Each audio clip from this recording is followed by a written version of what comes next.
mañana.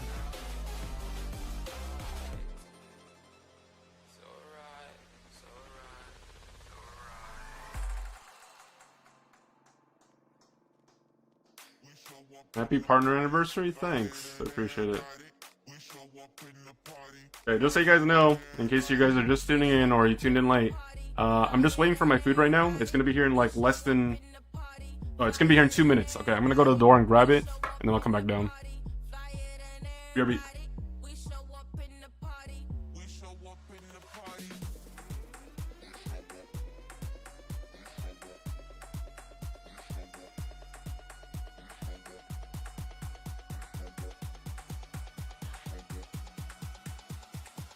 We show up in the party.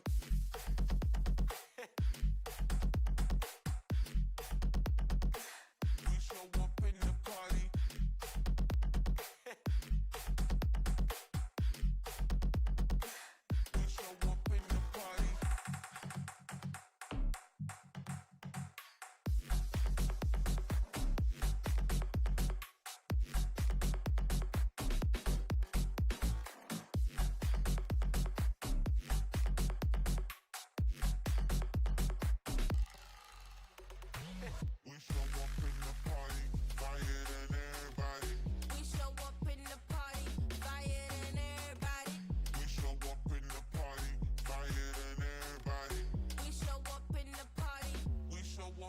party.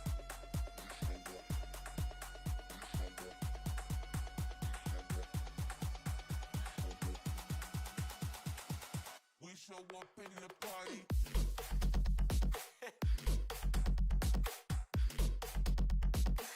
We show up in the party.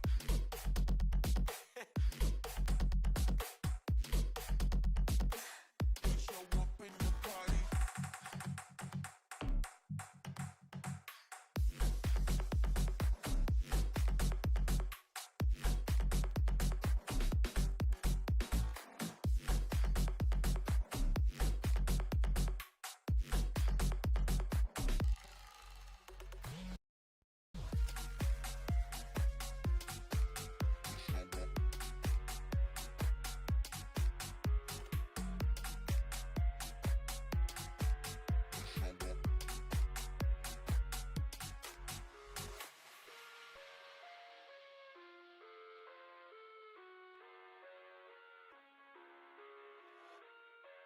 Okay, I'm back.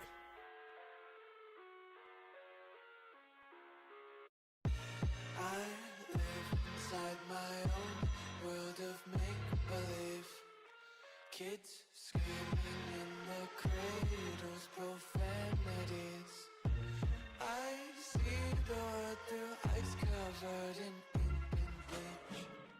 Cross out the ones who heard my cries and watched me weep. I love everything. Fire spreading all around my room. My world's so bright, it's hard to Bro, breathe, but that's you know alright. it's made fresh.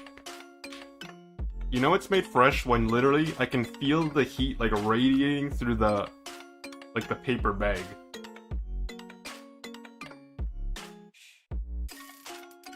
You know, sometimes when you order food, like this is just like in general, not limited to this place. Like sometimes when you order food, like it just feels like lukewarm, or other times it's just like it's probably sitting under that food light or whatever it's called, and then it's just preserved there until someone orders or like picks it up. Let me eat my weight in glee. I live inside my own world of make. What is it called? I think it's called a heat lamp. Kids screaming in their cradles, profanities. Some days I feel skinnier than all the other days. Sometimes I can't tell if my body belongs to me. I love everything. Fire spreading all around my room. My world's so bright, it's hard to breathe, but that's alright. Hush. Normally I would agree with you, but the exception is this place because it's open 24/7, and its breakfast menu, although it has a breakfast menu, it's significantly smaller than like the lunch and dinner menu. Like honestly, I can't like. I'm not saying people don't order breakfast, but I think more people order lunch or like stuff like this than the breakfast stuff.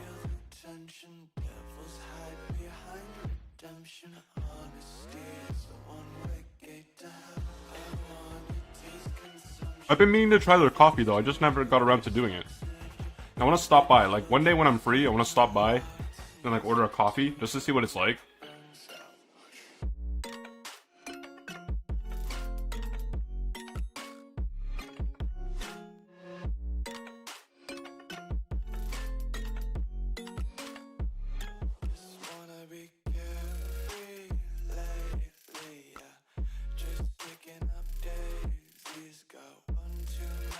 Like when it comes to soft drinks, like I'm talking about like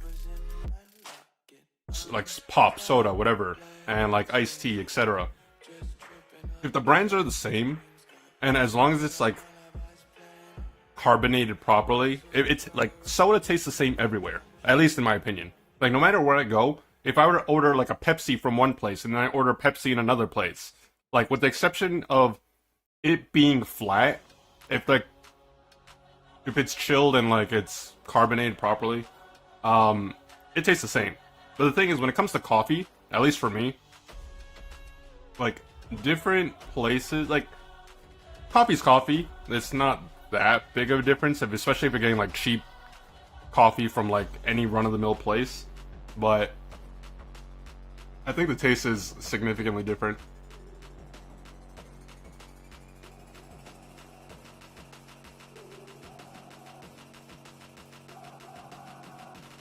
Like for us, I think we have like there's Tim Hortons, there's McDonald's, there's Starbucks, there's what's it called? I think it's called the Hot Cup, I think.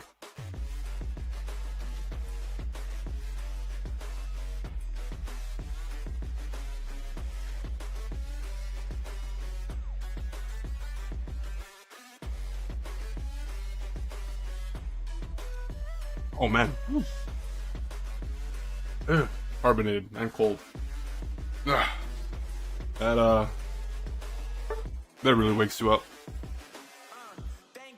That's the sugar rush.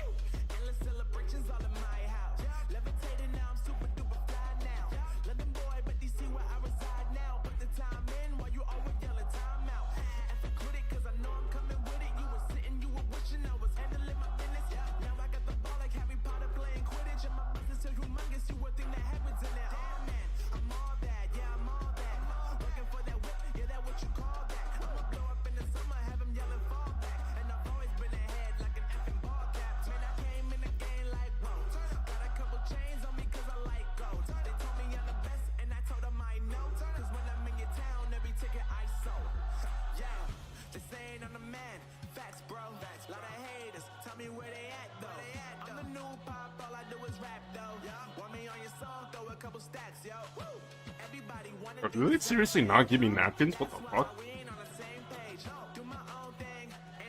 They didn't put napkins or ketchup packets? Like, sometimes, okay, I'm glad I brought my ketchup bottle from the refrigerator, because, like, they didn't give me any ketchup packets or napkins, which is kind of weird, but, okay. I mean, at least I got I got the food, which is the important part, but I'm pretty sure I asked for napkins.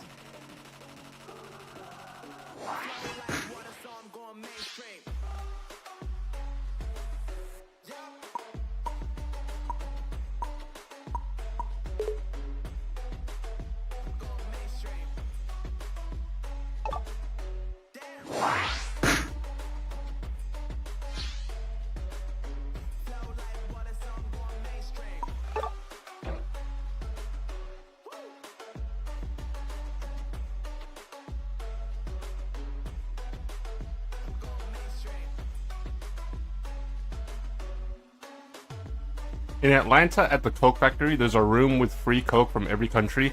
Some places I couldn't even recognize. It says Coke.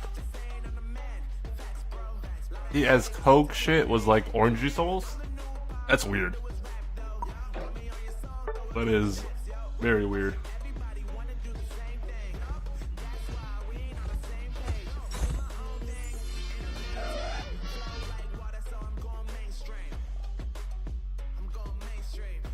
Like I've had, obviously I've had bad soda before, or like, you know, bad pop, bad soda, whatever. But no matter how bad, like if we're using the example of Coca-Cola or Pepsi, I've had bad Pepsi and Coke before, plenty of times. Especially like when I go to like McDonald's or like McDonald's, KFC, whatever place that has like your typical dispenser of drinks. And obviously it depends on the time. Like when the filter's bad, you definitely know that, like you'll definitely notice the difference in taste. But I can honestly say, no matter how bad it's been, I don't think I've ever been able to compare like Coca-Cola or Pepsi to orange juice. That's just weird as hell.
Jesus Christ.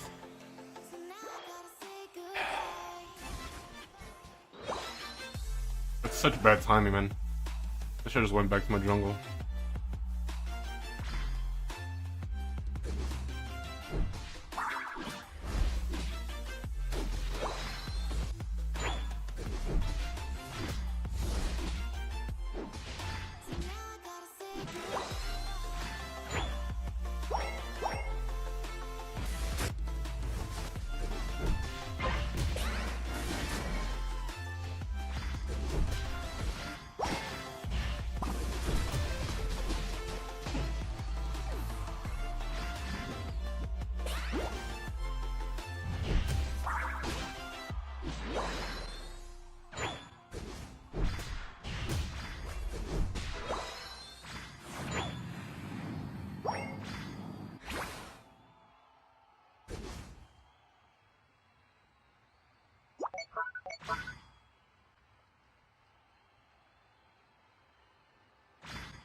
Produced by Coca-Cola Company. It's like orange juice soda, very sweet and sometimes different with taste like mango or mandarin.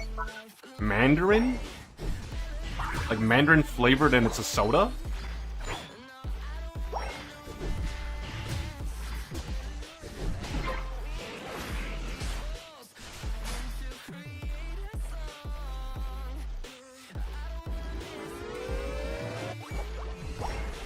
I don't know about that. Like, I question the taste, is all.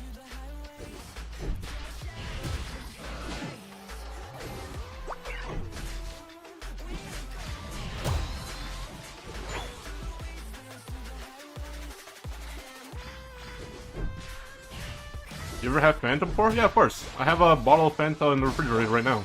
The orange one, though.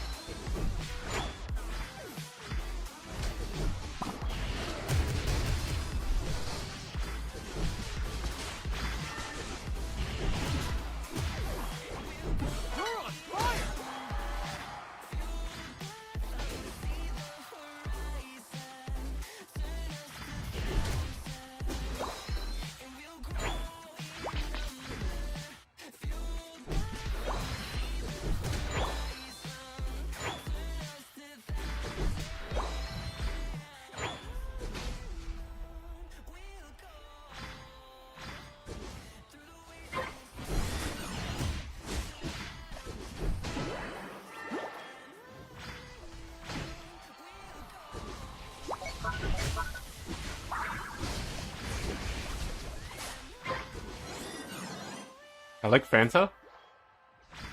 Fanta's okay. I don't know. Like it's like I think it's okay. It's not my preferred soda though.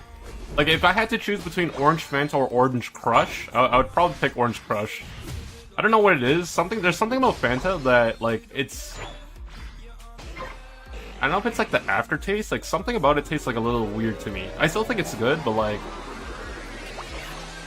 I don't know, there's something about the taste that, like, makes me, like, raise an eyebrow. Chan, do you like Jarritos? What's that? It sounds familiar, but...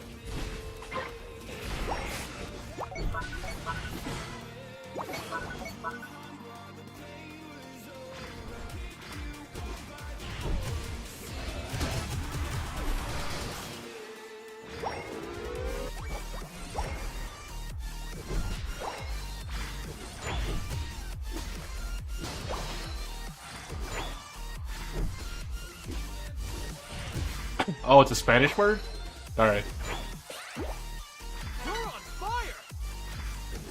Yeah, I didn't know it was, I didn't know you were talking about something like Spanish.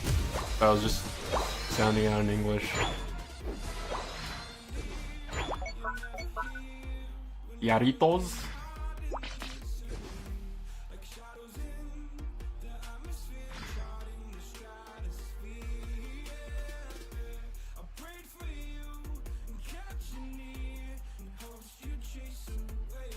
Oh, yeah, I know. Okay, now I know what you're talking about. Sorry. Like, now that I have time to, like, process what you said, I have had it before. I don't have it often, though. But, I've had it plenty of times when I was in Ecuador. And sometimes even... If I go to the Asian store that's, like, nearby, they also sell that there, too.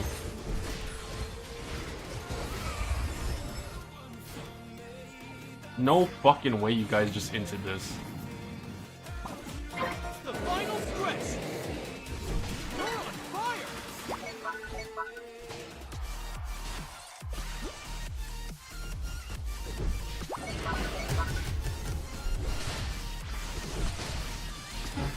Oh my Lord Jesus fucking Christ. There's no way you're inting this fucking game. Like, brother, like, there's no way.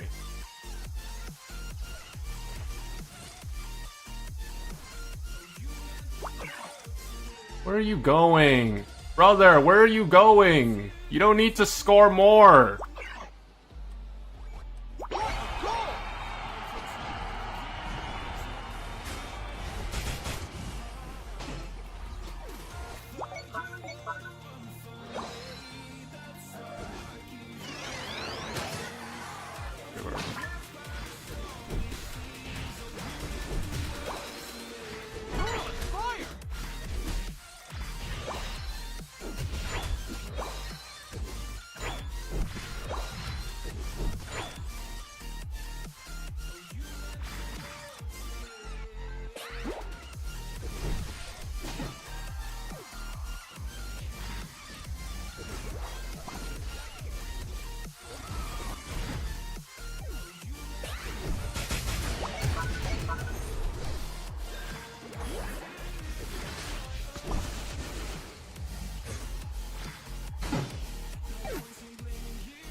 4, 3, 2, 1.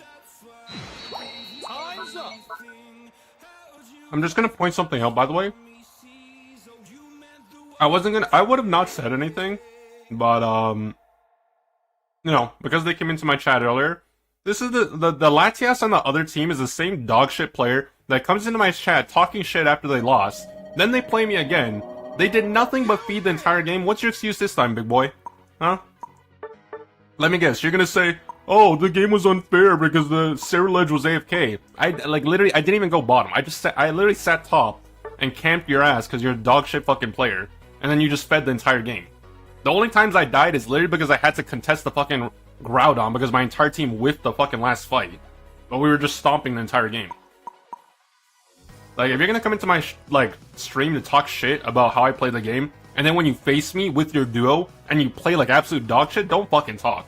Like, I'll put you in your place, I'll drop you into the fucking ground in the game. I will sit in your lane, pitch a tent just to prove a fucking point. Which I did, by the way.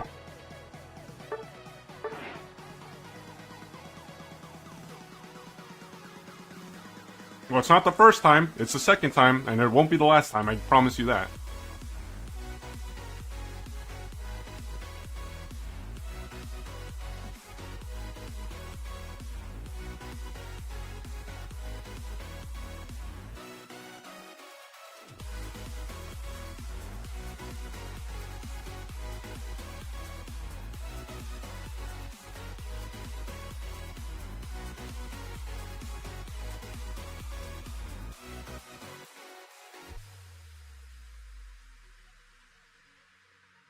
Guys, that hit the spot. So I've been awake for 20 hours. Like, out of the 22 hours that I've been live, I've been awake for 20 of them. I took a 2-hour nap. And then Kimmy covered for me while she was playing a game. And then I woke back up to play some more Unite. But, oh,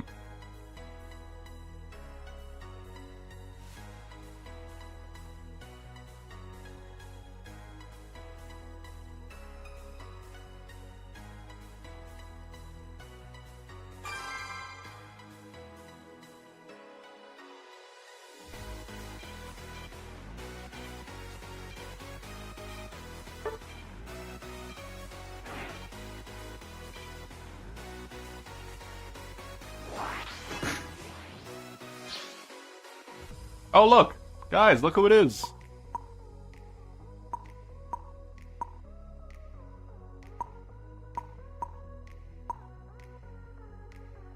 I cannot move my I cannot move my thing. It's so stupid.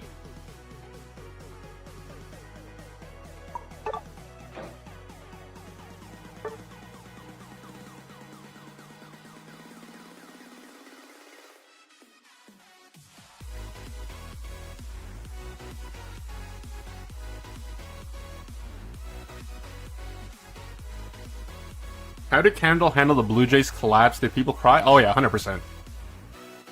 I kid you not. People are like... People were so salty. Like obviously, I understand people are passionate about sports and they want their team to win. Like, I'm not invested in sports, so even if my team, which is the Blue Jays or the Raptors, whatever, technically, even if they win, I'd be like, okay, that's cool, but it wouldn't affect me in any way. Other people that are a lot more invested and they go out of their way to watch games on a regular basis, bro, they're shedding tears, man. They were just like, they're probably in the street, they're probably outside the Rogers Stadium or like downtown Toronto, or like in front of the BMO field, probably like shedding tears in a corner or somewhere.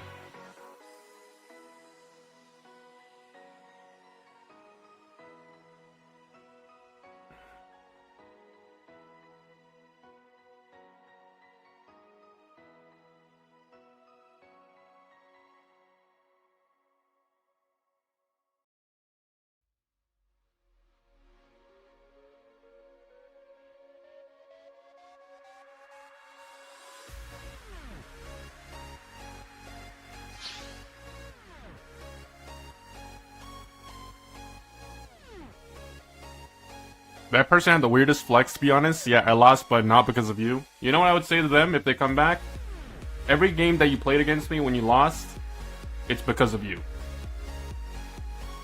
Oh look, is my Clefable trolling for whatever reason? Is that no item Fluffy Tail? Wow. I got an admirer, guys. I'm getting stream sniped by whoever for some miraculous reason.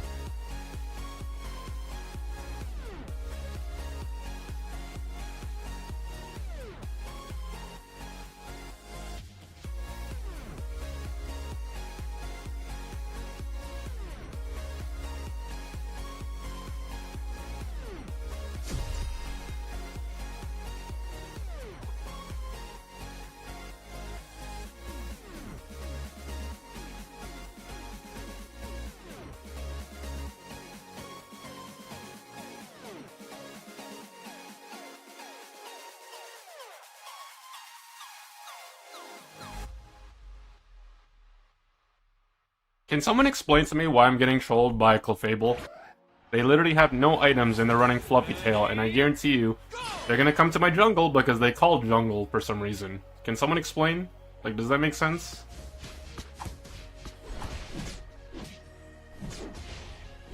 Oh no, never mind. They're not trolling me. That's the only thing that matters. They're not trolling me. Howdy howdy. How's it going, Geeky Bat?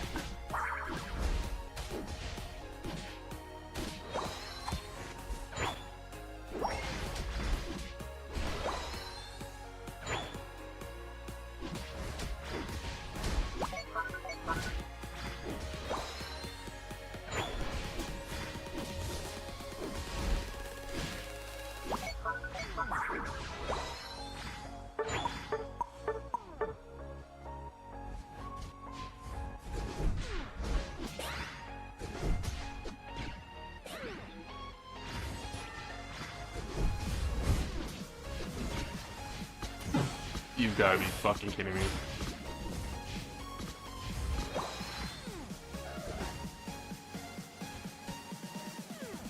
Oh, it's Darkrai jungle? Shit, dude.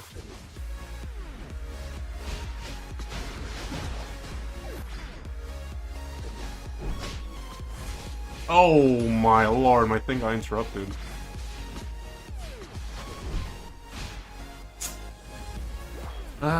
Fucking bad start. Bad start.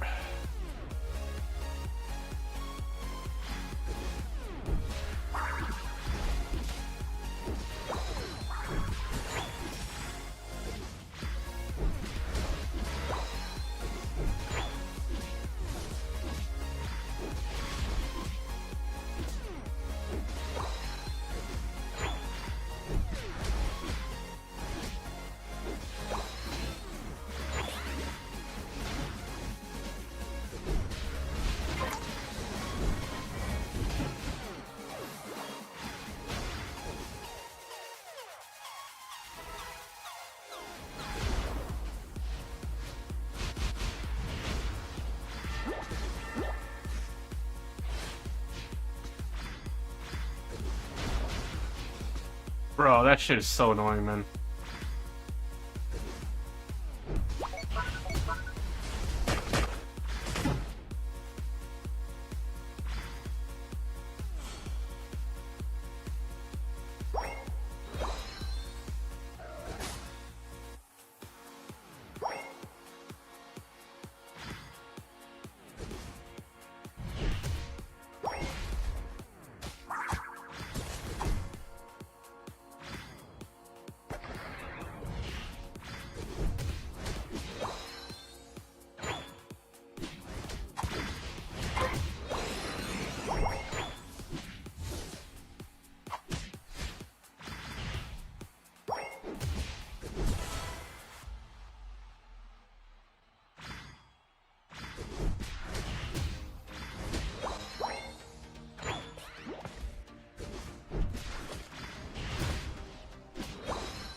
Oh my god, I didn't get my Unite off. Shit.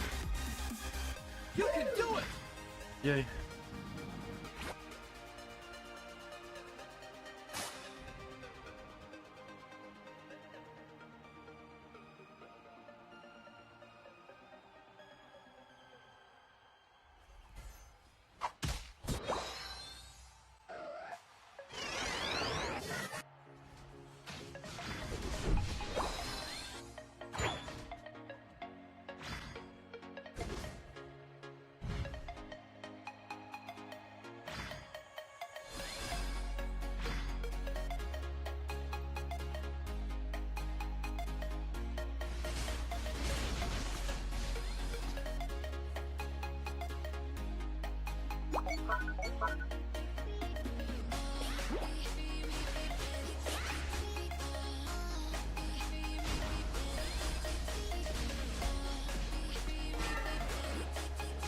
The final stretch! Don't give up!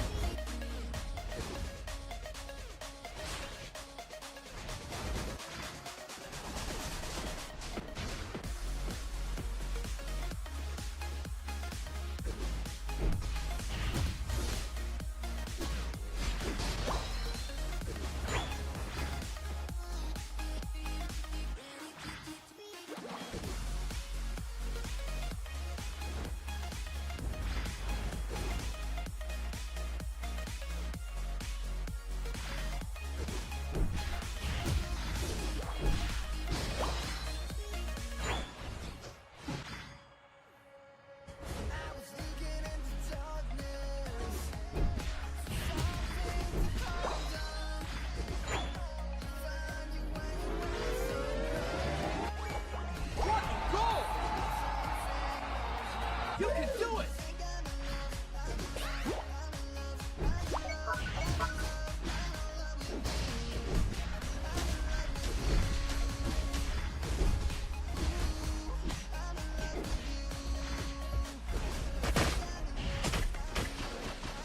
Fuck!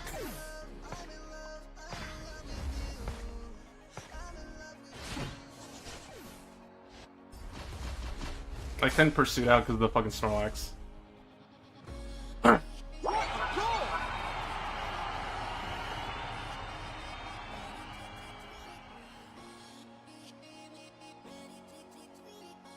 What a goal! What a goal!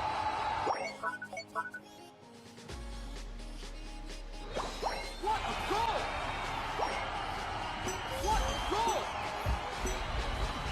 What a goal! 5, 4, 3, what a goal! 2, 1. Time's up.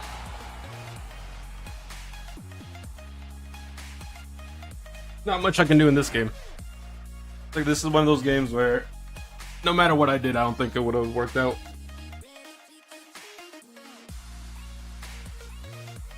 Plus, Ho didn't unite move the entire game. But on top of that, the duo on my team just didn't play well.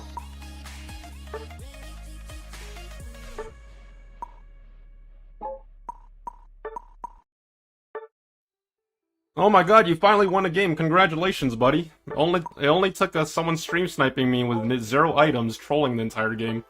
Give yourself a round of applause. I bet you couldn't wait to say that GG.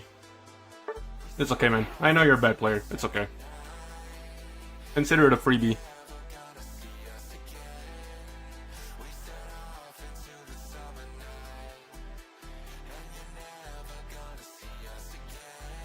Stream sniping? It's okay. I know you must have felt pretty bad when you got stomped last game, and you just fed the entire game. It's okay, man. I know you were steaming, you were fuming. Like, when you have a dog shit, when you have 2 people that are so dead weight on the team, I can't imagine being so salty. Like, you were just waiting patiently. You got a 5v4? You got dog shit on it. I've never seen 2 people feed as much as you guys. But let me guess, you were probably lagging, right? Oh, I got lucky, right? Oh, I'm such a bad player, right? The fact that it took me no effort to just bully your lane because you're so bad. You talk a lot of shit, bro? Brother, you tried to... You come into my chat for the first time after losing a match, talking shit. Then you lose again with your duo because the both of you are dog shit. Like, I feel kind of bad that the both of you are just occupying 40% of the team just for you guys to waste space. Like, you're wasting as much space as you waste air. Like, you guys could be doing anything else, but you decide to ruin people's time playing Pokemon Unite because you guys are shit. And then finally, after getting into my match again a third time, because you're probably stream sniping, trying to get into my lobby, you finally get into my match, you win, only because Clefable is literally stream sniping and trolling me. They had no items, they ran Fluffy Tail, and they literally followed me around like a little pet monkey.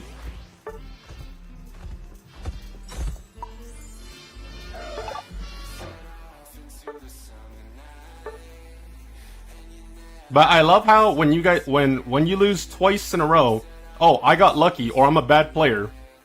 But then when you finally win, oh, I'm dog shit, man. Oh, you're so bad at the game.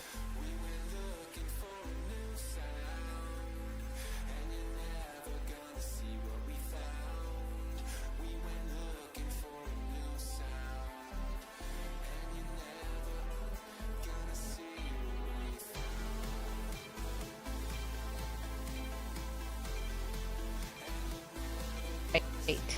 I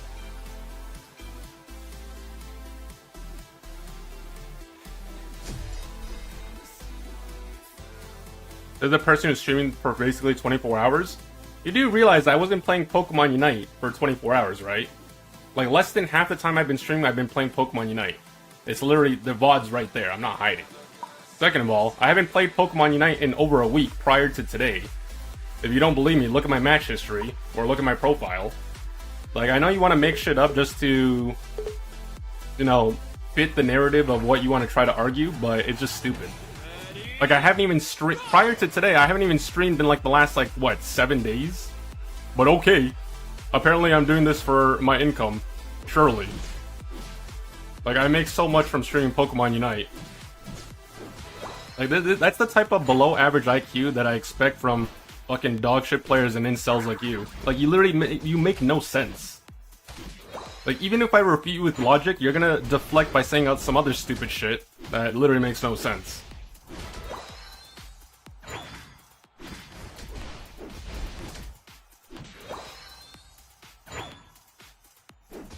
Buddy, you're the one coming into my chat. You could be the bigger person and just not say anything, but then you come back and say some more shit.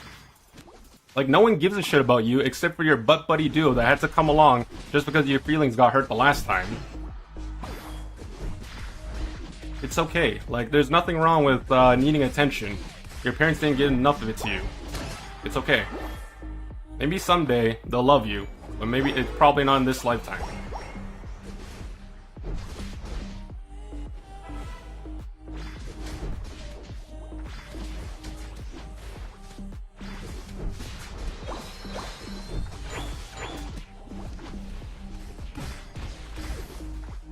Don't worry guys, Bugattis for everyone. I'm so rich from Twitch, I'm gonna buy every single one of my viewers a Rolex and a Bugatti. Alright, you just send me your information, and you should expect it by the end of the day.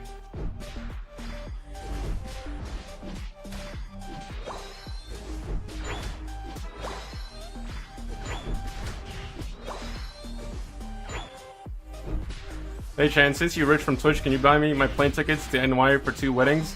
Absolutely, man. Say less.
Oh my lord. Jesus.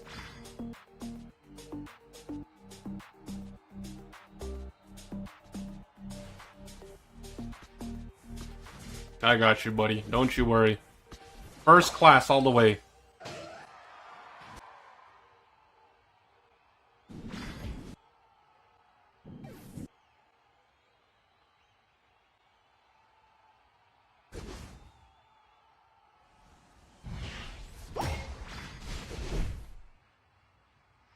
Brother, why?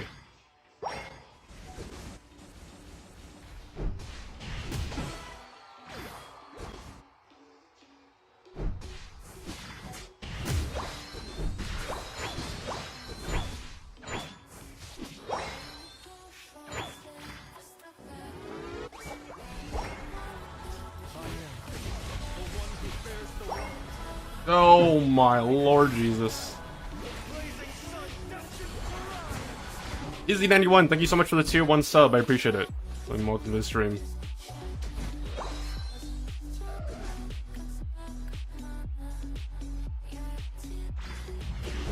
For your Rolex? Alright, that'll cover the stamp that I would need to, see, now you can be happy, because that tier 1 sub is gonna go towards the stamp that I'm gonna use to send that Rolex to, someone.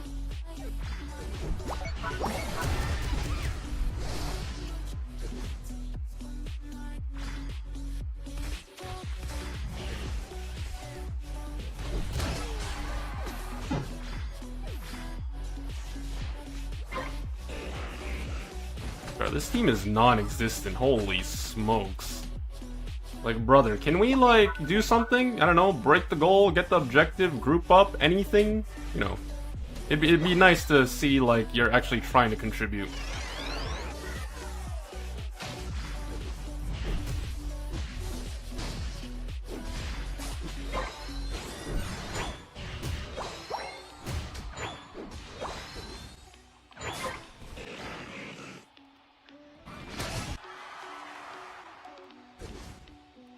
The only one that's a problem on their team is the Mega Charizard. That shit is fucking toxic, man.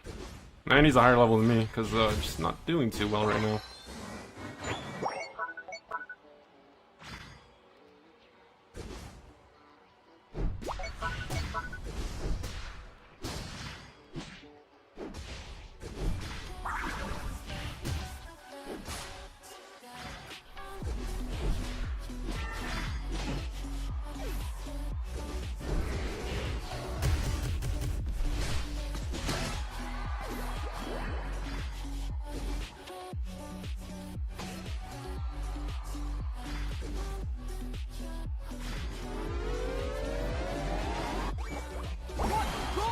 Ah!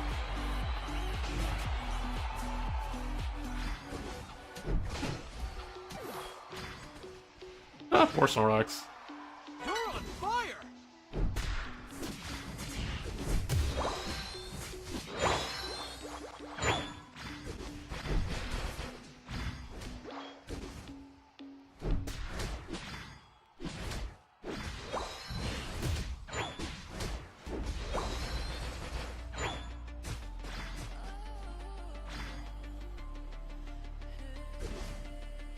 We have an Inteleon?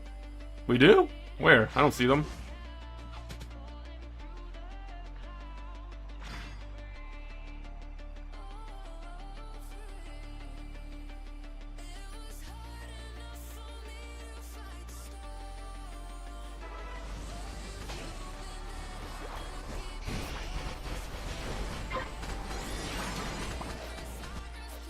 Yeah, that's a no for me, brother.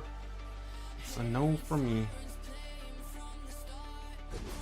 The final stretch!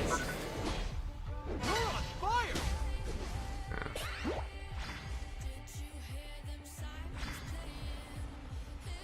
What a goal!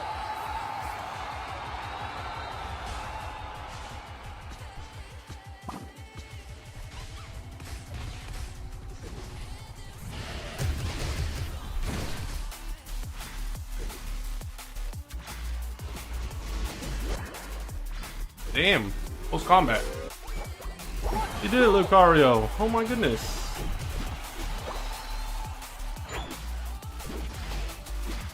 Ya did it, laddie.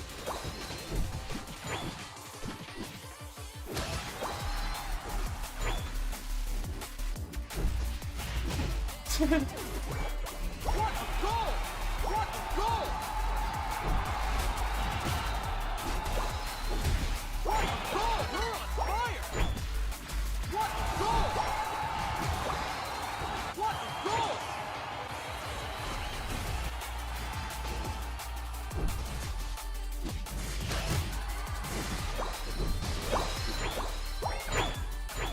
The Charizard on their team through the game. But funnily enough, the Charizard was doing the most on their team, but after they won the fight and killed 4 of my teammates, they went for the back cap. I have no idea why. Like, they should have went straight to the Groudon, no ifs, ands, or buts. It would have been a free win on their part. And then...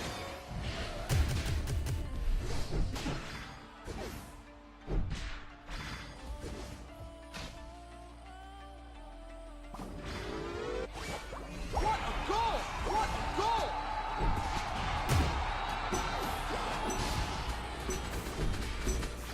5, 4, 3, 2, 1. Time's up. Yeah, it's like, you have to think about it logically, alright? So, at that, like, before the fight started, in terms of points, we have a huge lead. Okay, then the fight happens, then the enemy team wipes 4 of my team members. 2 of my team members didn't even Unite move, by the way.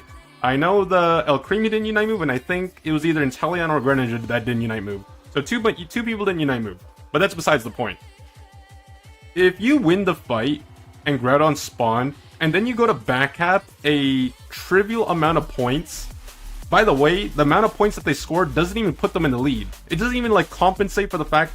Like, it doesn't even compensate for the difference. Like, if we look here... Hold on. I think it's this. Let me see... Alright. They scored 66 points, alright? That was the backcap that they got after the team fight happened. They're still losing. So no matter what, think of it like this.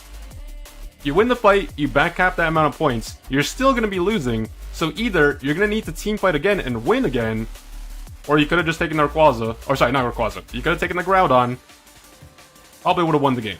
It's that simple. But obviously, you know, people like to throw in this game. They just love to throw and just make stupid decisions.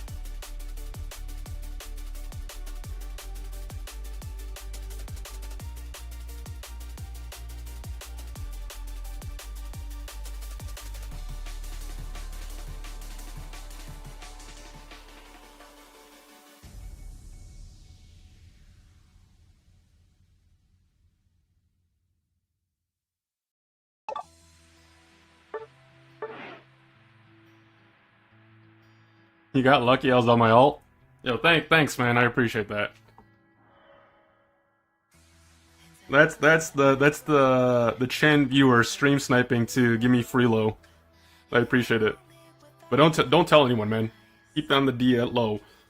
The reason my win rate is so high is because you guys are throwing matches on my behalf. I appreciate it. W.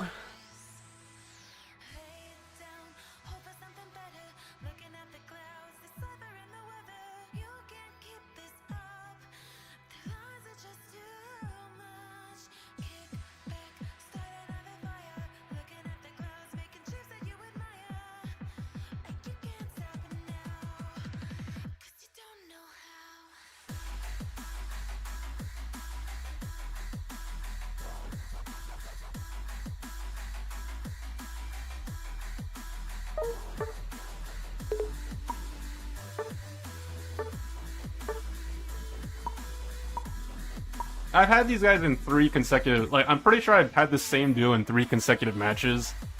I don't want them in my matches. I'll wait for them to get into a game. I'm kind of over it.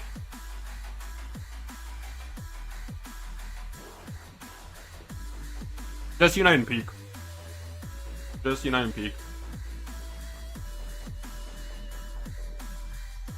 I'll probably play more Variety later today. But, yeah.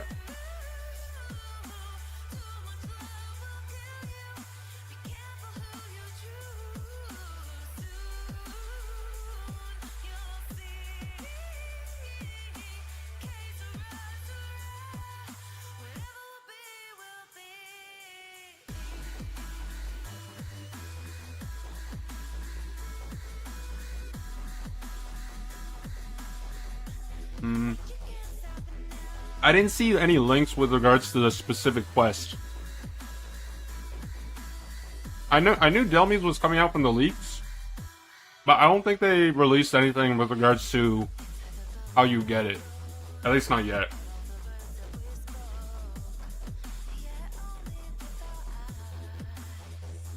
Oh.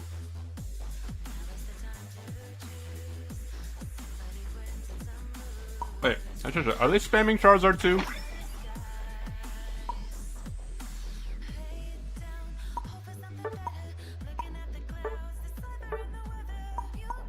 Ooh. Eee. That's a whoopsie right there.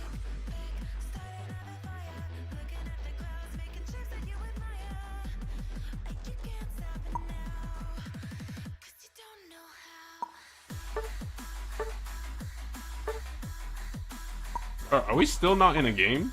Bro, there's not enough people playing, man. I'm trying to avoid these guys. How long does it take for you guys to find a match? Like, I guarantee you if I queue up, I'm gonna get into a match, but it's gonna be the same lobby. Guaranteed. Watch.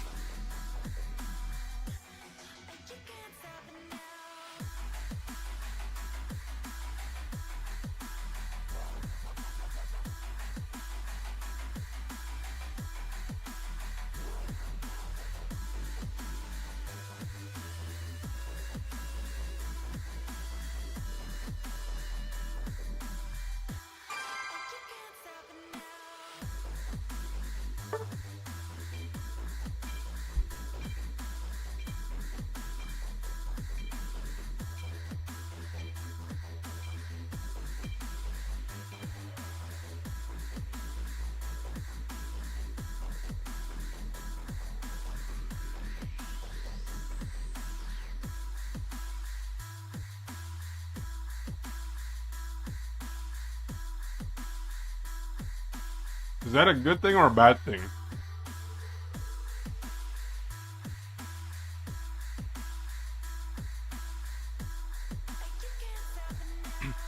Like, okay, I should probably ask this. Let me rephrase the question.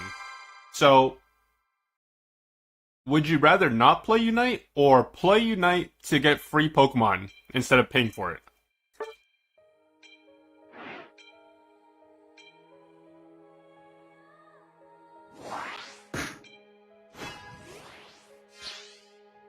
Oh my Lord Jesus, not you. Not you. Not this duo, man. Ugh. I literally had them like 2 or 3 games ago and they were just fucking awful. At least I know what to expect going in, but...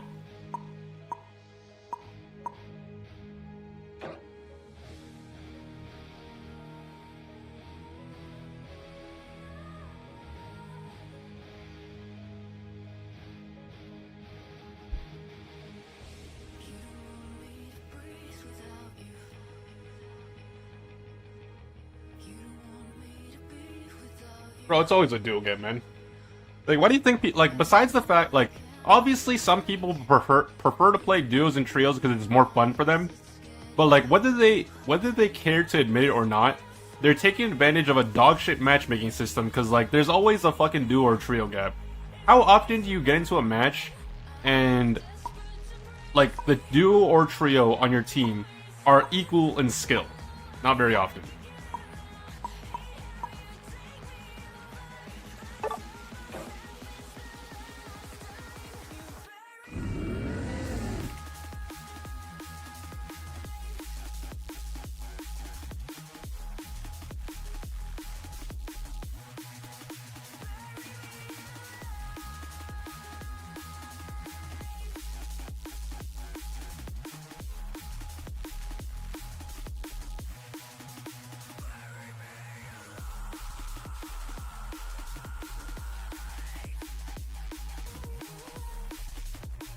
You know what's kind of crazy?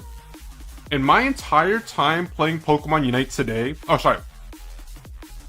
My entire time playing Pokemon Unite during this stream, collectively, this is the first time I've seen Zoroark the entire day. Isn't that crazy? No one plays this Pokemon anymore.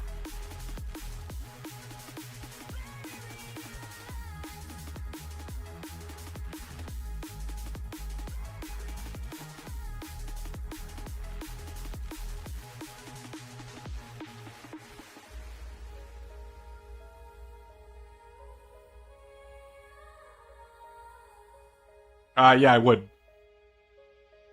100%.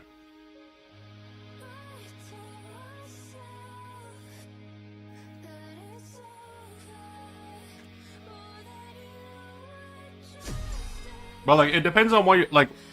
Oh, hell no, no. At that point, I might as well not even play the game. Like, if it was, like, 10 minutes? Yeah, probably. 15 minutes? Maybe. 20 minutes would... I think 20 minutes would probably be my max, but, like, not that long. I would just do something else in between. I always say this, but, like, if I wanted to play duos or trios, I would literally play as a duo or trio on my alt account. I personally find duos and trios boring, because it's just, like... It doesn't really take a lot of skill to gap, like, a large majority of these people that queue up and they just have no idea how to play the game. And like I said, like, I play solo queue not because I find it more enjoyable, but because I truly believe it's more relatable to the people that play this game.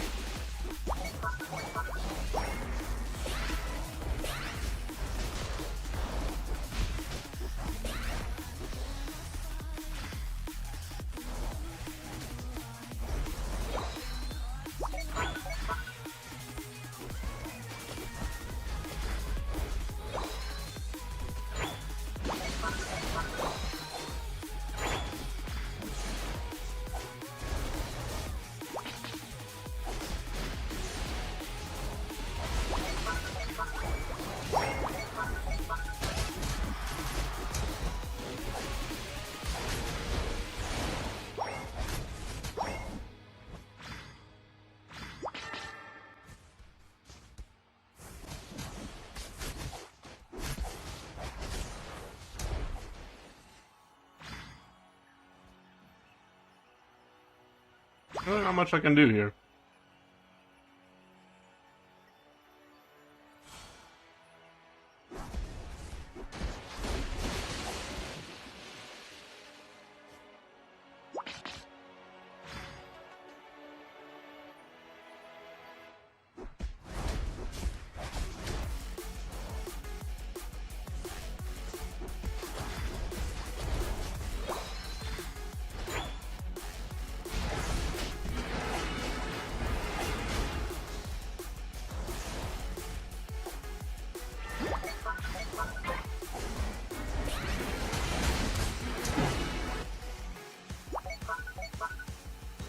Alright guys, Zoroark will show up eventually.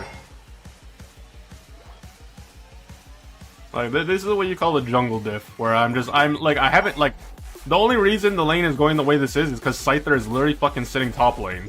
And then what's even worse is the fucking Zoroark still gets 1v1 by the enemy jungle, and loses the objective that they left top lane for.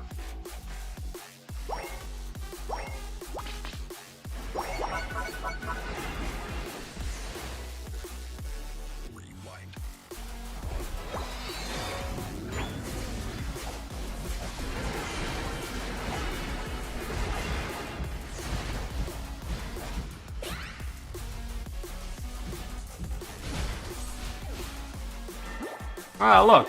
Somehow we lost bottom lane. We're losing top lane because of the jungle diff. And I guarantee you, oh, somehow it's Chen's fault that he can't hold the lane in a 3 versus 2 because the jungler just sits top lane.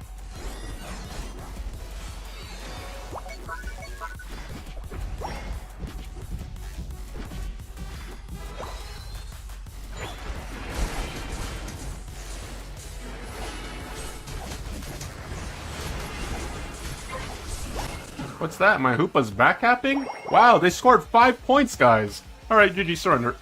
Obviously, between the Hoopa, between the stupid dumb fucking Zoroark player, between the fact that I have a duo that plays Gardevoir and Cinderace in lane, and then, like, just get me out of here. This is such a waste of time. And then people, like, this is one of those games where, oh, don't worry, they're gonna throw. Brother, like, what exactly do you want me to do in this game? Please enlighten me. Like, how would you like me to play this any differently to ensure that our team is gonna win this game?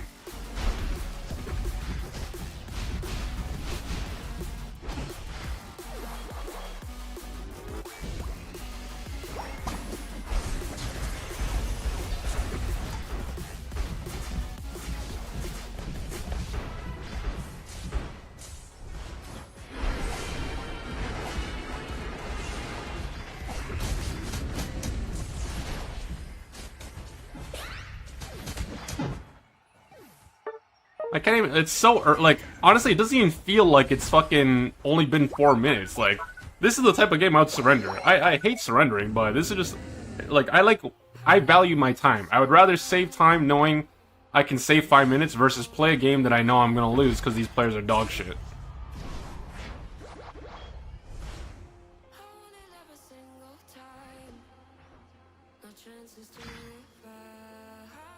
You're in trouble.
You can do it.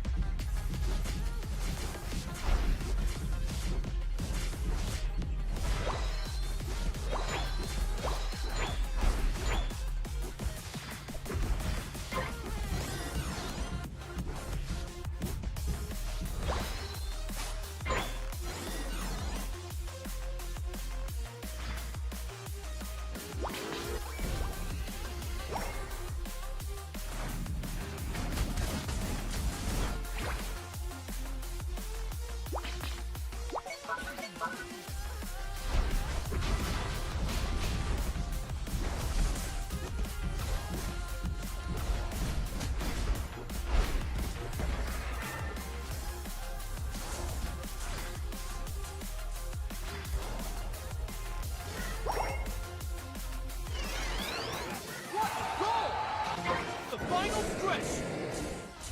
You're in trouble.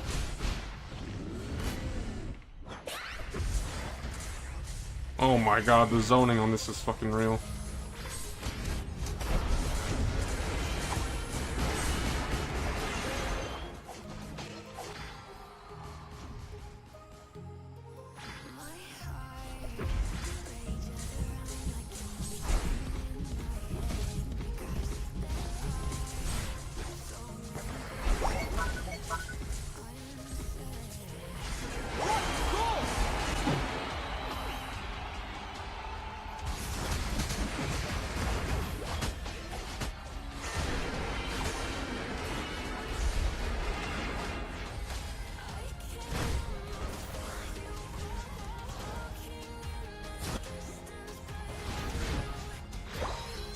The first Zoroark I see all day, and they're the useless fucking guy that plays Night Slash into a Clefable and it, like, whips every single fucking combo you could possibly, Well, don't worry, Cinderace. Let's go farm. Like, you're not even trying, brother. Like, you guys don't want to surrender, but you're not even fucking trying.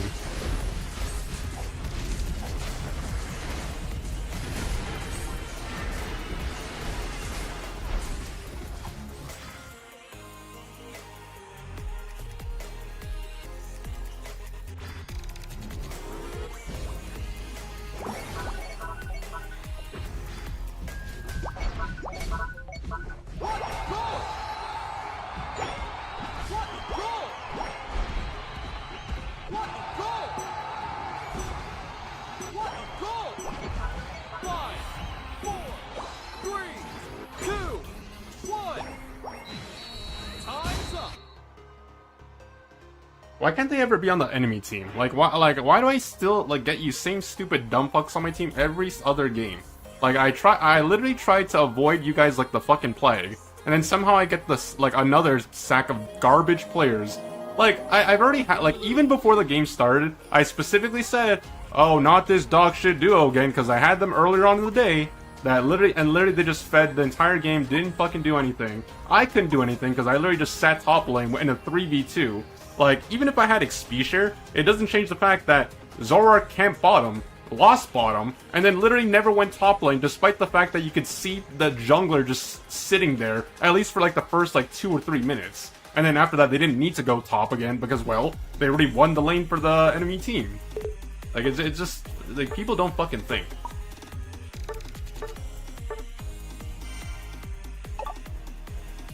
And then I have the guy who fucking insta calls jungle, and obviously, if I don't let them jungle, I'm considered the fucking troll. But then when I do let them jungle, they jungle like that. They had no impact in the game whatsoever. They lost every single fucking objective. All the lanes lost. They have no map presence. And then even after they ditched the top lane to go for the 1v1 in the fucking Regidrago, not only do they get 1v1 by the Scyther, they lose the objective that they fucking devoted their time to. So it's like, okay, brother, you didn't go top lane at all. You went bottom lane. You did nothing. And then literally, like, what exactly do you expect from people? And then it's like, oh, well, my team is playing like shit, so I'm gonna spam thanks the entire fucking game.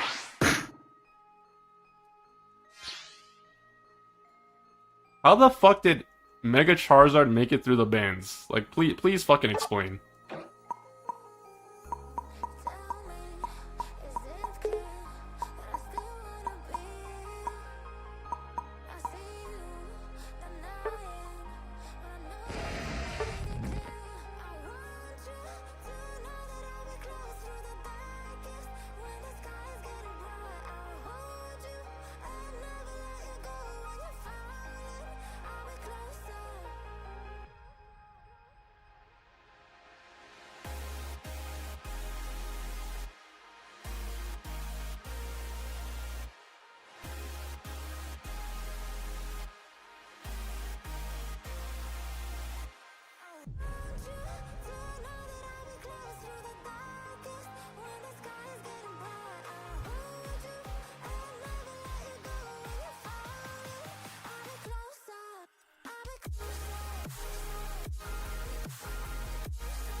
Let me see here. 1, 2, 3, 4, 5,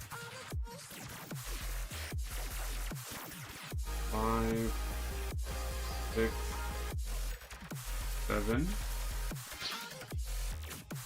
8, 9. I just want to point out, and this is a fact, it's not an opinion. In the last 10 games of Pokemon Unite that I played, I've only had one solo queue game, and the rest is a combination of trio and duo games. So that means 10% of the game that I played in the last 10 games are fucking solo queue. And then the other 90% are stacks. Like, that shit is fucking stupid as hell, brother. Like, how the fuck am I, like, guys, I'm solo queuing for a reason. I just want to play solo queue games. I don't want to play against you fucking duos and trios that literally perma-stack Andy 24/7. And then, like, it's not that I have a problem playing with it, like, against, like,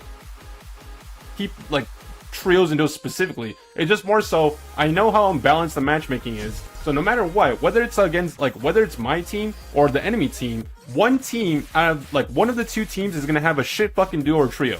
That happens, like, more than 50% of the time.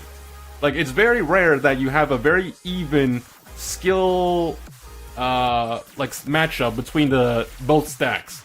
So it's like, when I win against a garbage duo or trio, it's not very satisfying. And then when I lose, it feels like shit. There's no winning. Like, I literally just want to fucking play solo queue, that's it.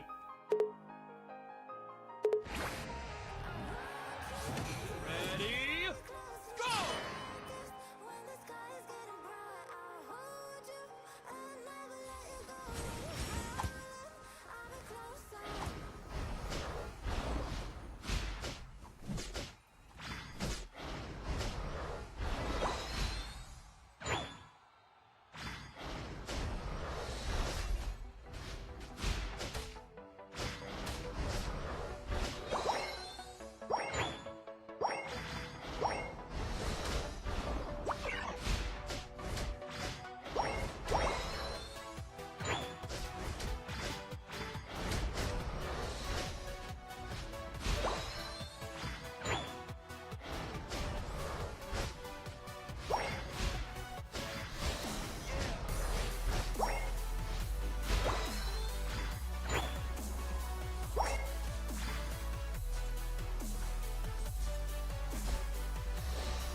And they have so much crowd control in their team, it's annoying, man. They got a Mr. Mime, they got a Trevenant, they got a freaking Mega Charizard X. Like, ay, ay.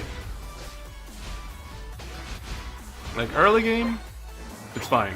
Late game, that's a problem. Especially against our dogshit team comp that we drafted.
Honestly, that is so satisfying.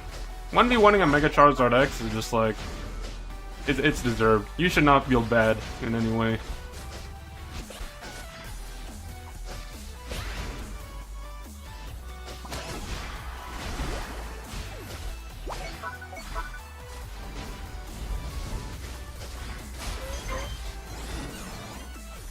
That was close. Whew.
Ah, that was greedy. I should have just left. I thought I could stun them before they did something like that. Well, the good news is I have 20 stacks on my dry blends, so can't get any more. Now, if I can get my stacks on my glasses, that would be very nice.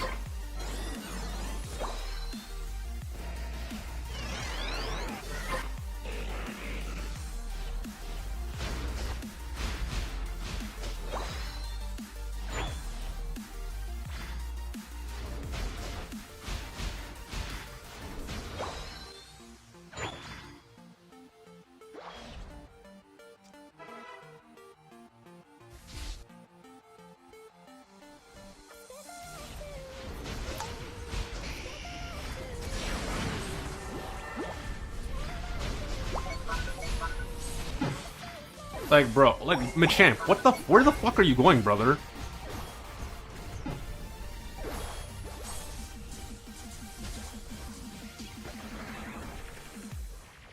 This guy ran past the Mega Charizard X that was in between two goals to fucking go kill someone that was probably not even, like... Obviously, another batch of stupid people that make stupid choices.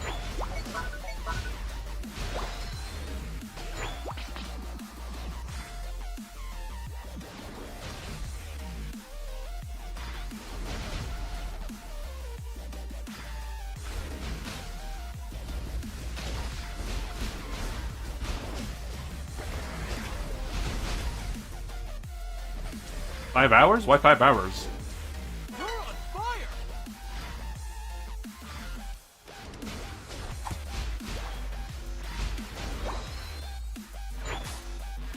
fire! Now the Mega Charizard's fed. Yippee. I love that shit.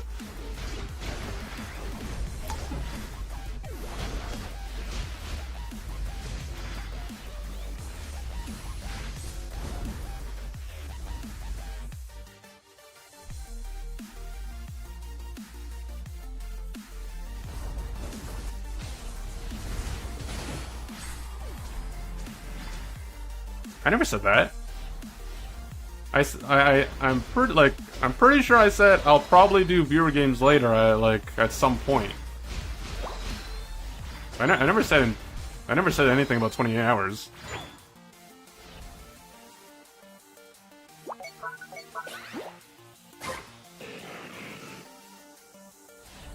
The final stretch! You're on fire!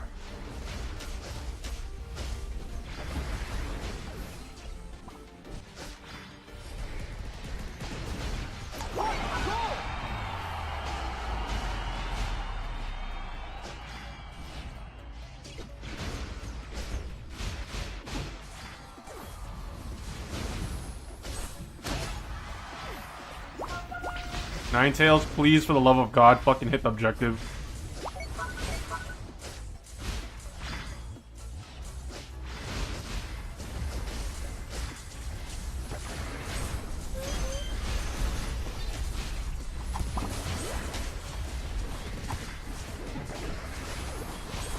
Oh, the gravity!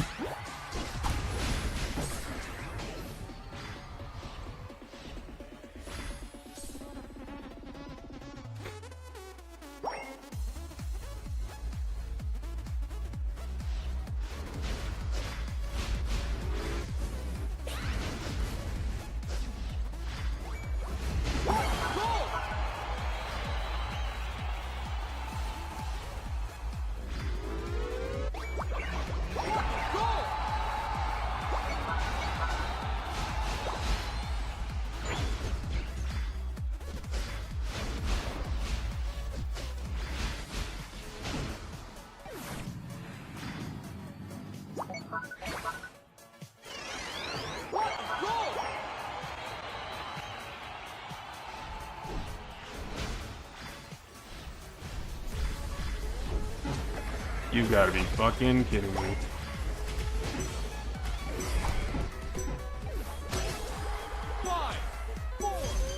Bro, you're getting the Rolex and the Bugatti, man. It's in the works. I gotta do the paperwork. Trust.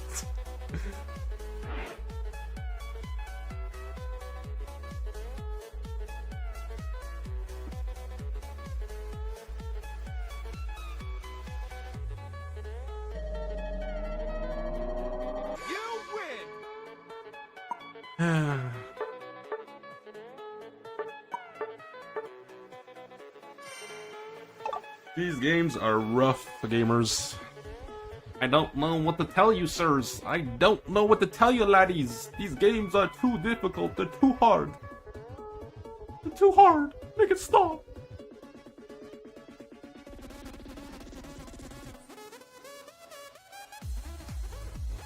Bro, guys, I wish, believe it or not, I wish I was in the, okay, I wish I could be that 0.1 percentile population of streamers that make thousands of dollars, up to millions, per month, whatever. Like, dead ass, if I was that streamer, if I had that income, X would probably be one of the first people, he would be at the top of the list of, I wish I could say, no. I'm not saying I want to stream, for a living. I wish I could make that much money, though. That's what I wish. But I'm not wishing, oh, I can drop everything and become a full-time streamer and make that money. But, yeah, emphasis on if I made that money, X Factor would probably be on the top of the list of, the people that I would be like, yo, I got you, homie. You've been a supporter for so long. I got you. Obviously, that's not the reality, but, there are a lot of you that have been supporting me for so long, just, hanging out, chatting, viewing, whatever, and it's just, I appreciate it. He doesn't have to do anything for me. Obviously he just hangs out. And there are a lot of you that do that, but X is one of the first, and he's been there since the beginning.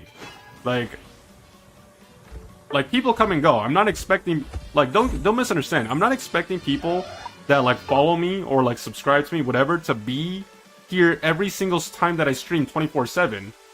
There are a lot of people that show up once in a while and say hey Chan, how you doing? Or how's your night? Keck W type of thing. And it's nice to see familiar faces from back in the day. Obviously, Pokemon Unite is not their cup of tea, so I'm not expecting them to come hang out every single time I play Pokemon Unite.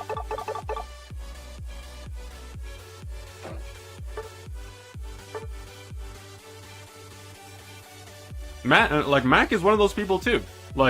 Despite the fact that Mac is super trolly, and I think we can all agree that Mac is a ginormous Twitch troll. Not that that's a bad thing, because obviously he's the type of guy that can liven the room, if that makes sense. He's been a long-time supporter since back in the day as well. Mac and X Factor, just using these two guys as examples. These guys are OGs. These guys have been here since way back in the day. Literally, my first week of Twitch, and they're still here. Mac is the biggest troll in your chat. Oh, 100%.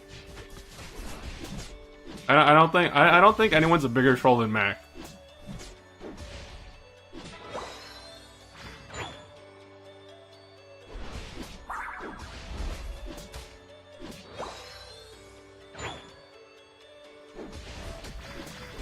I always find it I always find it funny though. Every once in a while, there's someone that isn't a regular from the chat, and then they experience Mac's sense of humor on Twitch, and they're just bro, this guy is bro, he's too sus,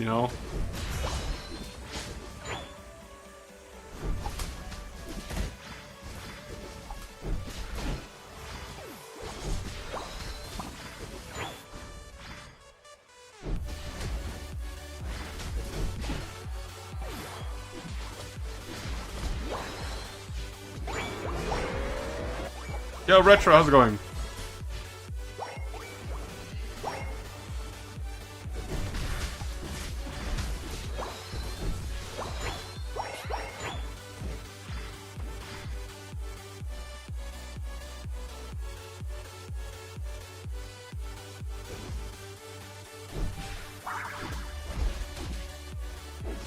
Chilling, you know?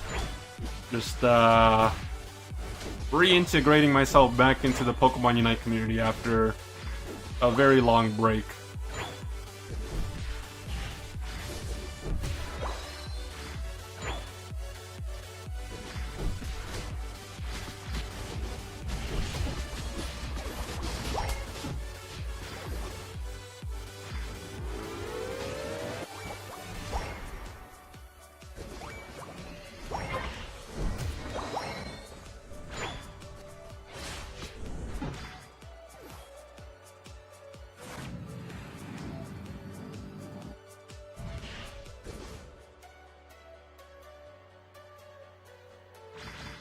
Yeah, like, okay. So, I know it's my Twitch partner anniversary, but at the same time, part of the reason why I'm streaming as long as I am is because I feel kind of bad. Like, obviously, I have no obligation to stream. Like, it's a hobby. I can do it whenever I want to. Like, no one is forcing me to do this. But I honestly felt kind of bad that I didn't stream in, like, the last few days of Halloween, because I wanted to kind of hang out with you guys during Halloween itself, but obviously I went out of town to see Kimmy, which is not a bad thing, but just oh my Jesus!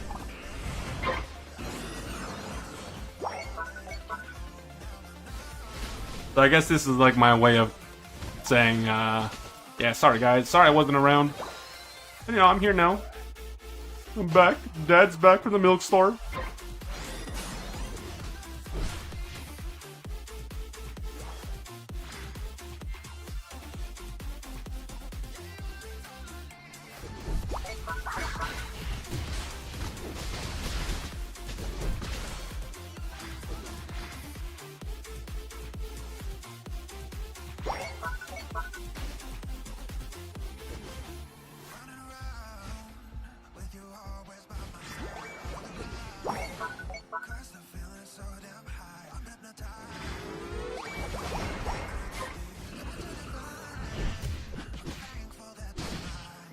Damn, bro.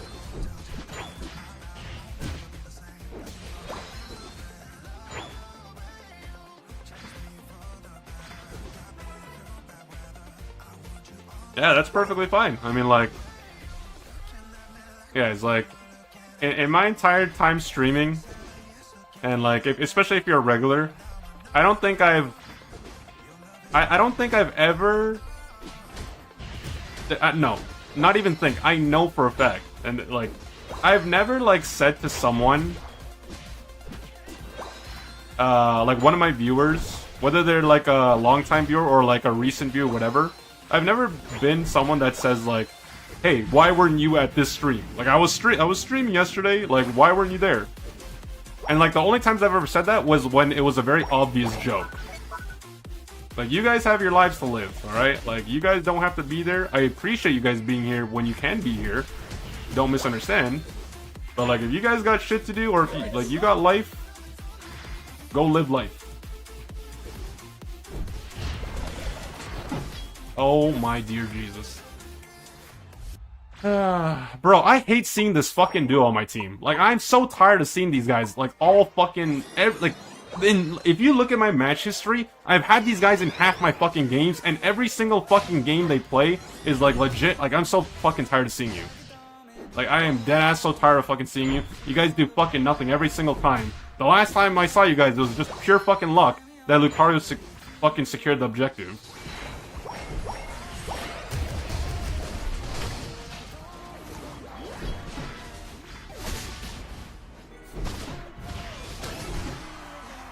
Like, it's so fucking dumb.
Bro, just let it in.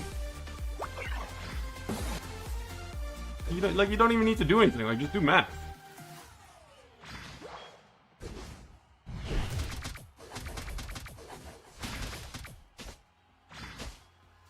The final stretch. You're in trouble.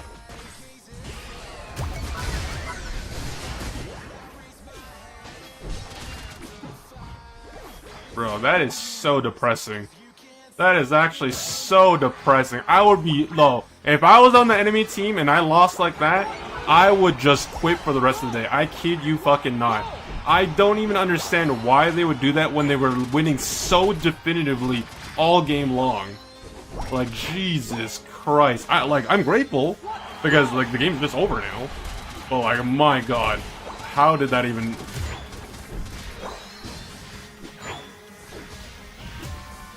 That was the biggest cope I've ever seen.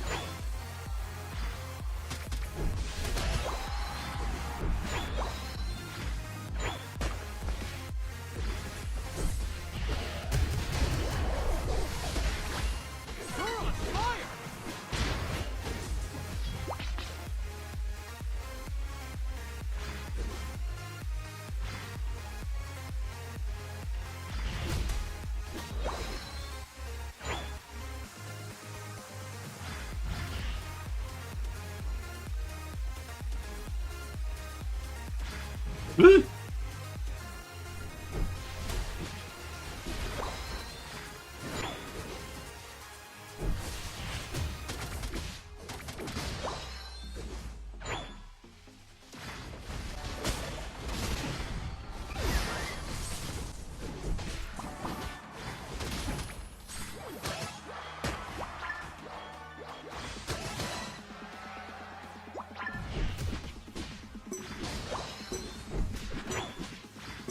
You know what I find a little funny?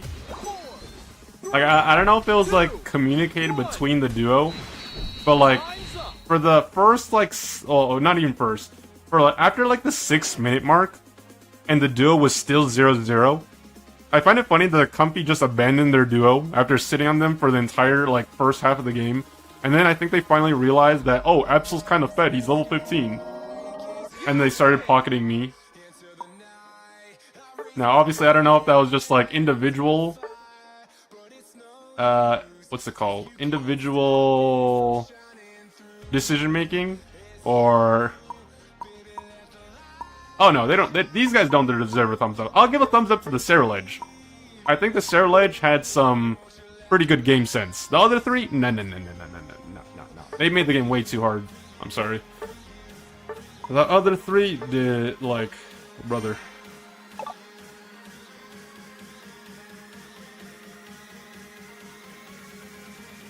No thumbs up for Comfy? You know, I think supports deserve recognition when they are not feeding for the first half of the entire game. You know, if they finally decide to do something because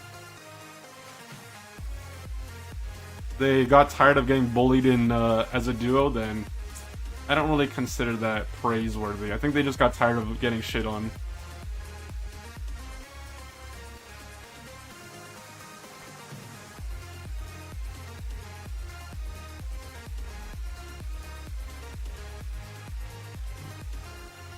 Hang on a minute. What's happening here, laddie?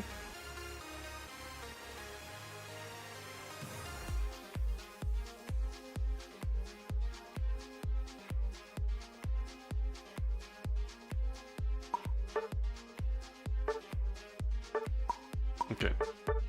We're gonna make sure that this, like, I'm telling you right now, I've had this duo in my last, like, 5 games. I don't want to see them anymore. Like, seriously. Like, what's even worse is, like, they're getting, like, the way we are winning, like, the last 2 times that we won were some of the flukiest wins I've ever seen. As in, like, that we had no business winning.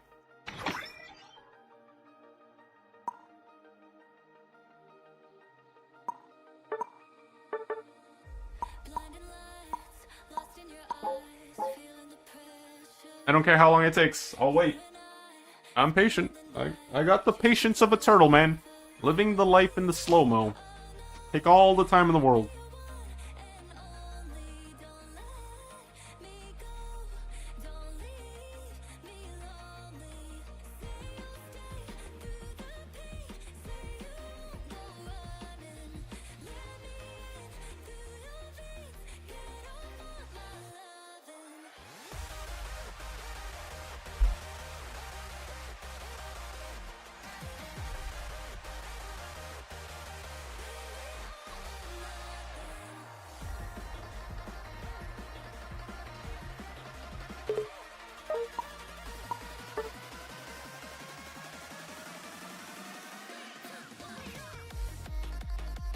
Are you eating? A&W.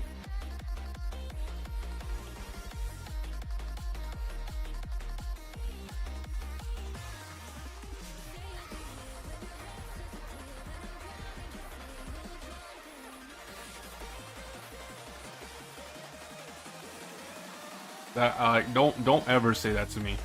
Don't ever fucking say that to me.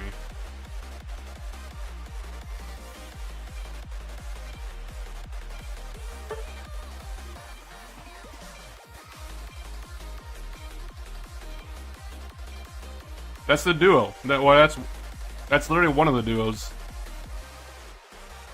I don't know if it was the Palma or the Comfy, but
oh, Howie, I said A&W. I said A&W. But to be specific, it's 2 combos. 2 fries, 2 burgers, 2 drinks.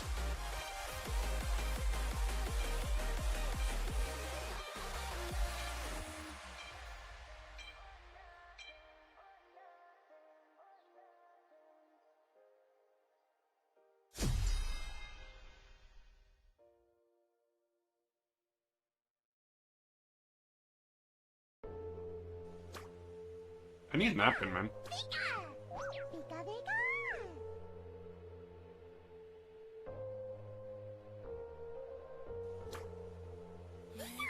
I need to grab a napkin after this game.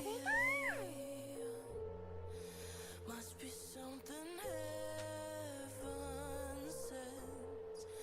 Payback for the Ready? Go!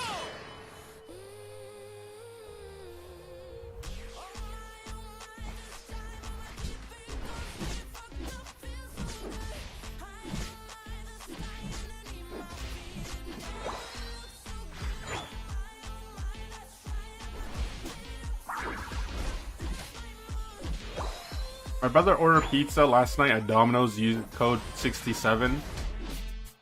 Oh, that's the $6.70 large pizza, right?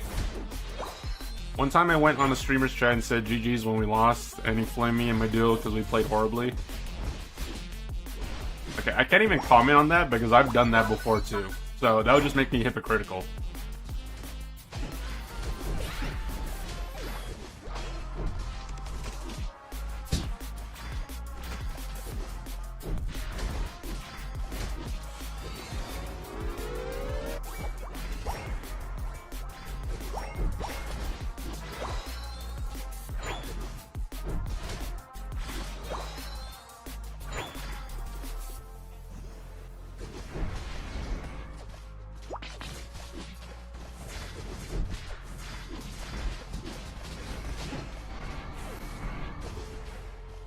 Oh my lord.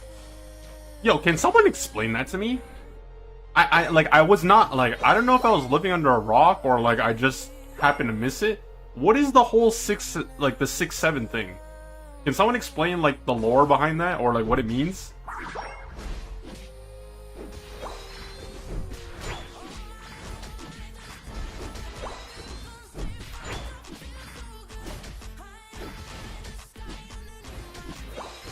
Like, what's the meme? What's the joke? Or like, what's like the trending post?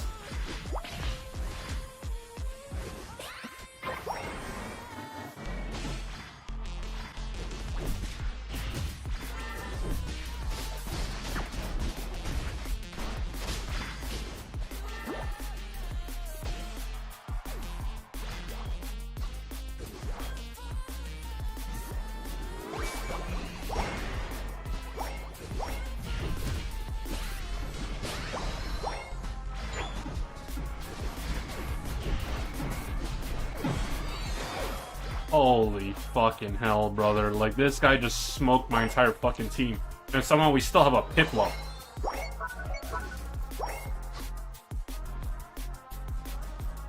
Like, it's honestly impressive how some, like, once upon a time, Empoleon was, like, one of the most overpowered Pokemon in this game. Now you barely even see it.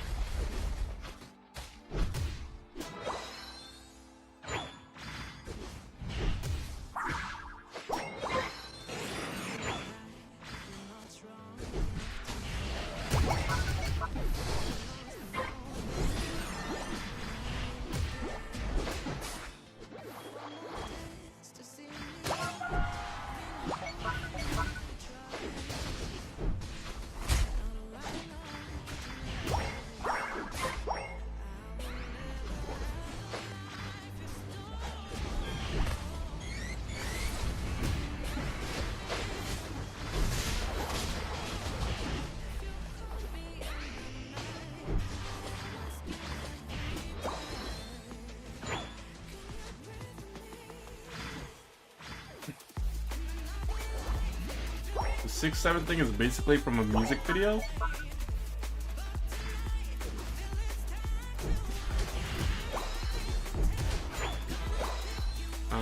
Okay, but like, what made it so quote-unquote popular or like mainstream, even if only for a little while?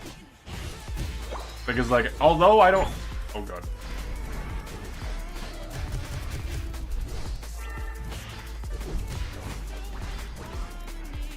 Oh my lord.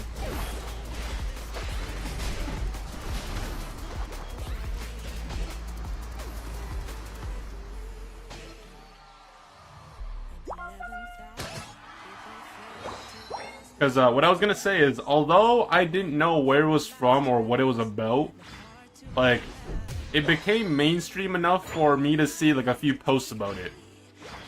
Like, it just came up on my feed. Like, I saw it on YouTube Shorts, I saw it on Twitter, it's just like, I don't even know what this is. Like, what is this? Why is this being recommended to me?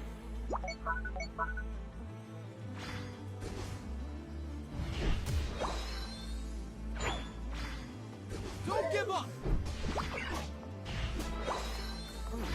I guess you are running functions. Come here.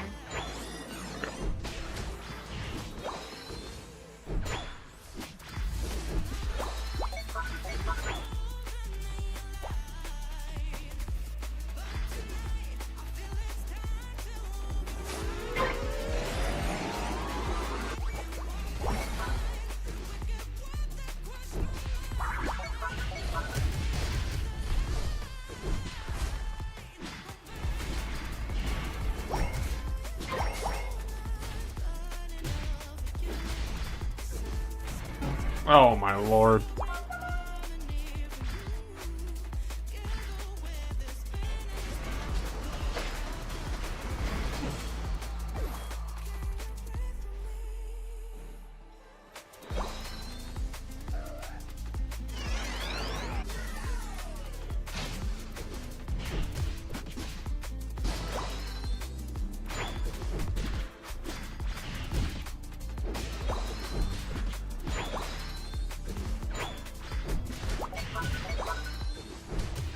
Friggin' Gen Z. I don't know why. When someone says something like that, oh, like what's it's just like a personal thing. But when someone says like you fucking boomer or you like you Gen Z or whatever, I don't know why I find it so funny.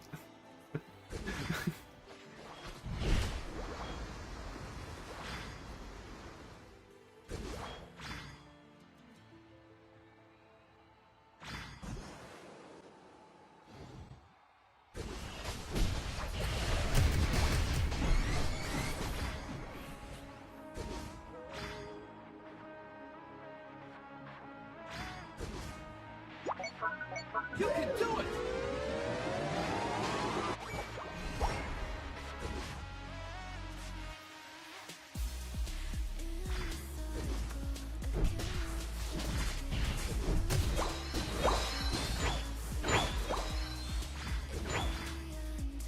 Are you older than my Twitch account?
Oh, I fucking hate Charizard so goddamn much. Guys, just go!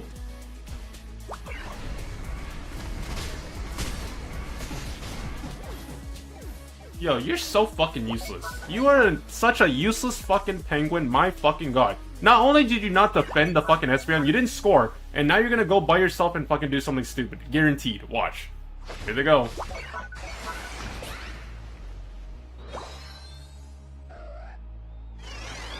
You're on fire!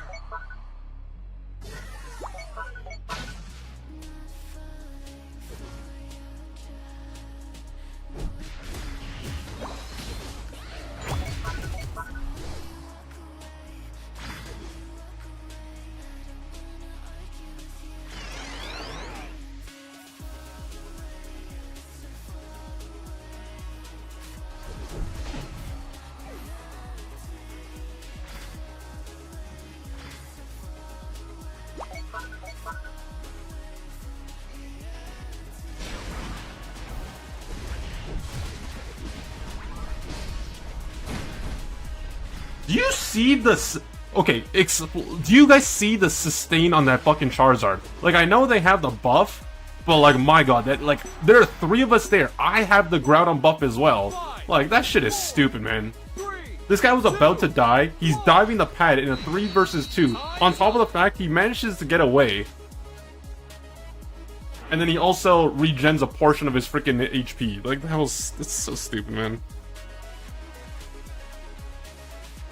I think someone told... So, I don't know if it's true or not, but I think someone told me you can get as quickly... Like, as long as you have farm, and if you're running, like, Energy Amp, for example, you can get it as quick as 30 seconds with farm. That's what someone told me, but I've never played Mega Charizard, so I have no idea. On average, maybe like 45 seconds.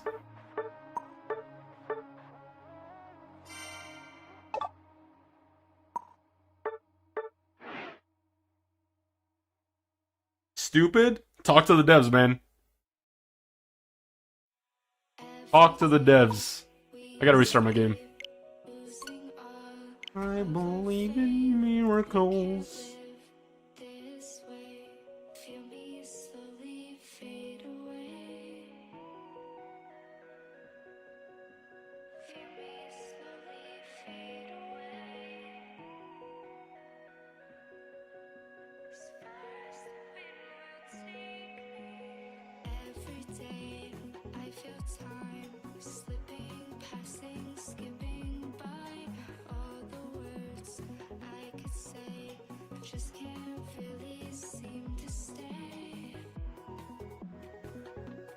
Is Mega Mewtwo still based on Mega Bar? It's still based on Mega Bar, yeah. At least last time I saw it, anyways. I've not seen a Mewtwo in so long. Like, everyone stopped playing it. But last time I did see it, it was based on Mega Bar still.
think my YouTube stream is scuffed.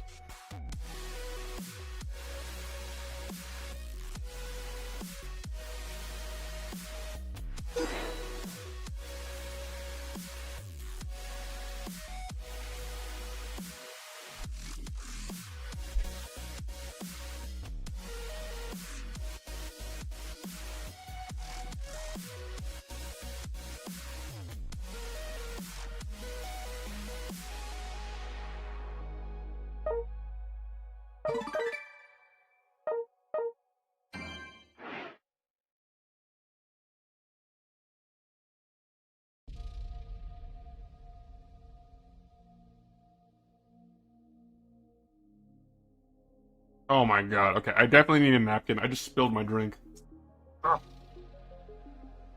Like, don't get me wrong, I like that they fill it to the top, but like, I took off the lid, because this is like the protector lid, so you can't stick a straw through it. And like, literally, it's like...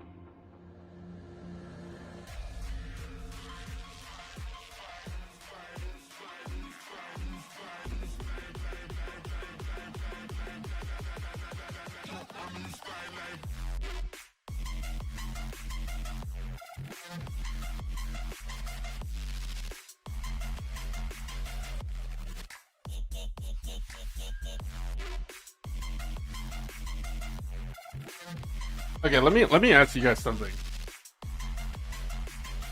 And this is subjective. There's no wrong answer, by the way. It's like, it's an opinionated, and of course it's situational as well. So, what do you guys think is like...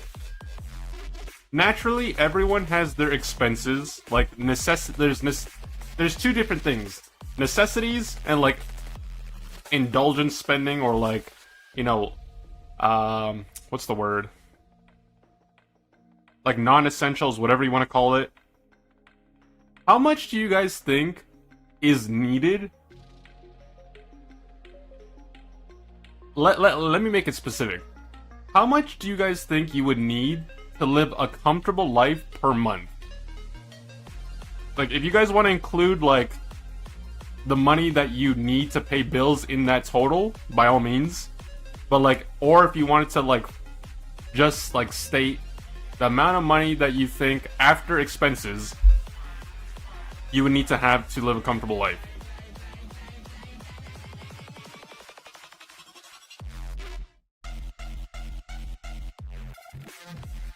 That varies a lot, mate. That's why I said there's no wrong answer. It's situational, subjective. Like I'll like I can like, for me, just bills alone per month, I probably spend around, let me see here, 800 to 900. That's literally just bare minimum. So, and then of course, if I wanted to live like everything after that, oops, bro, I'm tired of seeing this Flappy number. Get this shit out of here. Someone else ban the Charizard. 800 a month? Yeah, that's pretty much what I spend on, literally just like on bills and stuff, or like utilities, whatever. Like 800 to 900. Sometimes like it goes over 1,000.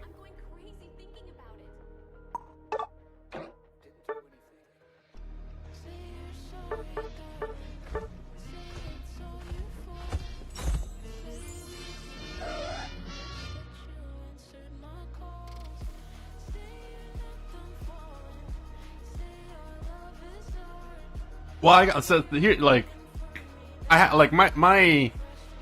have benefits though. Like I'm not, so like that's why it's different, of course.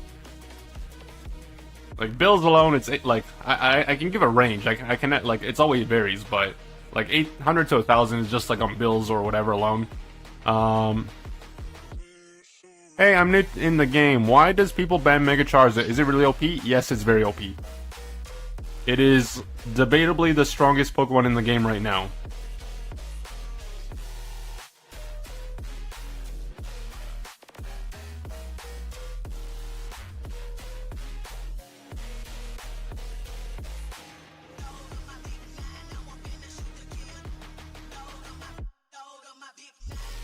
Oh shoot, sorry. Fat fingered a button.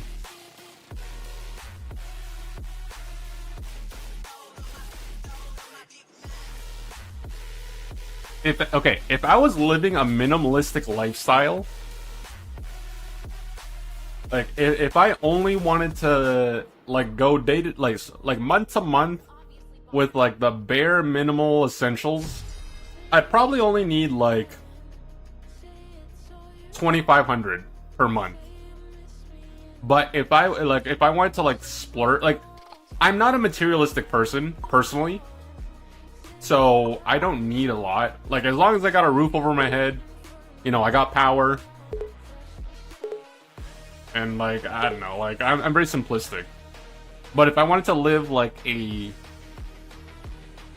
life where I can just feel like reassured, or I don't know how to phrase it. For me, I would probably say 4,000 to 5,000 personally. But like that's also not factoring in like it's literally just me. Based on like my current living situation. Obviously when I move out, that's going to be completely different. Very, very different.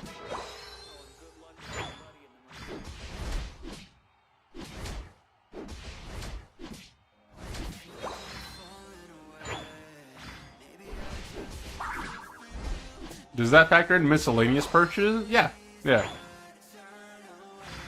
4,000 to 5,000 would be enough for me right now. I don't need a lot.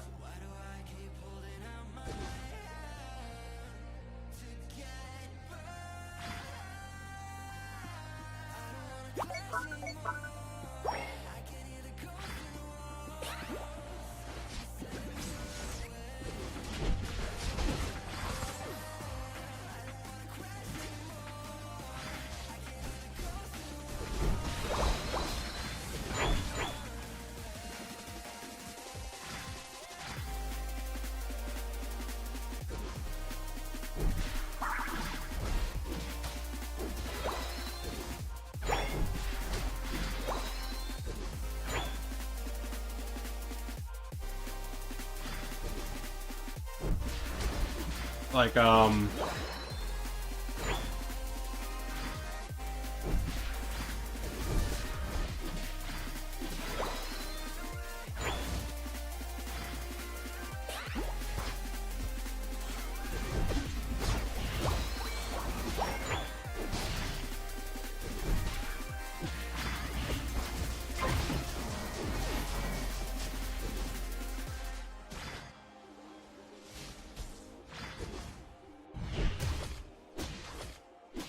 I prefer to stay in 2. I mean, I like going out once in a while, but I'm not the person that likes to go out like every single week. Like if my coworkers like invite me out to like a bar or something, or they want to go to a pub, or whatever, or they want to do like some recreational activity, sure, why not? Especially if it's been like a long time. But like if they're texting or calling me like, you know, every week and they're saying, Shen, let's do this. Nah. No, thank you.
Can someone copy and well? I didn't see I saw the comment very briefly, but because I was playing the game, I didn't get to see it. But who asked the question about something in the summer? I didn't see. I wasn't ignoring. It's just I'm like playing the game, so like sometimes my attention is distracted.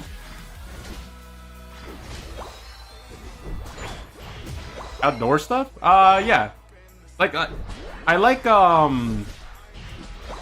jogging. But if we're talking about like actual activities, when I was younger, and I'm still young. Objectively, I'm still young, but when I was younger than I am now, I did like to go paintballing and escape rooms as well. Those are like my two favorite hobbies, paintballing and escape room.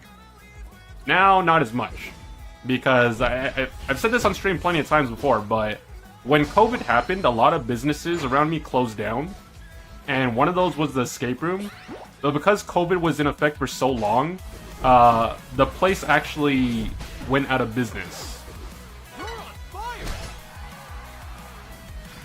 So the escape room that was like local to my area, it no longer exists, as well as the go-karting.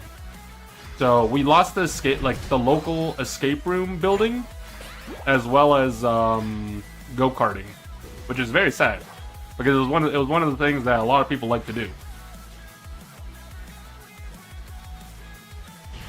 Like, believe it or not, there were so many people like. If you ever went like go-karting or an escape room at the place that the regulars went to, it was a very easy way to meet people because so many people did it.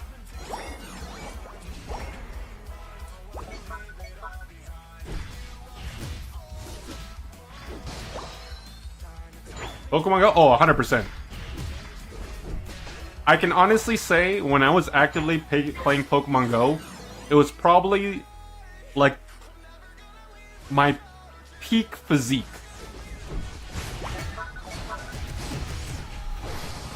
Personally. Like peak physique.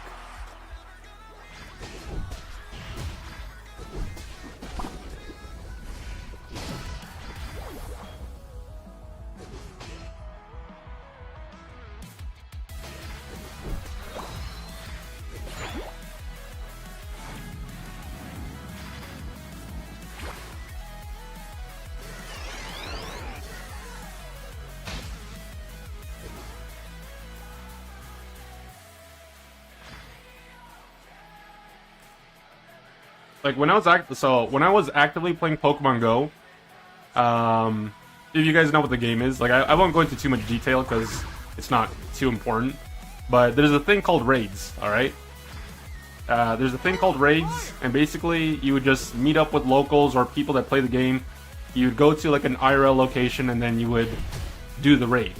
Like you had to be there in person, and then of course they eventually added remote raiding, which was arguably unhealthy for the game, debatably. But yeah, I would always go in person, and I would literally just bike everywhere. I would average 150 kilometers to 200, like just biking around per week, just because like it was something I like doing.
Fuck, man.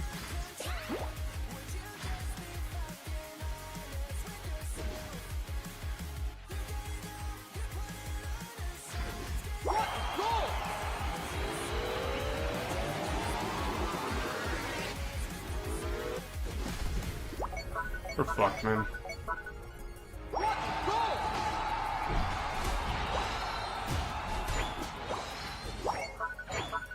Armarouge is a fucking idiot. Like, when we're already winning, this guy leaves the fucking team fight, if you even want to call it that, to go fucking backtap. Like, it's so fucking dumb.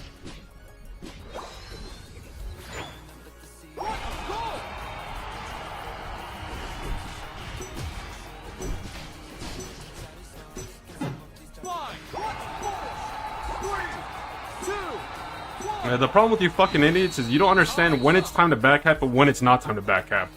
I can't even go aggressive because I can't pop my Unite move until after Ho Unite moves. The problem is, by the time they did that, everyone on my team fucking died.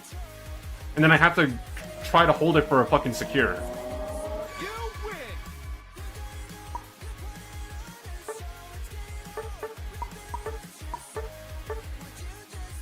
If Pokemon Go can start completely over, I'll probably go back to it.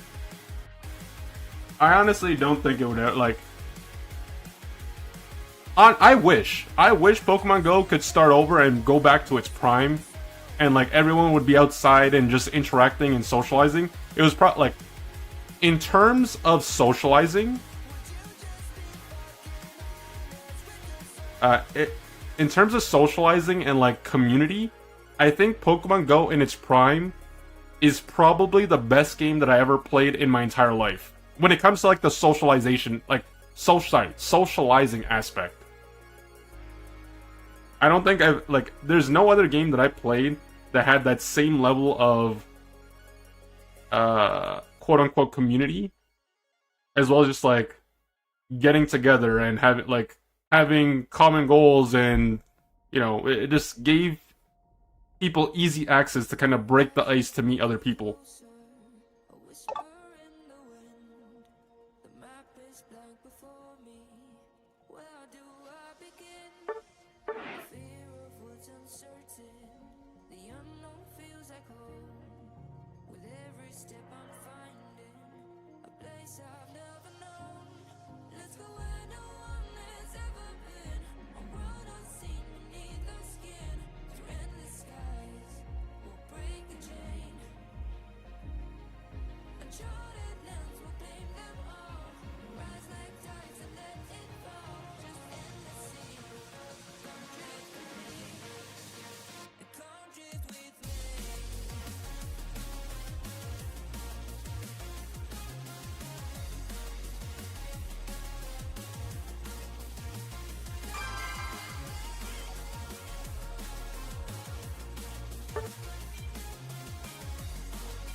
When I was in Taiwan 2018, old people were playing Pokemon Go. Old people still play Pokemon Go. That's the thing. The beauty about Pokemon, it's one of those games that just has no age restrictions. Like, people, like, there are some people with a narrow-minded perspective that think, oh, Pokemon, it's for kids. Bro, I like, there is just as many, if not more, adults, whether it be like teenagers or adults, that play Pokemon than kids. It's like,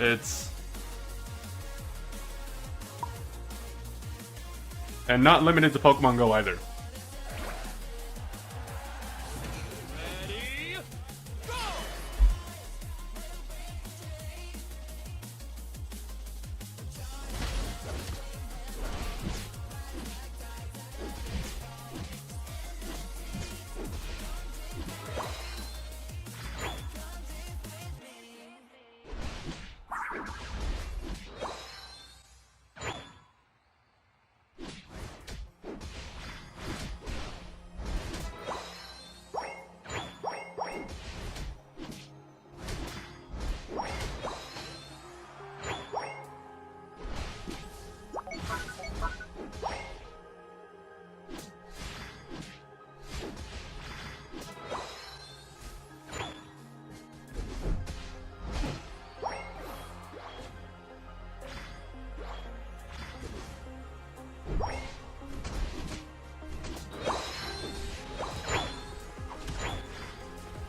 Oh my lord. Bro, look at the damage on that fire punch. My lord. That took off literally 3/4 of my health.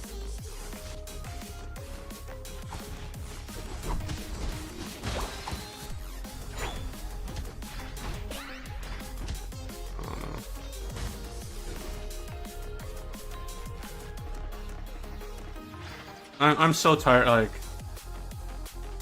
I am so tired of seeing Mega Charizard, man. Like, after playing the... Okay, so...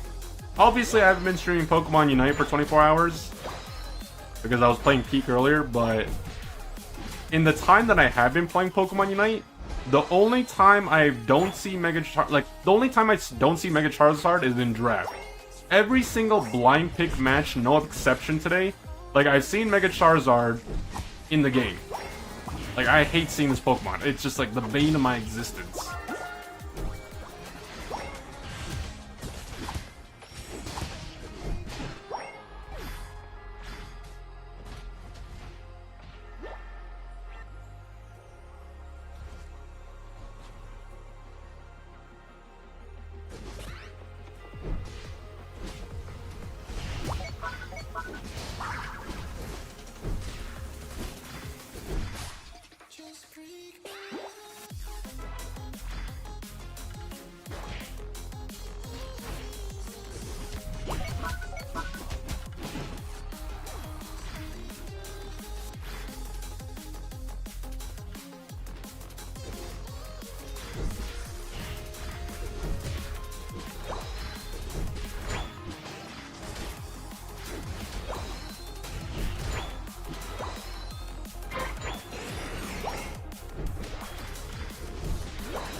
Oh.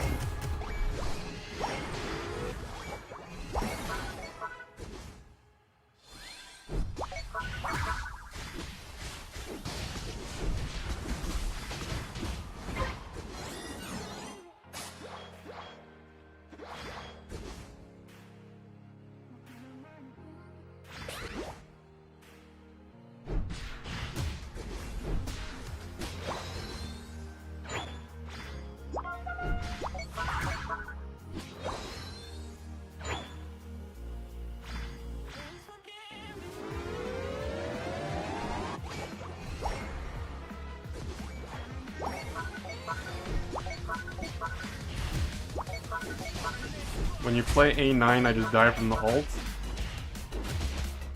I think that can be said about like 90% of the Pokemon Unite roster right now. Maybe 95.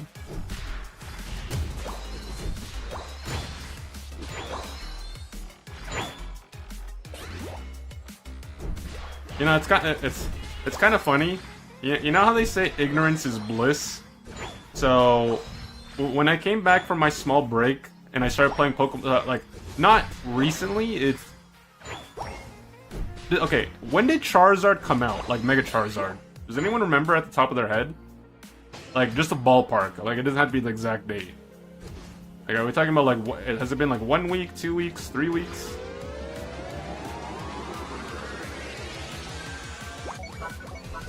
Go! You're on fire!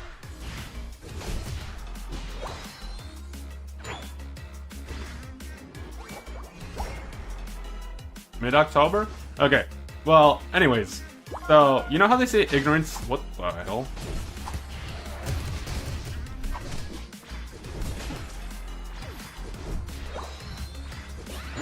I keep getting interrupted when I'm trying to talk, but that's just Pokemon Unite for you. Too much happening. Okay. I'll try to be fluid. I'll try to not get interrupted. So, okay, so you know how they say ignorance is bliss? So when I came back to Pokemon Unite, and when I say came back, like, you guys know how I am. When I get to 1600 on my main account, and then when I get to 1600 on my alt account, I kind of just slow down. Like, back in the day, I used to, like, grind Pokemon Unite, like, day in, day out. Now I just don't really care to.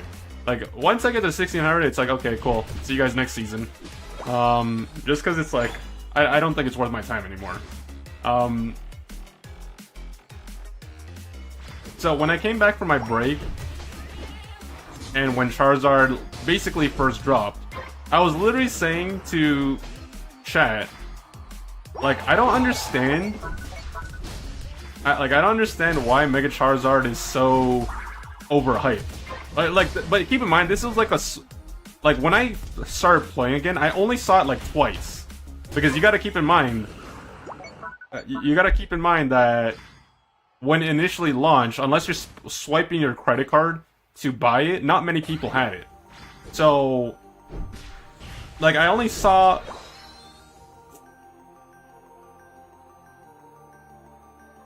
How close the main to 1600? Dude, I'm so far off, man. Like, don't ask. I am just dying internally and externally. So, anyways, when I started playing when Mega Charizard came out, day 1, or day 2, whatever, I only saw it like 3 or 4 times. And the 3 or 4 times that I saw it, whether it be on my team, whether it be on my team or the enemy team, bro, the people that were playing Mega Charizard were so dookie. Also, like, bro, brother went 0-0 as Mega Charizard. Jesus Christ. Okay, but, like, the people that were playing it were so dookie, and I was literally saying that Twitch chat, like, I don't understand what the big hype about Mega Charizard is. Like, this Pokemon, I was literally saying, this Pokemon looks so shit. Like, yeah, it moves fast, but, like, I don't get the appeal.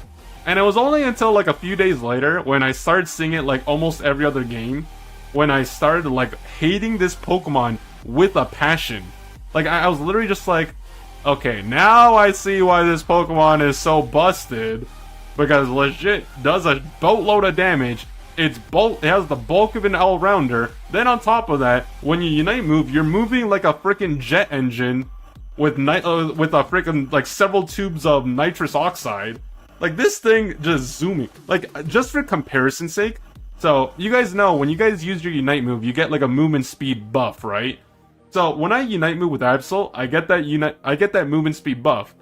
And for comparison's sake, that Charizard literally outsped me and just managed to get into Flare Blitz range, and I'm like, okay, buddy, like, that's the dumbest shit I've ever seen. Like, this thing is moving faster than me as a speedster. I'm like, it's just like, oh, I'm just like, oh my god, brother.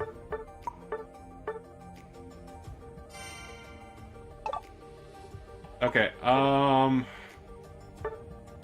about this? I will try my best to get to 1550.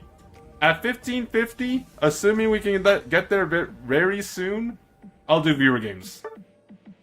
That's in response to you, Valley. So maybe I don't get to 1600, maybe I just get to 1550, and then I do viewer games. That's 3, I would need to win 3 straight games. Maybe 2 if I'm lucky, depending on how much elo I gain. 3 to 2 games. Back to back. I'm still gonna be streaming for a long time, guys. Like the stream doesn't end until tomorrow, 7 a.m. Obviously, I'm still gonna take breaks, but oops.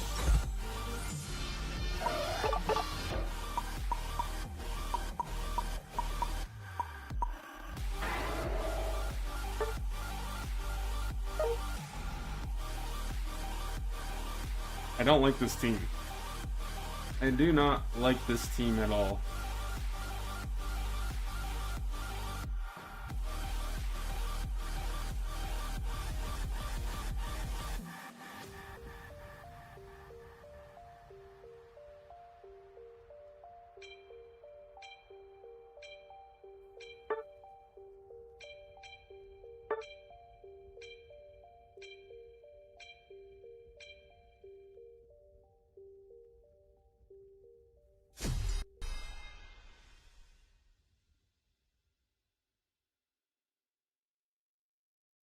Of course it's a Mega Charizard X. When is it not a Mega Charizard?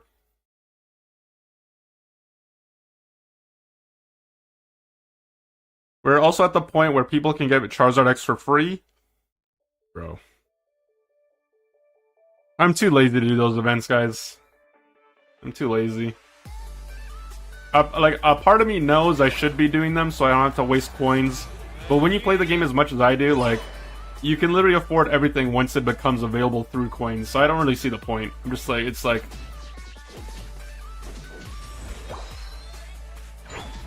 Like, I have a weird train of thought, because it's like, if I'm not using my coins on Pokemon licenses, like, what am I going to use it for?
Oh.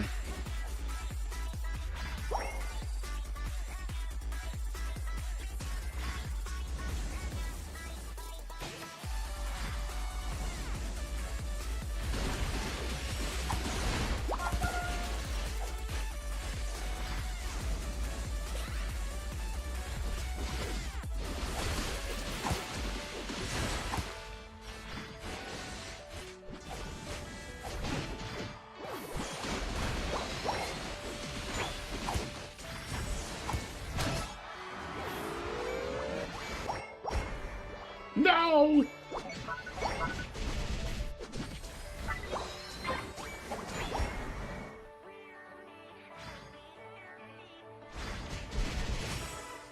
Brother.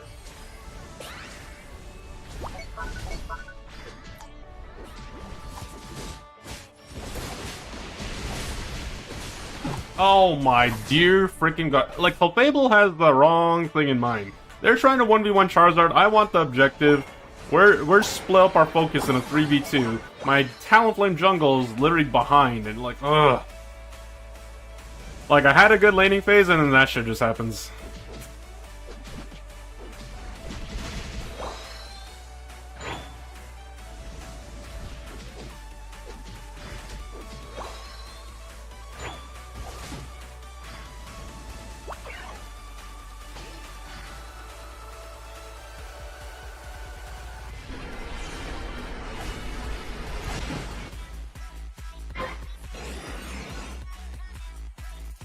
Yeah, this bottom lane's fucking cooked, man. No, like, just let it go. Oh my god.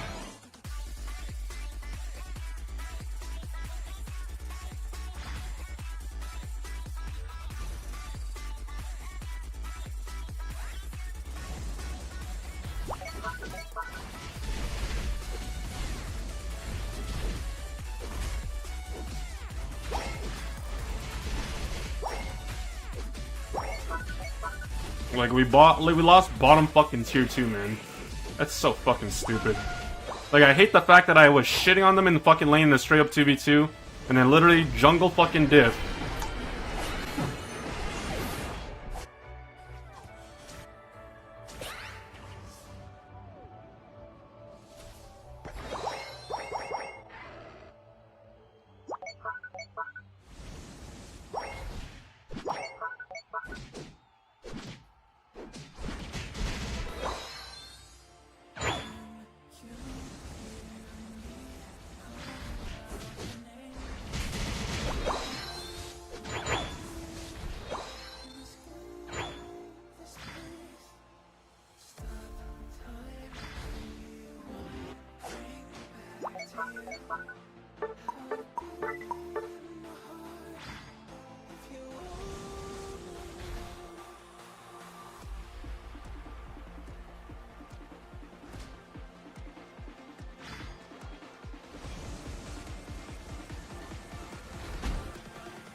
Yeah.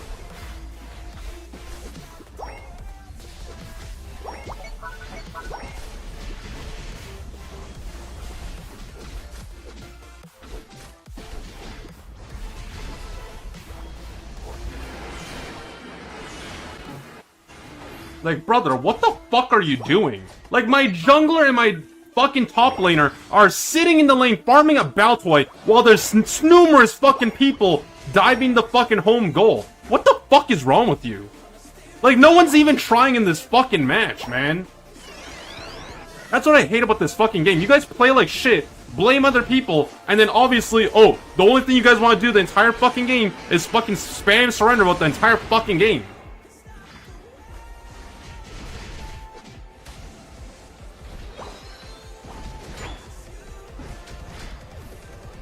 Don't give up.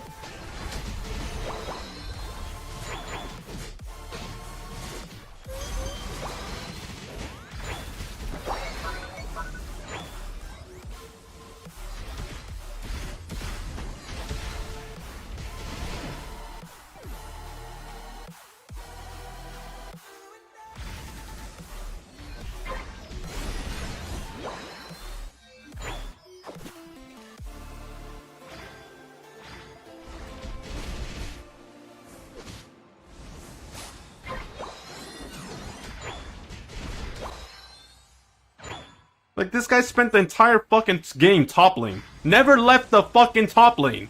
And hasn't scored a single fucking point on this goal in the last 7 minutes and fucking 50 seconds.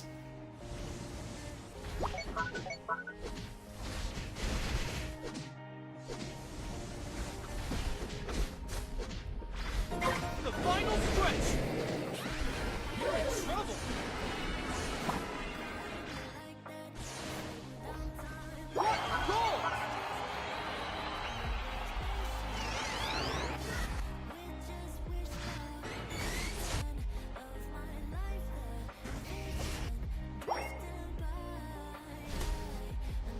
What's even fucking worse is Clefable doesn't like, Clefable's fucking trolling.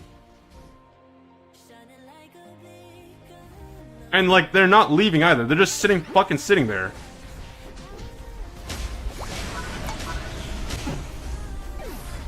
Like, you guys are literally just fucking taking turns fucking trolling. It's so fucking stupid, man. How the fuck is anyone supposed to play with you fucking rejects? You milk-breathing, crayon-eating fucking toddlers that don't do anything the entire game. You fucking want to rage quit because you play like shit.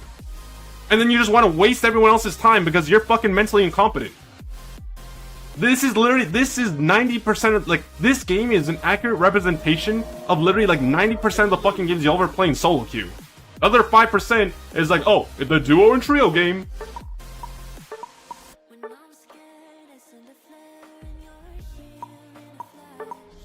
Like, stupid dump fuck over here, insta-calls jungle, is on a 1, 2, 3, 4, 5 game losing streak after getting kicked off the fucking duo or trio squad, cause what a surprise, they're fucking shit at the game. That's not only based on this game, but the fact that they literally have a negative fucking win rate. Oh, what about you?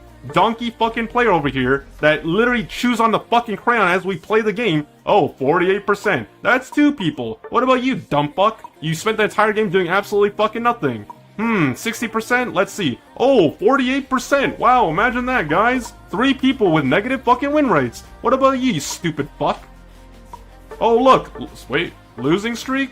Wow. Can you see the common denominator between you stupid fucks that waste my time? And then you guys wonder why I talk so much shit about you fucking clowns? You guys are equally mentally fucking incompetent. I'm convinced you guys all have the same fucking parents. And then when you guys were put in a fucking basket, you guys were rolled down the fucking stairs, and then you were left there because your parents didn't want you. Unfortunately, because they didn't want to go to jail, they were forced to pick you up, and they had to deal with you. Like, my fucking god, how the fuck are the four of you so mentally fucking stupid that you can't even go positive in win rate? Jesus fucking Christ.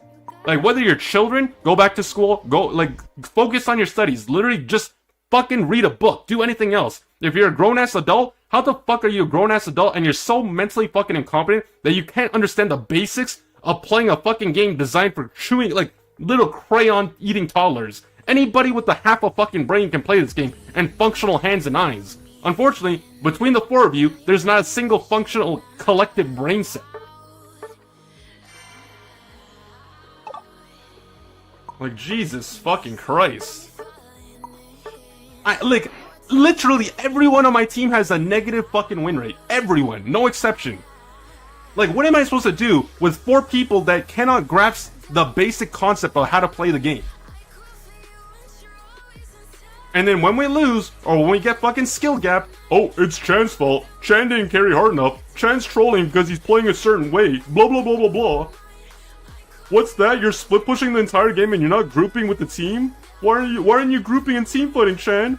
Oh my god, he's backcapping. Oh my god, he's not with us. Oh, blah, blah, blah. Like, when you guys play like shit every single fucking game, maybe you guys should self-reflect. Like, I would say this to anyone. Like, I wouldn't give a shit if I know you, if we're friends or whatever. If you have a negative fucking win rate playing this game, I promise you I would talk to you the same way I would talk to any other fucking dog shitter that plays this game. What's wrong with you? I would literally ask you that. And like, unless you're just fucking stupid beyond belief, or like there's like just something wrong with you, I would genuinely encourage you guys to not fucking play the game anymore. What's even worse is that I like, there should be a fucking restriction in place.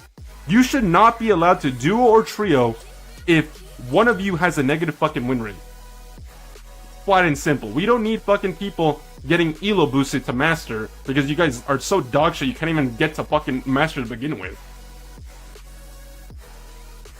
Another restriction, if all of you have, like, if the 2 out of the 2 people, 3 out of the 3 people, whatever, have negative win rates, you're not allowed to play. You need at least one fucking human being in that roster or that squad that actually knows what they're doing to a certain extent. It's like when you have 40 to 60% of the fucking team composing of fucking crayon-eating toddlers that will never comprehend how to play this game, even if they had 100 fucking years to play and study it. It's like, it's the blind leading the blind. Period.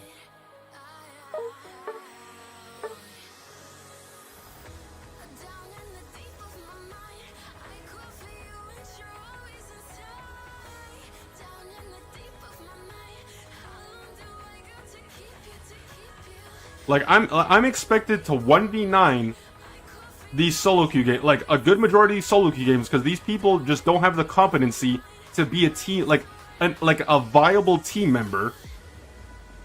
And then, like, even when I'm putting in 100% to try, like, what exactly was I even supposed to do that game? Like, I genuinely need to understand. The only thing I could have done differently from an objective point of view is literally not go to that Regidrago. Do not contest that. I wouldn't have died, but it still wouldn't change the fact that there would still be 3 people bottom. So, what? Optimistically, I'd still have to give up bottom. Like, I just don't die.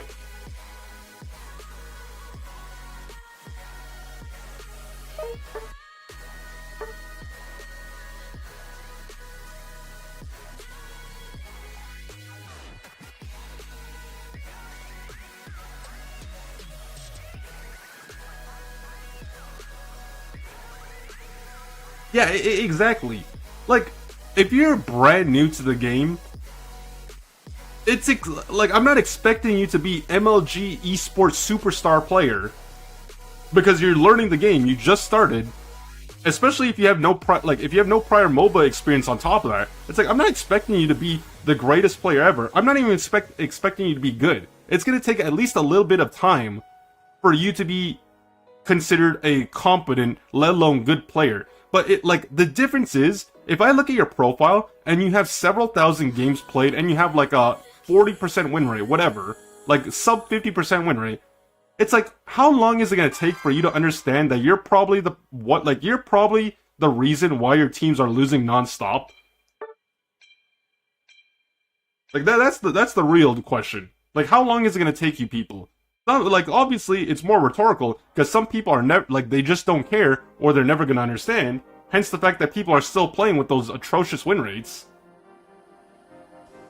But like, my god, dude.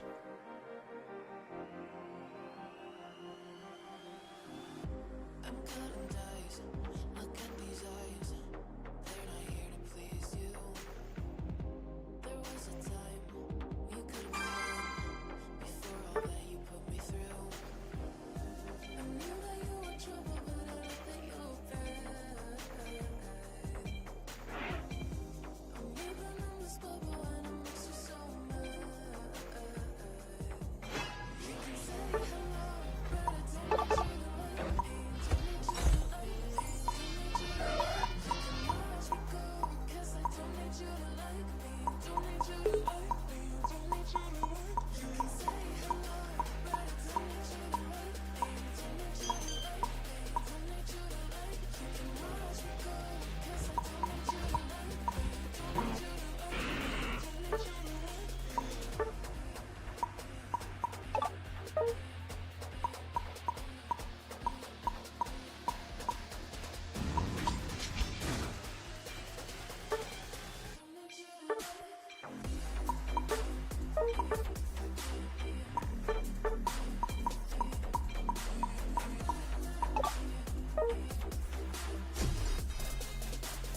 Oh, thank God.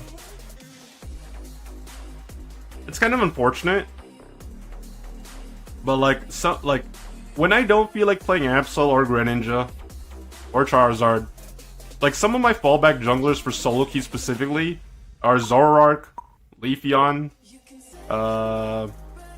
whatever else I play. The problem is that I don't like playing those Pokemon, especially now, because Mega Charizard is so popular. Like, even if I have a solid start in the early game, like playing Leafeon is just like I don't have objective secure, I don't have rip potential. It's literally just like I play like an assassin and I go for a pick, or like I'm involved in a team fight in some shape or form, but essentially I'm split pushing or playing for kills. Like, that's the nutshell version. Obviously, like, I'm skipping a few details. Same with Zoroark. Like, obviously, I think it's probably one of the most fun Pokemon for me personally in the jungle. But it's like, it's one of those Pokemon that if you're not playing it essentially perfectly in the late game, like, it's very easy to get punished. And then especially if there's the Mega Charizard on the team, it's like, brother, like, that shit is not so good.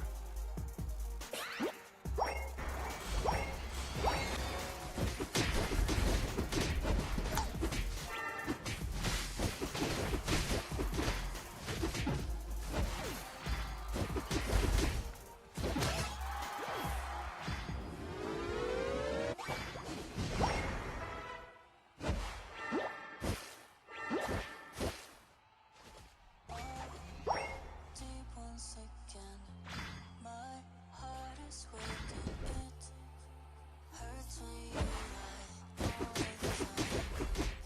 the time.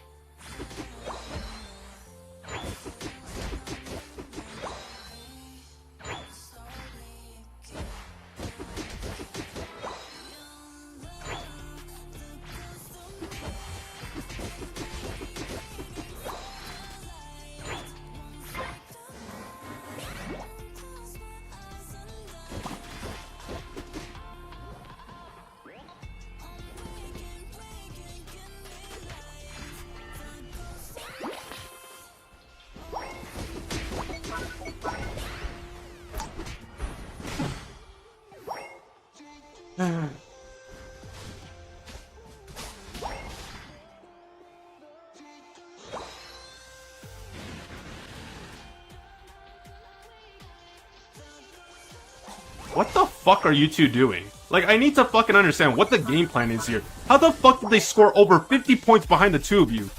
Like, Jesus fucking Christ, you guys don't rotate. You're sitting in the lane the entire fucking time and you can't defend either. That's what pisses me off with you fucking idiots. Like, I literally expect nothing from you fucking clowns, but when you guys do nothing, it pisses me off.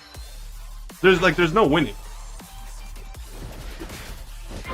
Get the fuck out of here, you donkey. You're so fucking useless.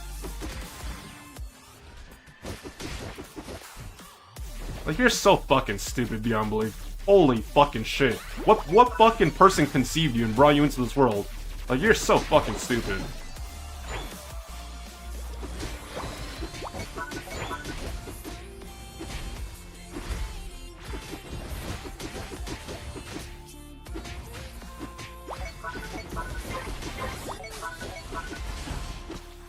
Oh look! Good job, guys. You stayed bottom the entire fucking time and didn't get anything done.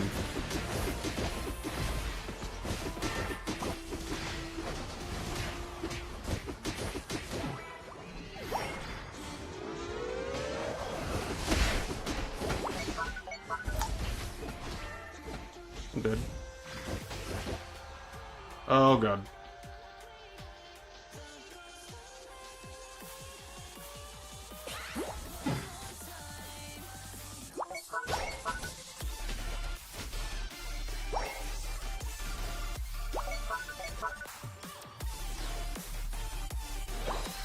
They sat bottom the entire fucking game. They lost bottom. They lost the objective. They lost the fucking goal. They haven't rotated at all.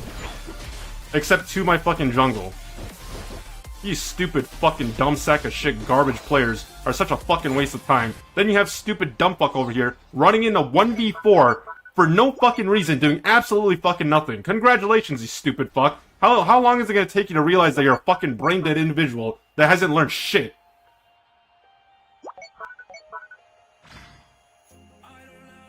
Like literal crayon munchers on this fucking team.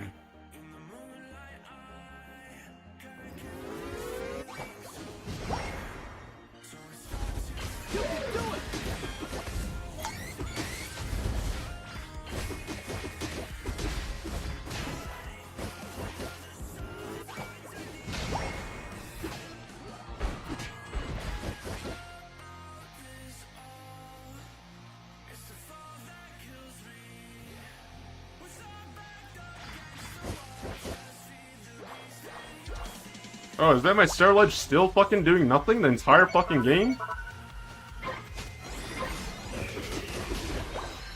Fucking idiot.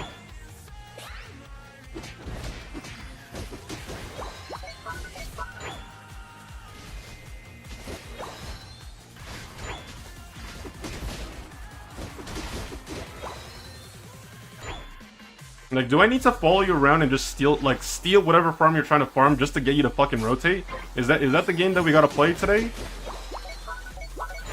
Because obviously, as long as there's farm on the map, you never go anywhere else other than fucking bottom and go tax the jungle.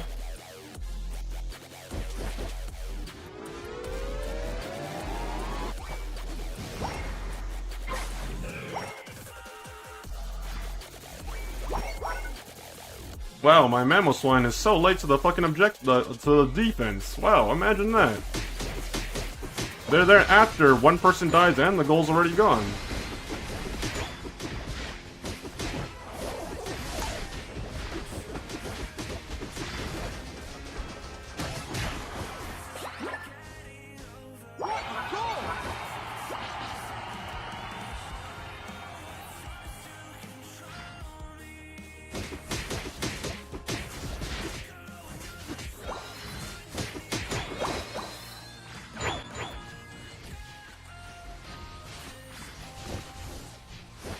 Don't give up!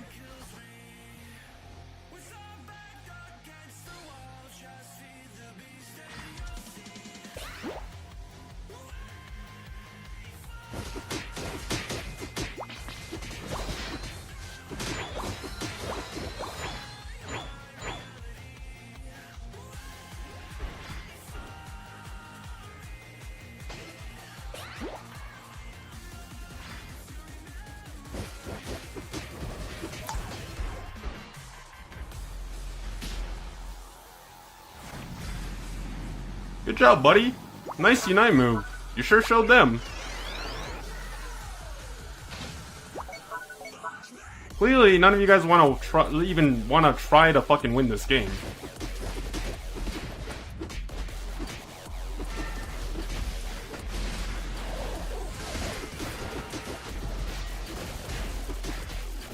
The final stretch. You can do it. Don't worry, Latios. It's not like there's a fight happening right in front of you. Surely.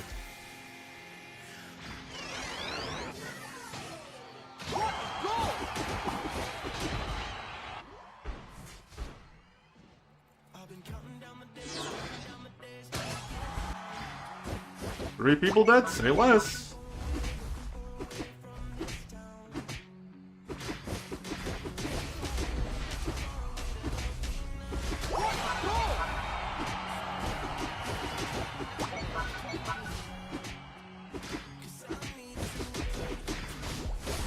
I couldn't wait. I wanted to stall a bit longer, but I couldn't wait.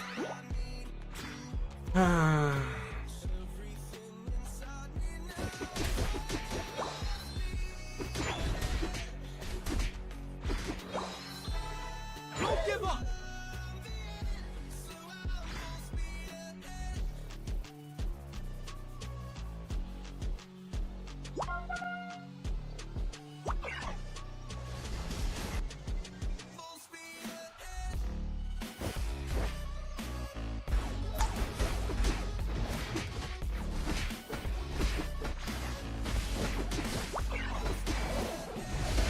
Fucking crowd control, man. Like, I can't fucking do anything, and no one's even pressuring the fucking map. Where the fuck did you guys even go?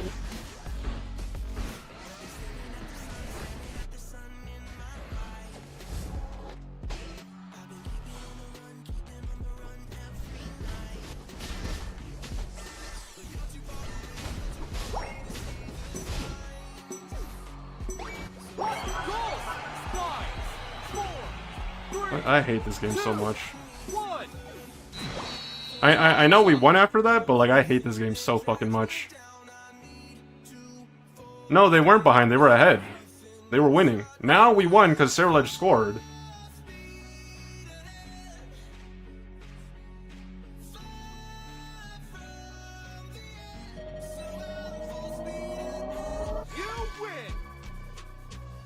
But like my fucking god, I hate you, I hate you. I don't even know what you guys did, like dead ass, like.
I need to know if you'll give me a chance.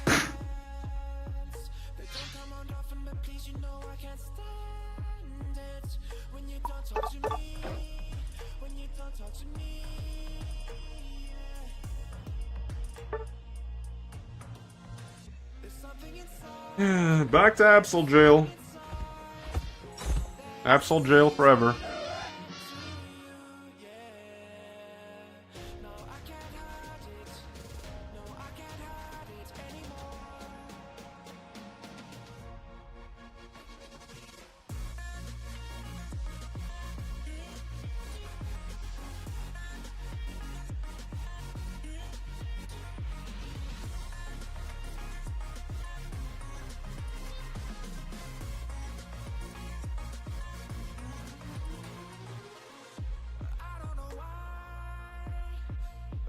Seem to get you off my mind, and I know it's true, and I'll say this to you.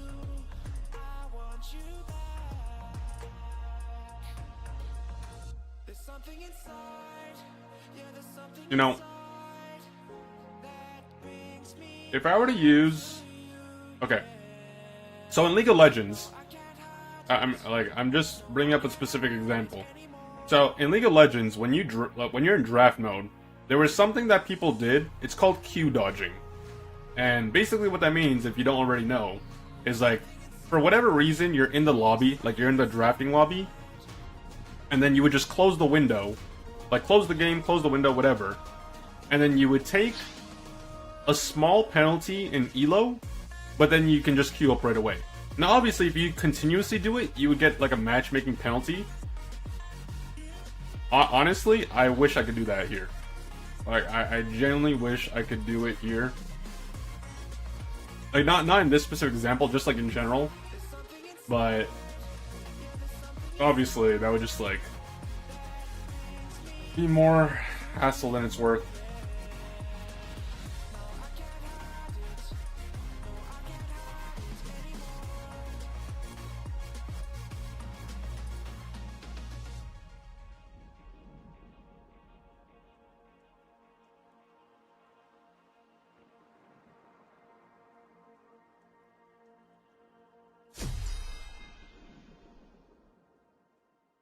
What is their team comp?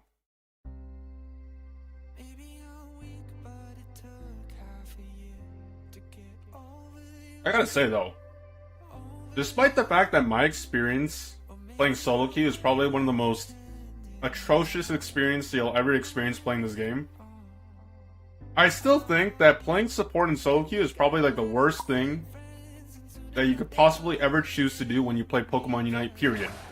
Like, out of all the roles you could play, out of all the things, like all the game modes, whatever, playing support in solo queue is like literally the worst thing ever.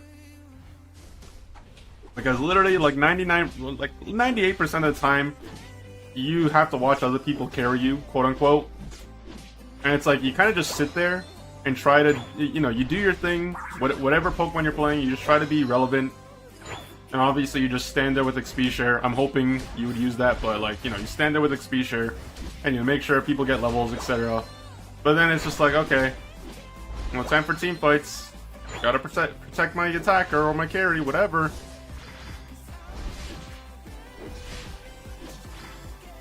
Like, I genuinely feel bad for people that choose the main support in solo queue. I respect it, but I just also feel bad.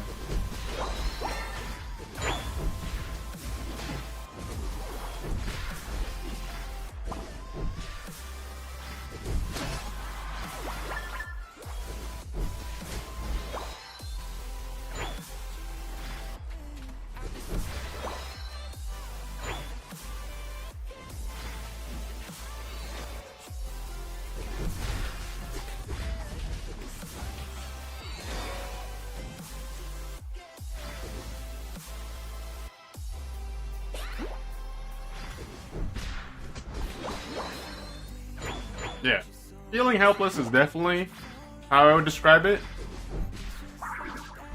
But it's especially when you're especially when you're playing a support that is strictly utility and doesn't have like any quote unquote carry potential. Like I do not misunderstand. I'm not saying supports can't make a difference or they can't carry once, like they can't carry quote unquote, but majority of the time, the average experience that you have when you play support, it's like you're relying on your team heavily. So like, oh god.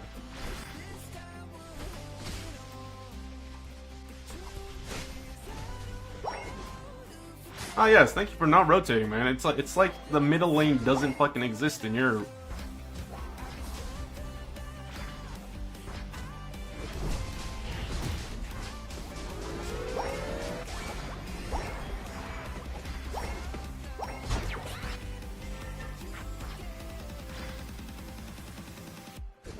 But like when you're playing something, just like with specific examples, Comfy, it doesn't matter what moveset, basically you're dependent on someone.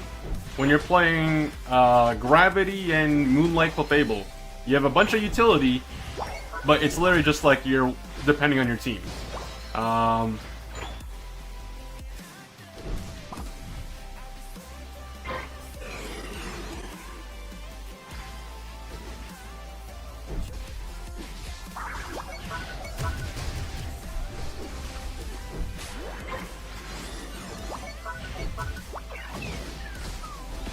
Oh my fucking god, bro.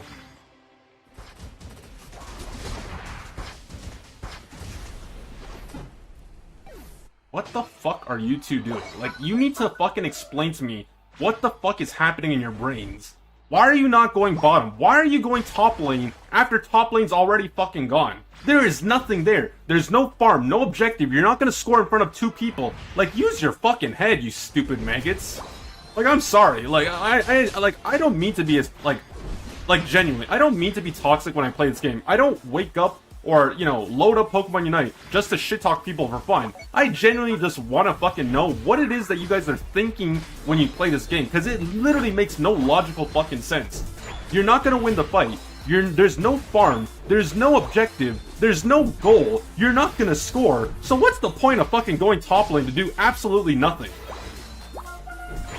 Like, they already lost the lane. I went to go rip the objective because, well, I don't want to deal with a Regieleki fucking map, like, pressuring the map and going down even further in points.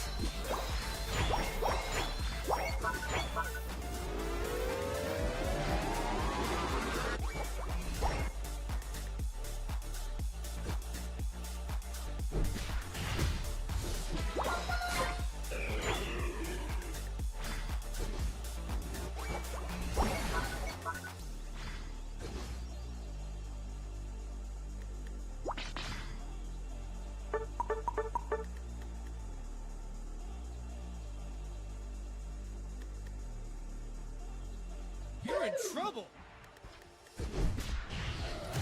Ah, fuck off.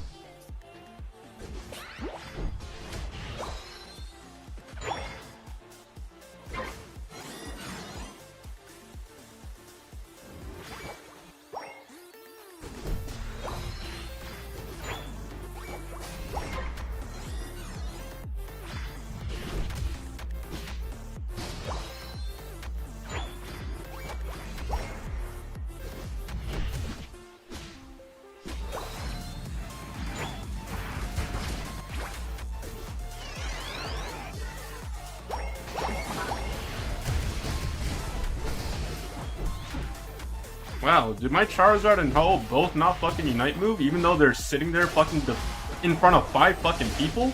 Gee, I wonder what thought. Like, what are you guys fucking thinking? What's even the point? Like, it's not like they didn't have it. I'm looking at the fucking screen and I can see the green dots. Ho's standing on top of the fucking Charizard body. Charizard, for whatever reason, decides, oh, let's not press our left fucking button. Like, Wigglytuff is literally has not done anything this entire fucking game.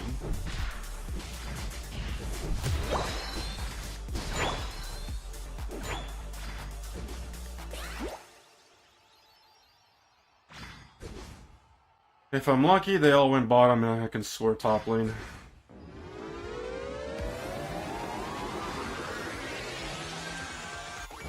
What a goal!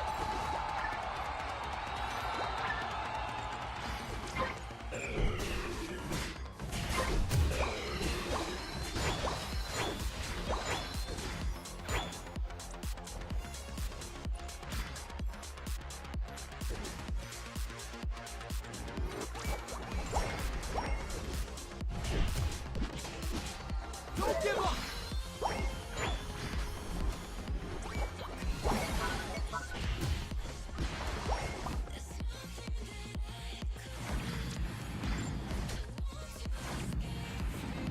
Like, what the fuck is Charizard doing? They are diving the goal and you're literally like 20 fucking miles back.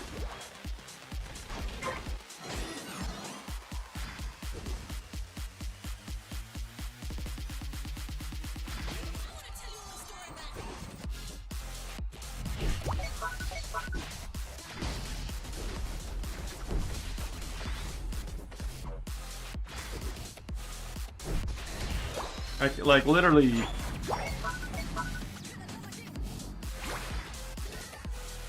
I'm flipping the fucking objective. Fuck it. I am flipping the fucking objective. I am so done with this team. Seriously. Like, get me out of this game. I know for a fact they're not going to forfeit even though I started a surrender vote. Like, I'm over it. The final stretch. If I'm lucky, Cram doesn't have Unite move either. Oh, look. Ho died without fucking uniting. What a fucking surprise. What's that? Delphox?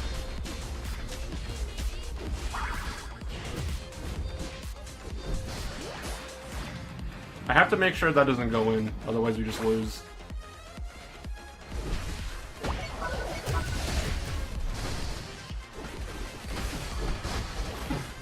And we lose.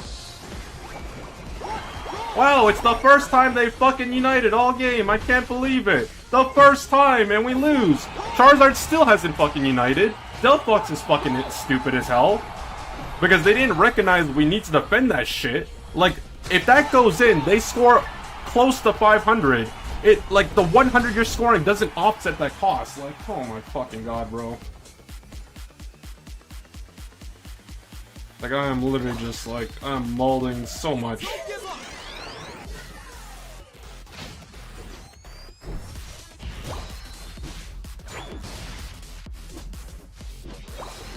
Oh look, they're dead.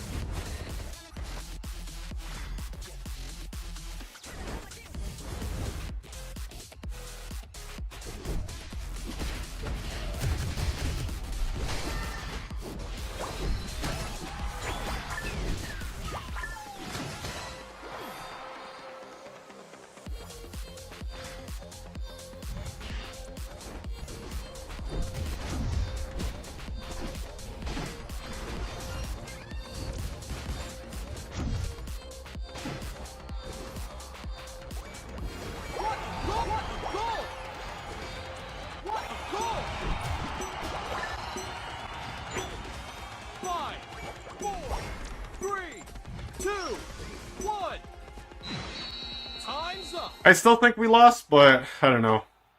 Truthfully, I don't know how much they scored when they hit the home goal. That's the thing. I didn't even have 100 when I scored, so I think we lost, but who knows. Yeah, we lose. Let me put it to you this way. Stupid dump luck, useless dump luck, stupid sack of shit. You do not know how to press left trigger, and you're fucking stupid, useless as fuck, doesn't have XP share, 1 assist in a 10-minute fucking game. You are a stupid dump luck that doesn't know how to group, doesn't know how to defend, doesn't know how to do fucking anything. Period. How did we lose to this dog shit fucking team comp? You wanna know why? It's very straightforward. You guys are all equally fucking shit. You all have, amongst the 4 of you, collectively don't have a single functional fucking brain cell. My fucking god. And I'm gonna profile check every single one of you. Maybe I'll give you the fucking benefit of the doubt that maybe you had a bad game. 7,900 games, so that's a few 100,000 games. Oh look, okay, great. Oh, 52%, you know what that is? Below average fucking win rate of a player that's never gonna learn shit. What about you? See, here's the thing. You're a new player or someone that's a returning player, but after playing a few 100 games, you still haven't learned shit. Like, guys, I don't, like, at this point, even if you're still relatively new, like, how long does it take you to realize that supports need XP share?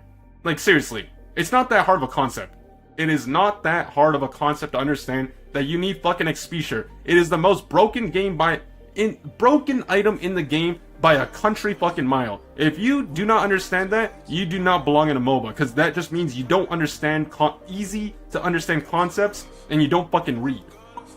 Oh look, and you're a support main too. Imagine being a support main in 2025 and still not understanding the value of XP share. That doesn't, your win rate doesn't even matter because you barely play the game, but then the fact that you don't even understand that is you're just fucking dumb. What about you? Oh great, go another below average fucking donkey that barely plays the game. Oh, what's this? Cool, great, wonderful. Have you slept? Yes, I did sleep. I slept during the stream. I haven't been awake the full amount. I took a nap earlier. So what is average? Average is having a fucking brain cell.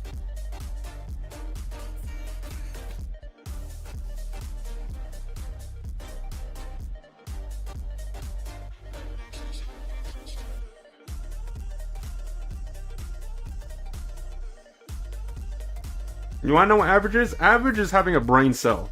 Being good at the game means you know how to play the game.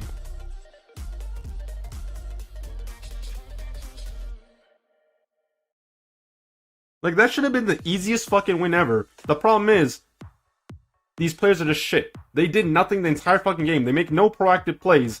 Even when we need to, like, even when we could have won, we still lose because people are just fucking stupid. Like, if Delphox, like, after we got the Groudon, if Delphox recalled, all they need to do was pop their Unite move. That would have stalled a lot, like, enough time for the rest of the team to recall, and we could have held the fucking goal. Then we could have scored. Instead, oh, let's score 100 points while the enemy team goes in as 5 or 4, whatever.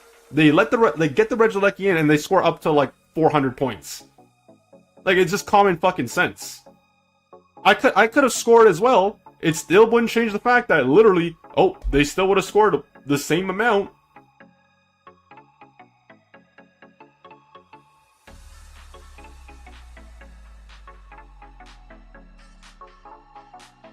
But the problem is, even with the Groudon buff, it's a, what, a 1v4? That one teammate that was there doesn't even count as a person.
Oh my goodness, man.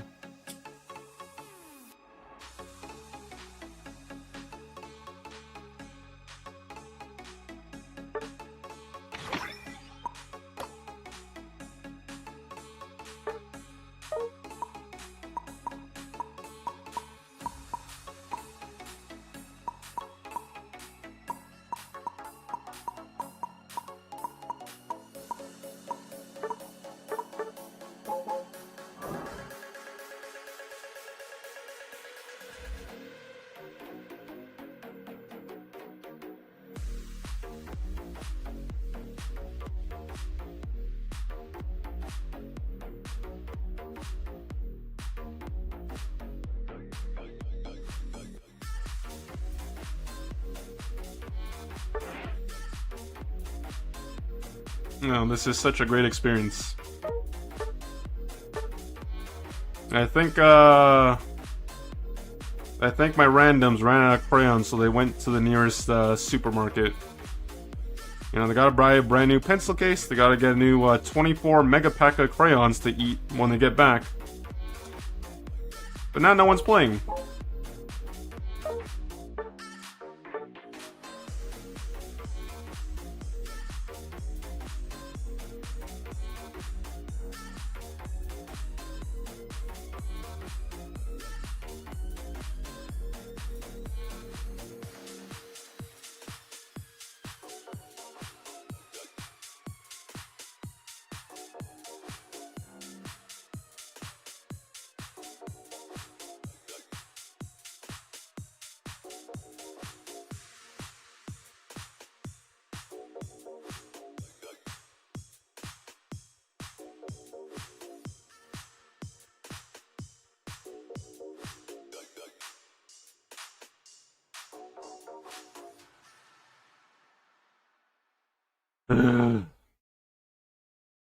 The most anticlimactic thing is like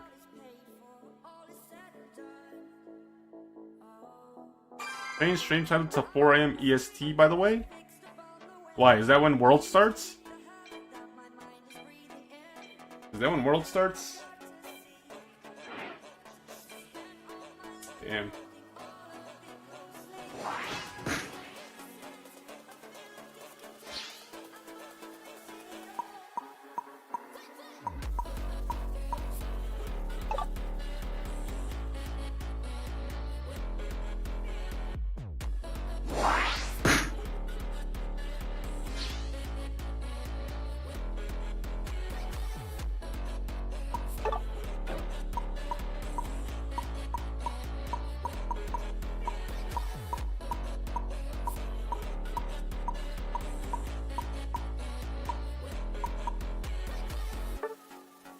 Ay, ay.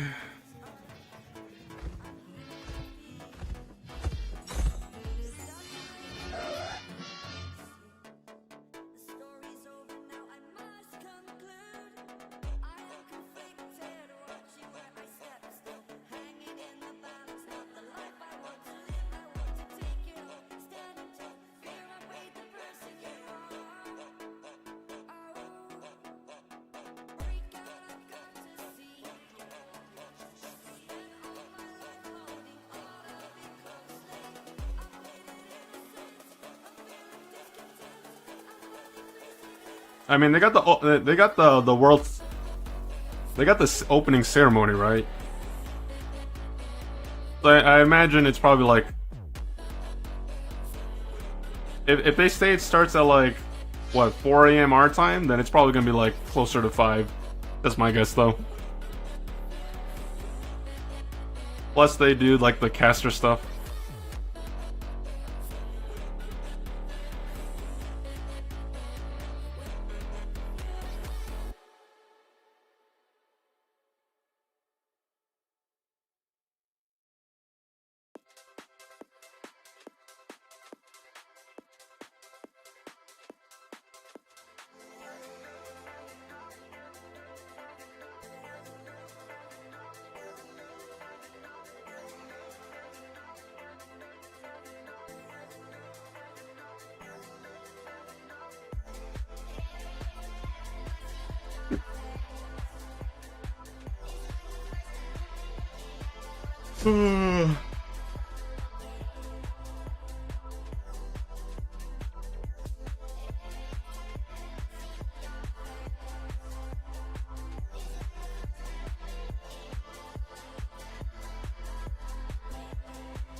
Ready, go!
Oh my fucking god, man.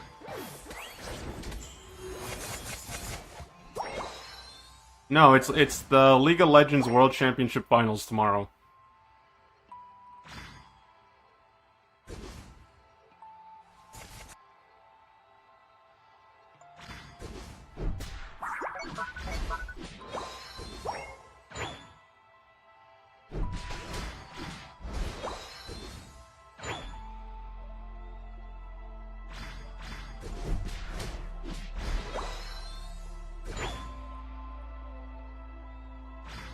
I think the dates for like Pokemon Unite stuff is I think I saw it was like the 23rd, I think.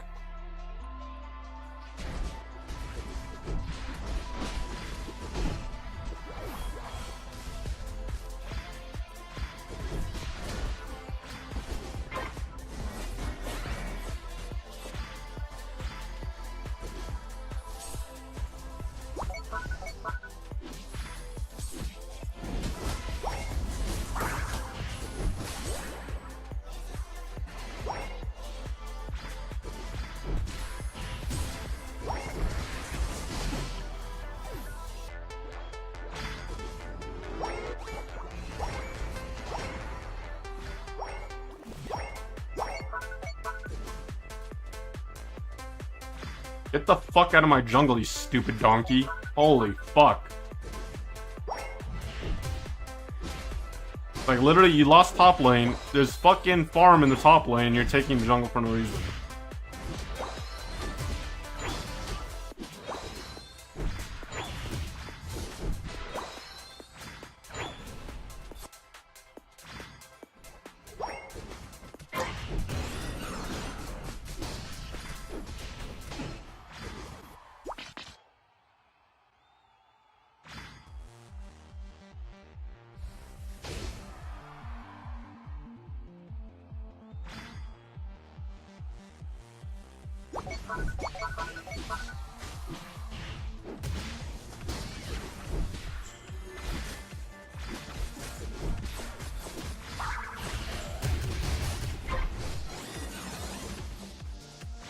This Paloswine's so fucking stupid.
You can do it!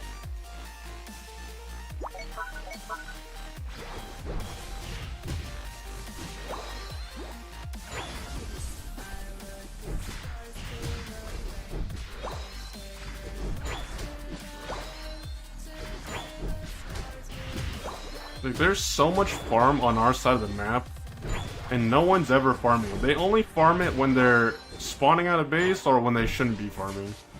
Like, the objective isn't even there yet. You guys are diving the tier 1 pad. Like, what the fuck is happening over here? Once again, it's like I question what the fuck is wrong with you guys. Because it literally makes no fucking sense.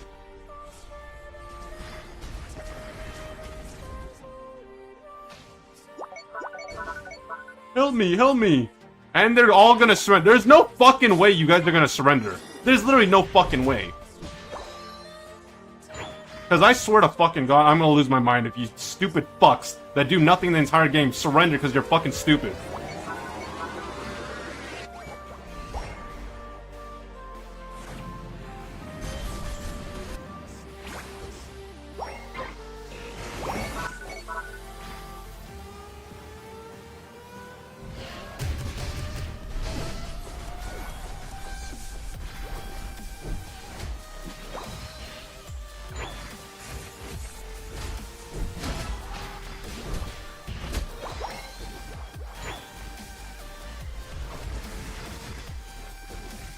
Good Unite move, man. You hit the fucking Baltoy.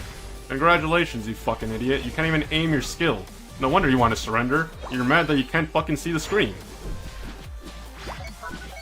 Let's fight together. How about you try aiming before you ping, alright? Ping later, aim first. You hit the fucking NPC. Like, that shit isn't even, like, that, like, your most valuable fucking resource, and you're not even hitting anyone with it.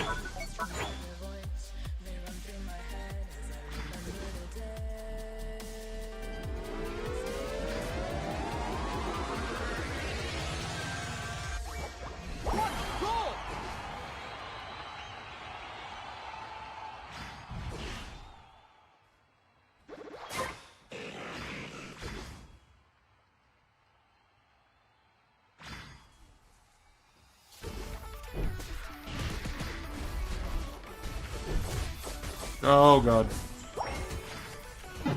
Fuck my life, man.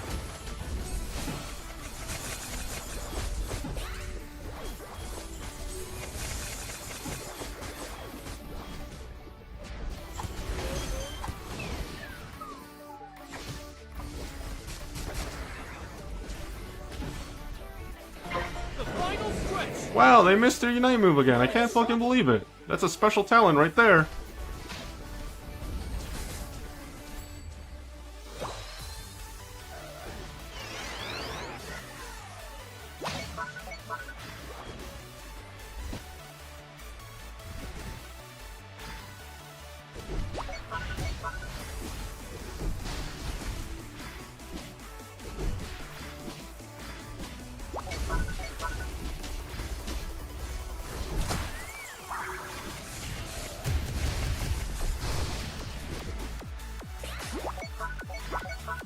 Now we can surrender.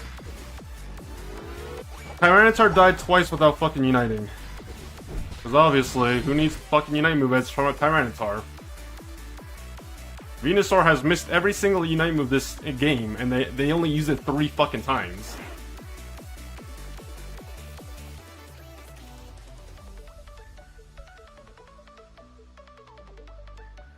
Bro, these people are not human fucking beings. I swear to you, they are not humans.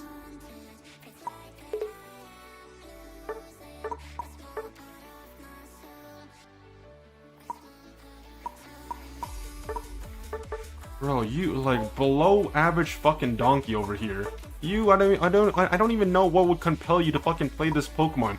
Like literally 6-game losing streak, you just decide to fucking Russian roulette the fucking one of the worst Pokemon in this fucking game. You don't even play it. Like it's not even your top like 40 fucking Pokemon.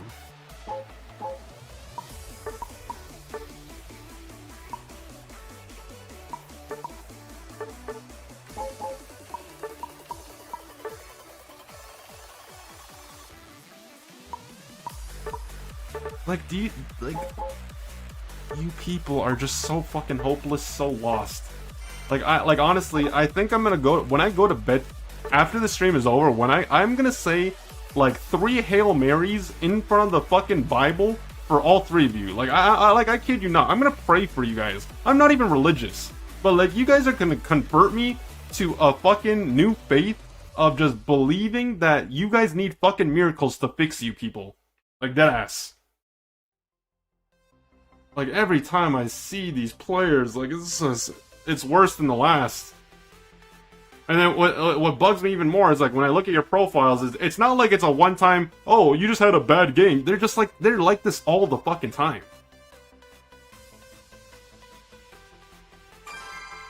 I was literally 1 game away from 1550, and now I'm back in the fucking pits of 1500.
Ay, ay, ay.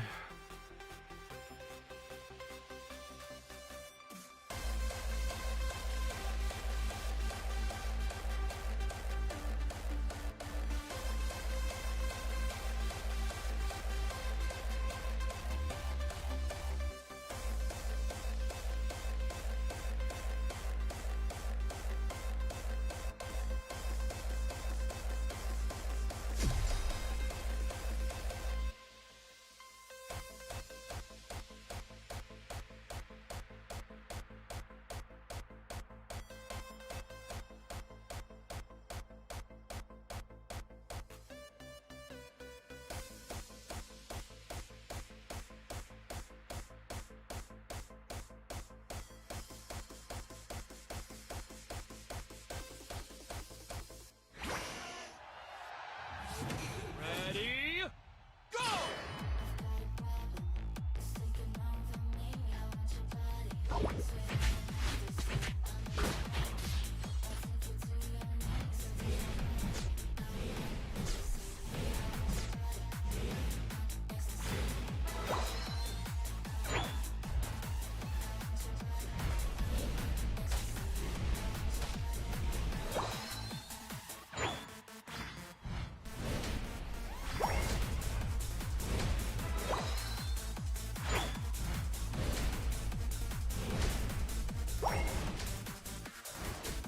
Oh my god.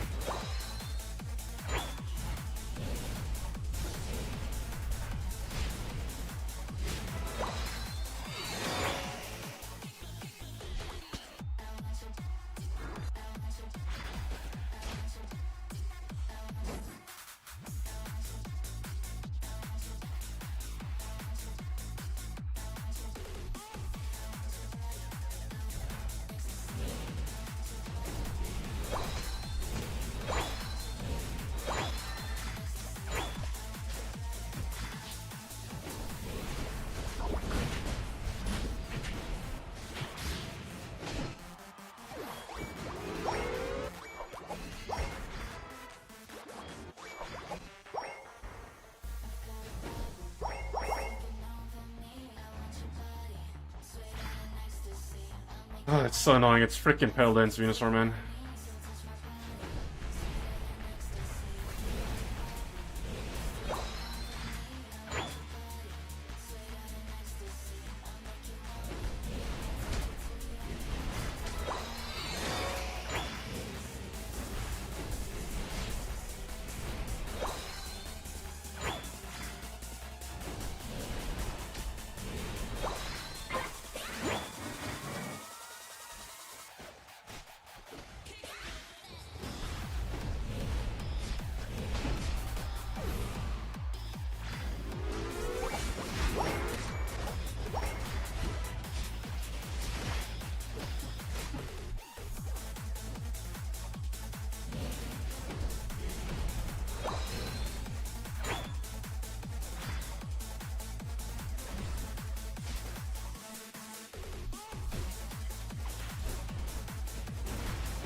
Hey, can you guys look below you, you fucking idiots?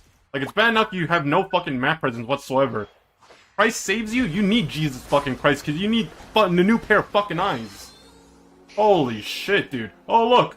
Christ! They're granting a miracle. They're gonna resurrect from the fucking ashes of the fucking Pokemon Unite base. Hallelujah.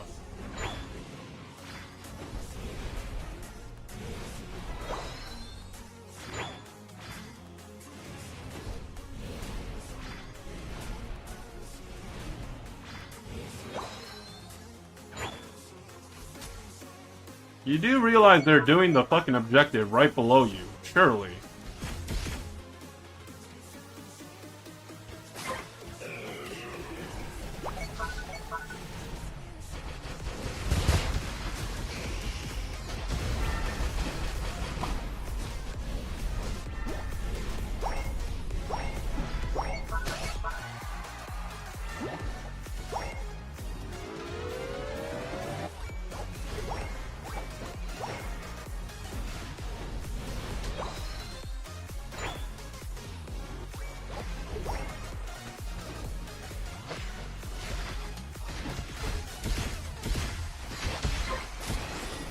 That Regieleki has no fucking value.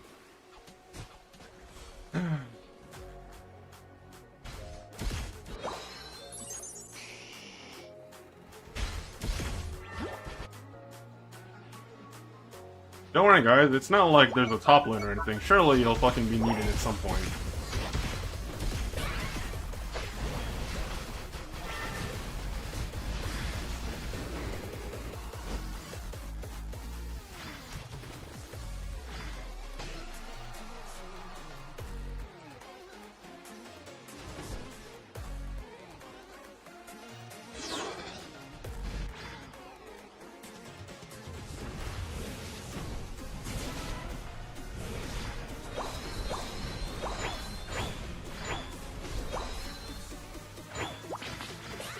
Don't give up!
Final stretch!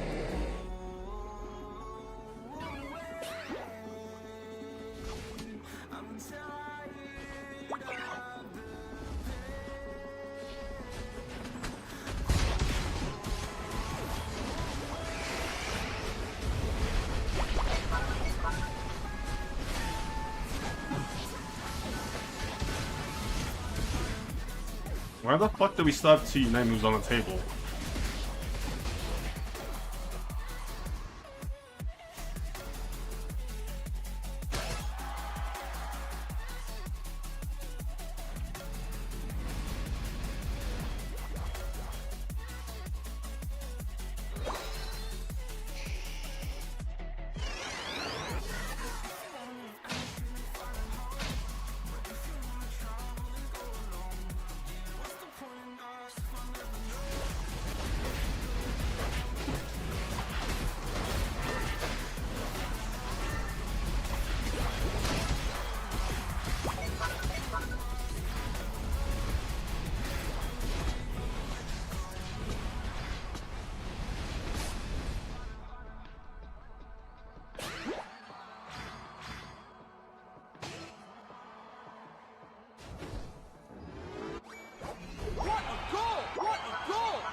5, 4, 3, 2.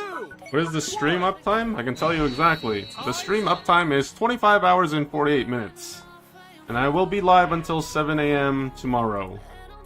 And then I will go into hibernation for the rest of the year.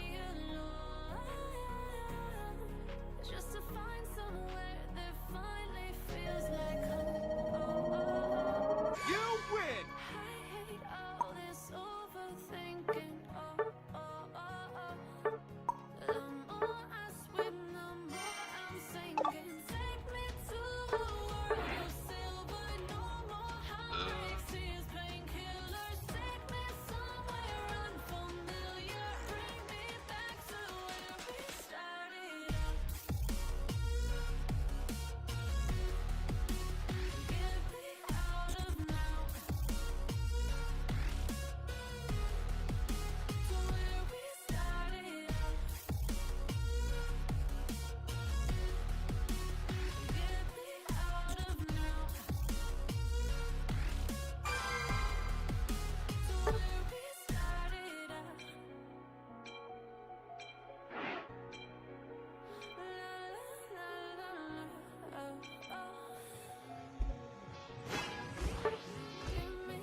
Ejin?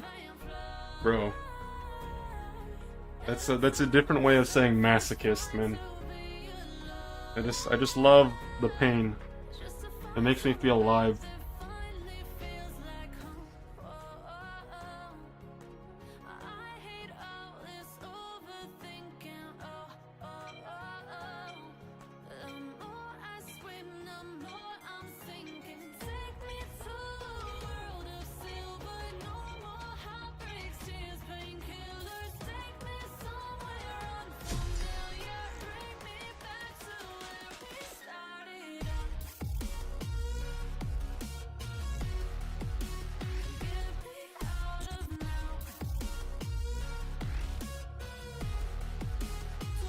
Honestly, I'm kind of glad I didn't go Absol this game.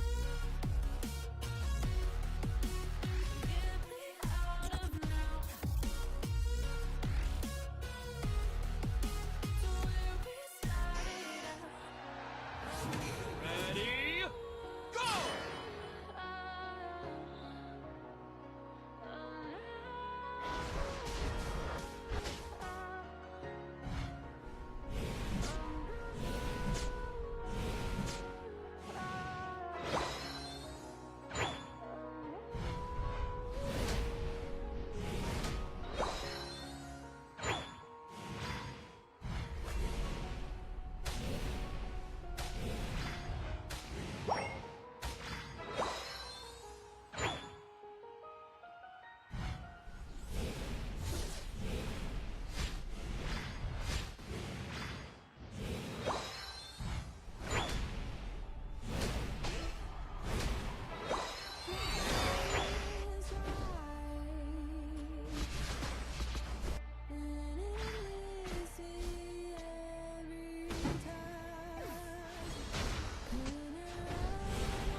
I didn't even realize this guy doesn't have XP share. Right.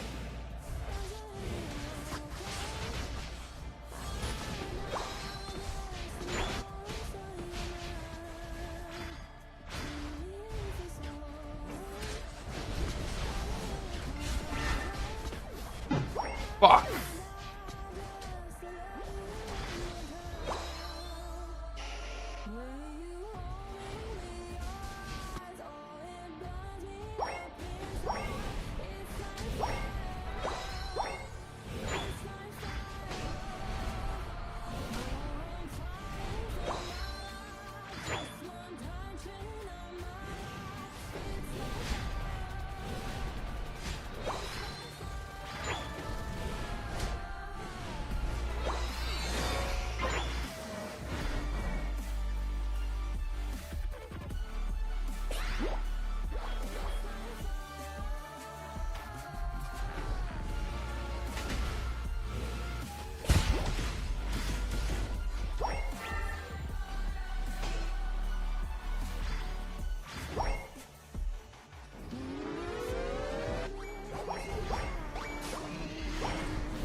Our Latios just speed ran fucking getting sent back to base.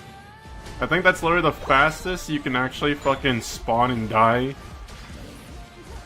in Pokemon Unite. Get like levitating to your fucking Latias and then just dying instantly as soon as you spawn.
You can do it!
Fuck, man! Oh my Jesus.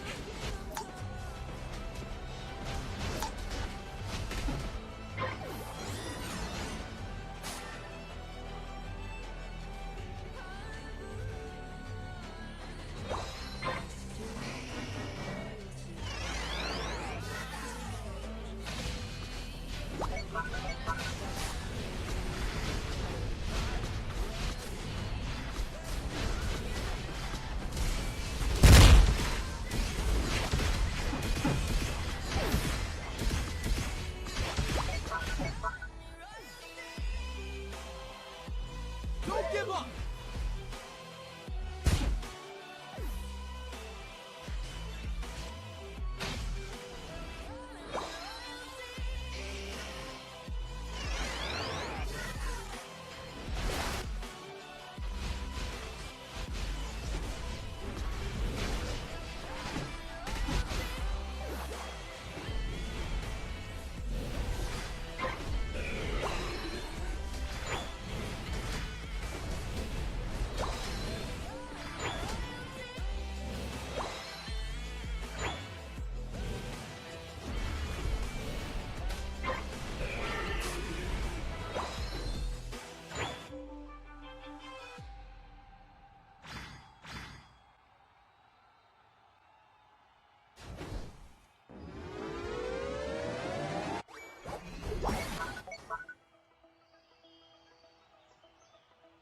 The final stretch! You're in trouble!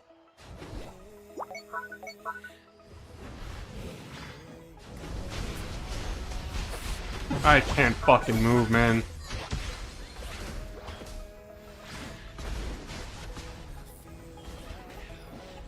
Please, ho, just unite. Unite, please. Just unite. Just fucking unite, please. Please just fucking unite. Ho, please just fucking unite. He didn't unite me. Fucking hell, man.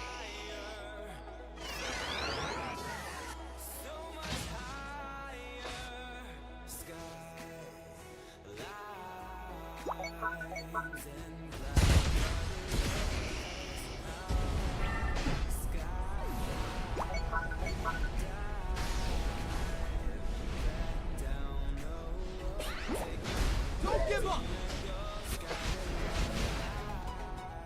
This does fucking Naimu. Jesus fucking Christ. Where the fuck is our Latios going? This guy's going to the enemy team's fucking base.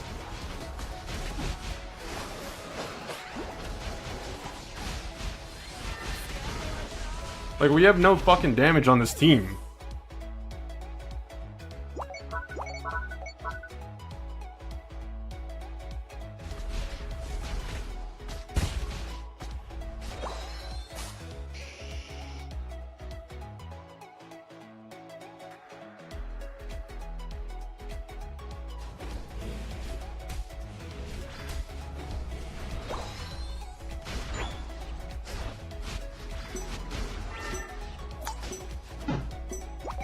Five, four, three, two, one. Go! Time's up. What? Go!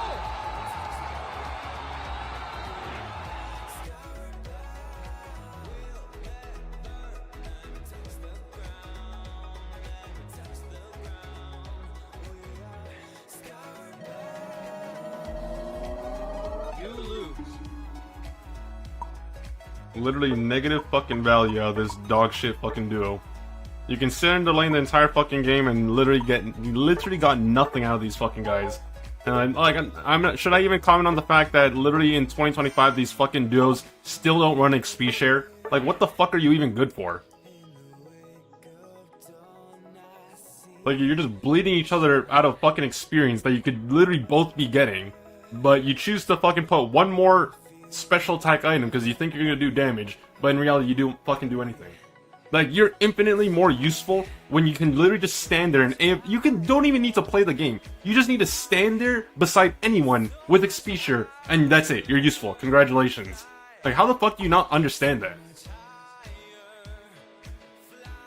Like, holy fuck, you idiots are so brain rot to the core. It's such a fucking joke. Like, you guys are gonna play the game for another, like, 3,000 fucking games and they still haven't gotten that message. And obviously you have a dumb fuck as a fucking duo buddy, because literally, I'm surprised the fucking Latios player hasn't said, hey buddy, can you put an XP share so I can fucking level up? Not that it wouldn't matter, because this guy's positioning is fucking awful.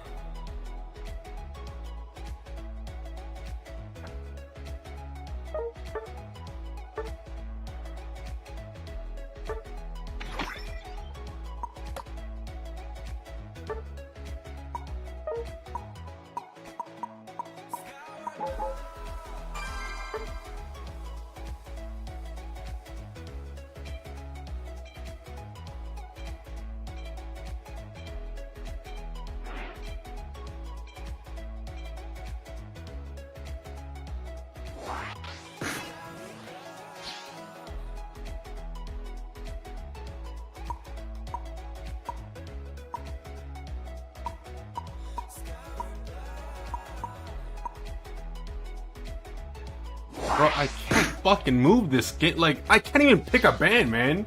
Like, there's not enough time and it fucking lags non-stop. Like, what the fuck do you want me to do?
Ah, if I get invaded, this is gonna be so annoying.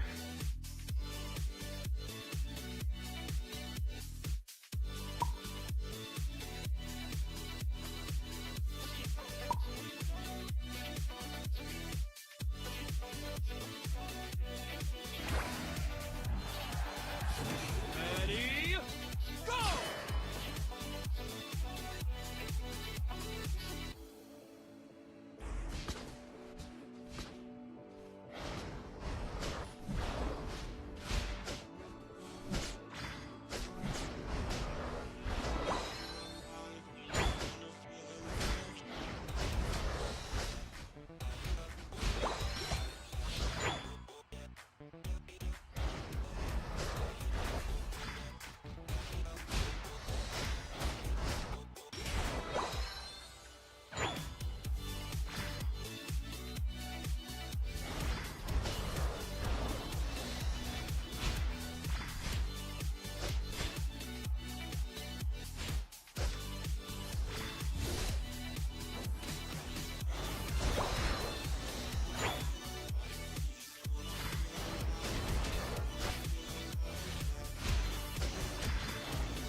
Where the fuck are my teammates? Like, what the fuck are you all doing?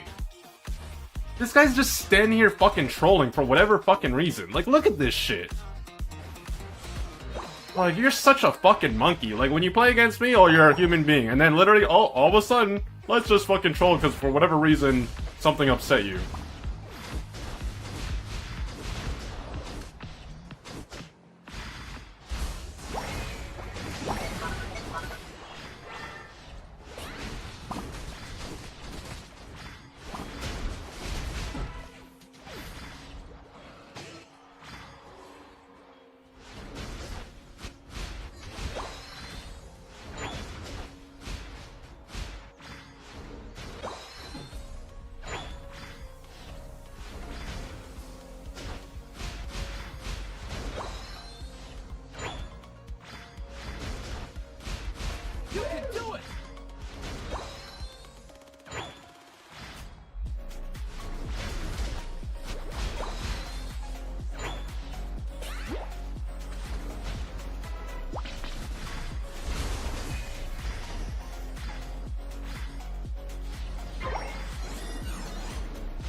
Dear fucking God Almighty, man.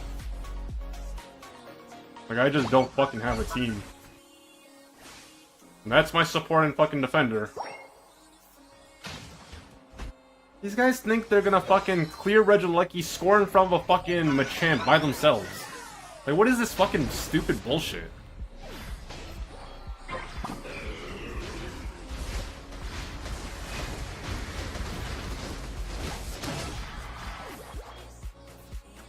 Oh look, my Slowbro finally fucking decided to show up. That's after everyone's fucking dead on the enemy team. After they already scored, they finally showed up. Meanwhile, my fucking Latios down bottom doing fucking nothing.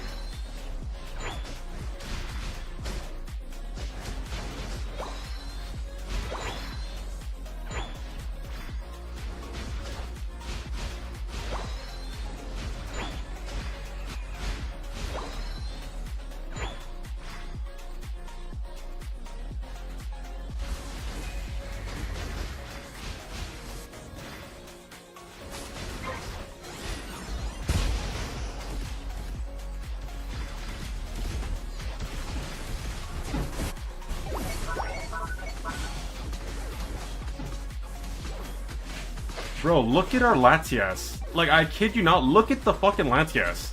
They are trolling so fucking hard it's not even funny. They're not even hitting anything. They're just standing there getting killed while fucking the fight is happening in front of them.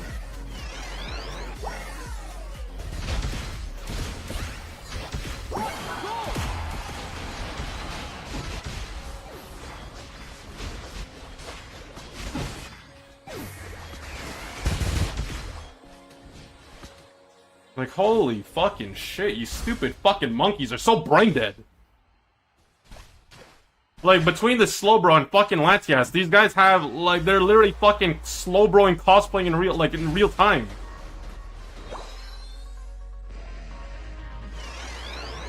Like, what the fuck am I supposed to do with you fucking idiots?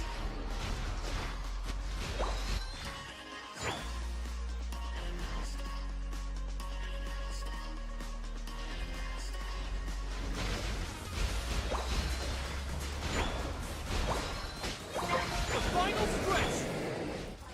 You can do it.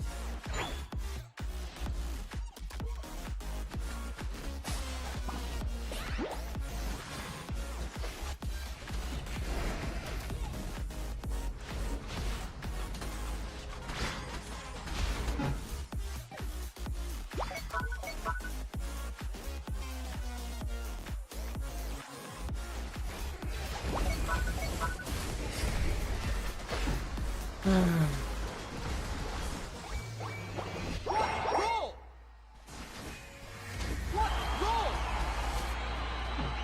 What roll? What roll? Like, I literally got trolled so fucking hard by these players, it's not even a fucking joke.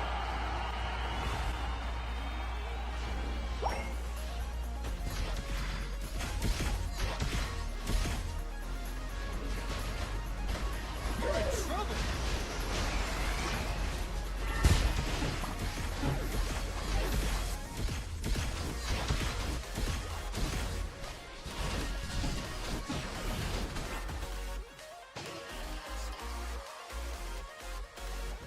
What roll? What roll? The worst part is like the fact that these guys are still saying fucking no when they know the game is over. Like, Duraludon trolling, Latias trolling, fucking Slowbro trolling. Then the other one was just fucking dog shit fucking player. The first Mewtwo I've seen all fucking stream, period. And the, like, literally is just fucking garbage. Like, the one time I saw Zoroark and the one time I saw fucking Mewtwo today, they are so fucking brain dead to the fucking core, they did nothing the entire fucking game. On top of the fact that I had to deal with these stupid fucks that were wasting my time.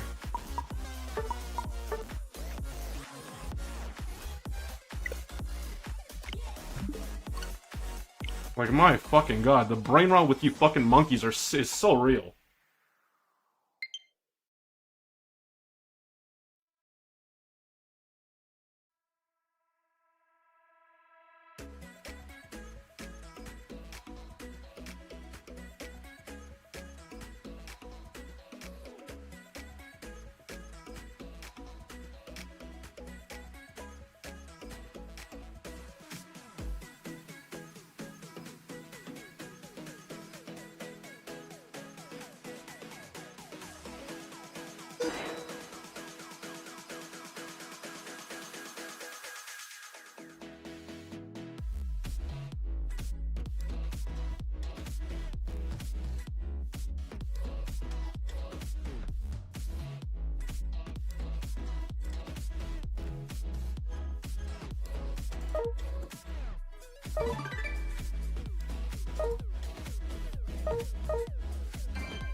Like, bro, like, you guys are all the same. Like, the same fucking brain cell... Like, same fucking brain cell incels. My fucking god. Like, what the fuck is this? 51-51, negative fucking win rate, and that stupid dumb fuck that was trolling because for whatever reason, they got upset that they fucking play like shit. Like, guys, if you get upset that you play like shit, then just don't play. You play like shit every single fucking game that you play. It's a constant variable. That's the fixed point. It's never gonna change. You don't believe me? If you need a reminder, just look at your profile. Just remind yourself that you're a garbage fucking player that doesn't understand how to play the game, hence the fact that you barely fucking have a positive win rate. Like, my fucking god, dude. Like, you stupid fucks that have no fucking brain cells can't even grasp the simple concepts of this game and have literally no common sense because you guys think, oh, you know what? We should fucking continue playing even though we suck, and then when we suck and lose during the fucking game, let's quit. How does that make any fucking sense? How do you guys even have fun playing that shit? Or playing like a fucking idiot like that? I don't fucking understand. Like, is this fun for you? Just wasting people's times trolling because you're upset that you're fucking bad at the game? Or are you guys just intentionally trying to get a fucking reaction out of people because you know you're fucking garbage and you just want to, you think it's funny? Oh my god, guys, I got it, like, someone's raging because we're so bad at the game, haha. Stupid fucks.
Ready, go!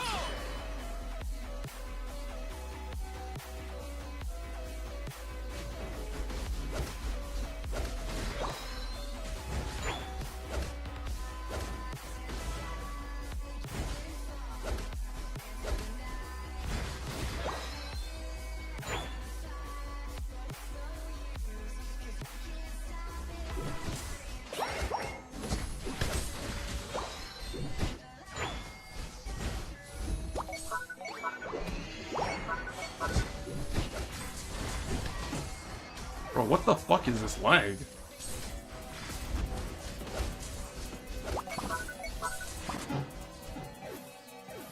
Yo, is this my internet? It's not my internet.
it's lagging way too fucking hard, man. I can't even combo properly.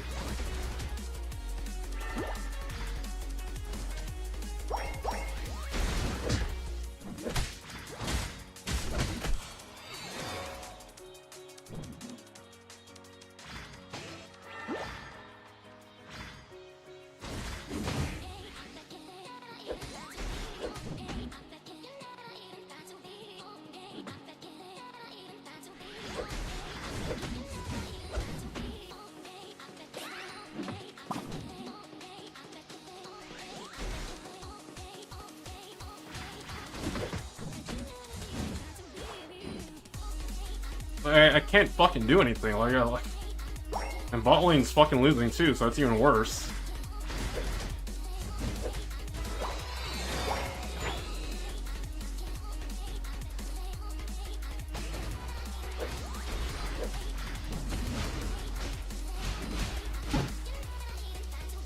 Like, literally, this is the first time I played Blaziken the entire fucking stream, and I have to pick this shit when I have 2-bar ping and I can't even fucking move.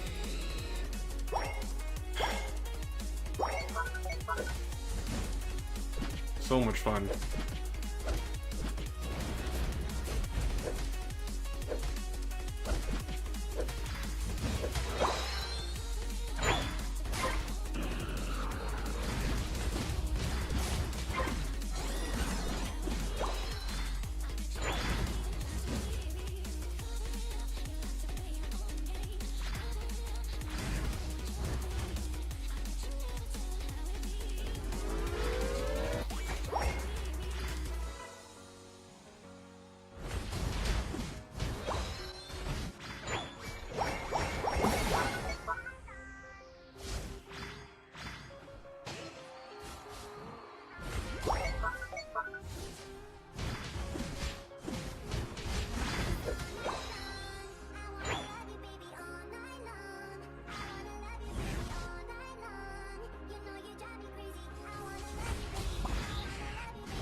So much fucking crowd control, man.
table.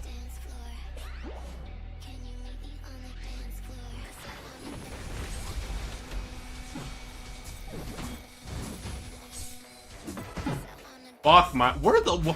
I like, honestly. I swear to fucking God. What the fuck are these guys doing? 3 people bottom. Charizard's running at them, but doesn't unite move. Then he gets stun locked. And, like. This is so fucking stupid, man. And what's even worse, it's a fucking trio game. Like, how the fuck are you guys even playing together? This doesn't make any fucking sense how you guys are so incompetent and uncoordinated. Like, playing on a fucking, across the fucking land, like...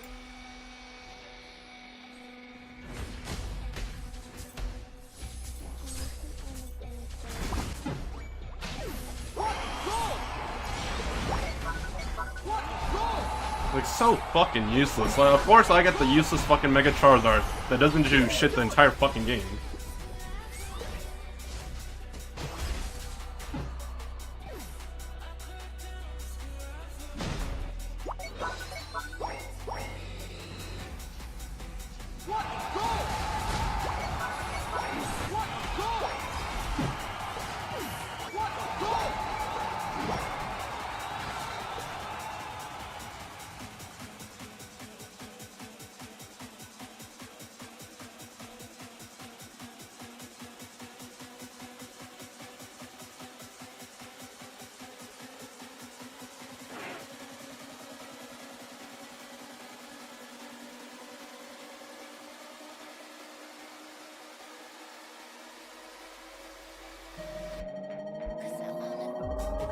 You lose. Oh, hooray! 3-stack difference and lag difference. Oh my god, that was so much fun. It's like I couldn't move the entire fucking game because I was lagging the entire fucking game.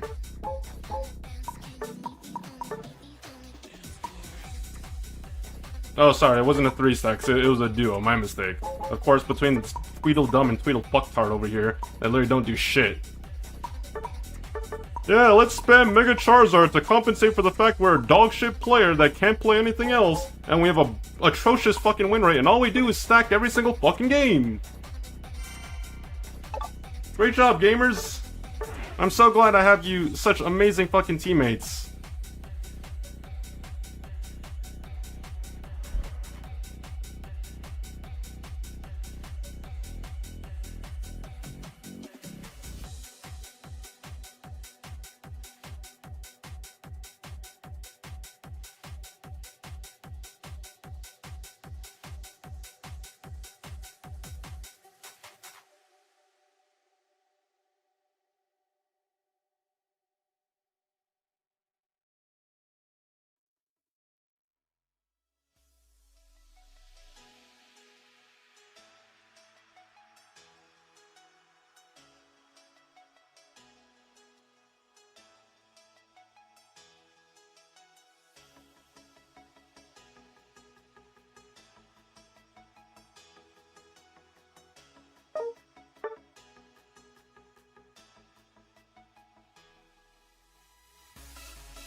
Are you winning, son?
Ready, go!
You gotta be fucking kidding me, man.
Fuck my life, man.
You're on fire!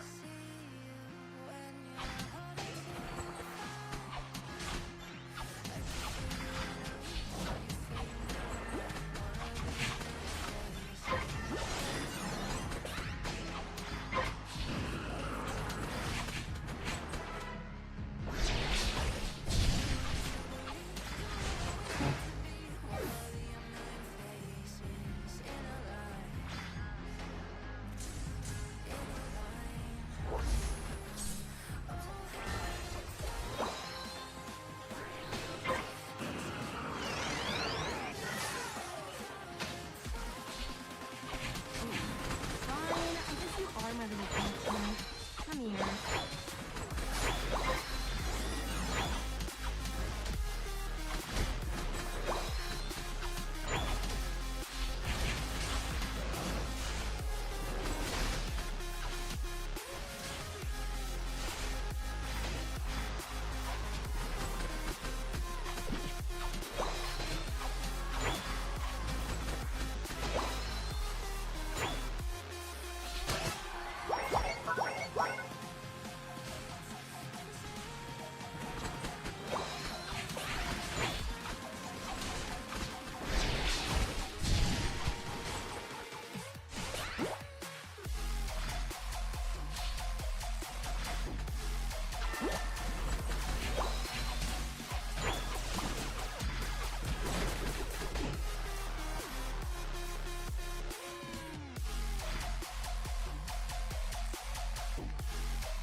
Oh my fucking lord. You're on fire!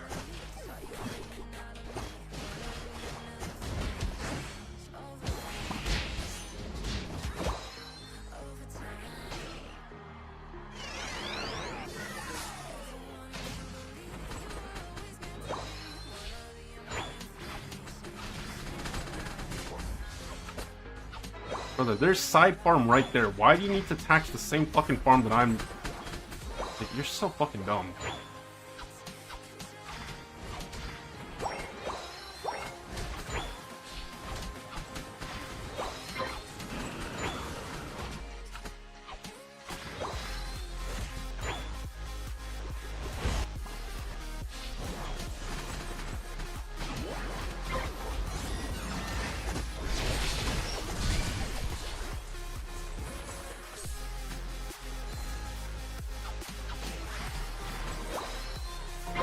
Final stretch! You're on fire!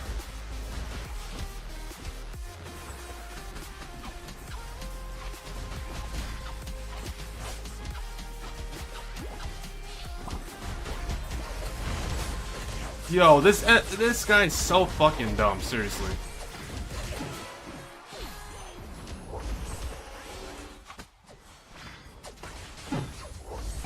Like, I stopped DPSing it the moment this fucking Urshifu shows up, and then literally this S-Bound's like, let's keep on hitting it.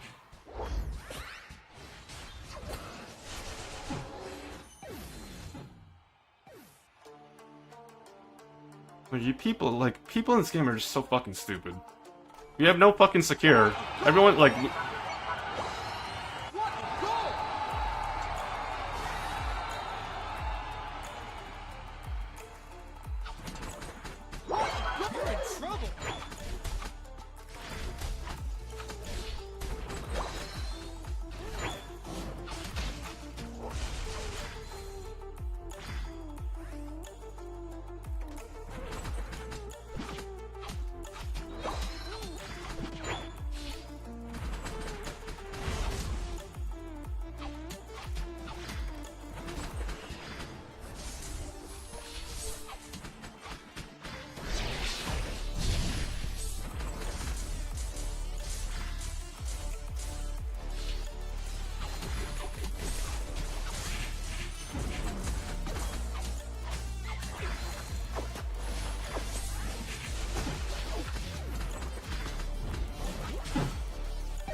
Holy shit, dude. 5, 4, 3, 2, 1. Time's up.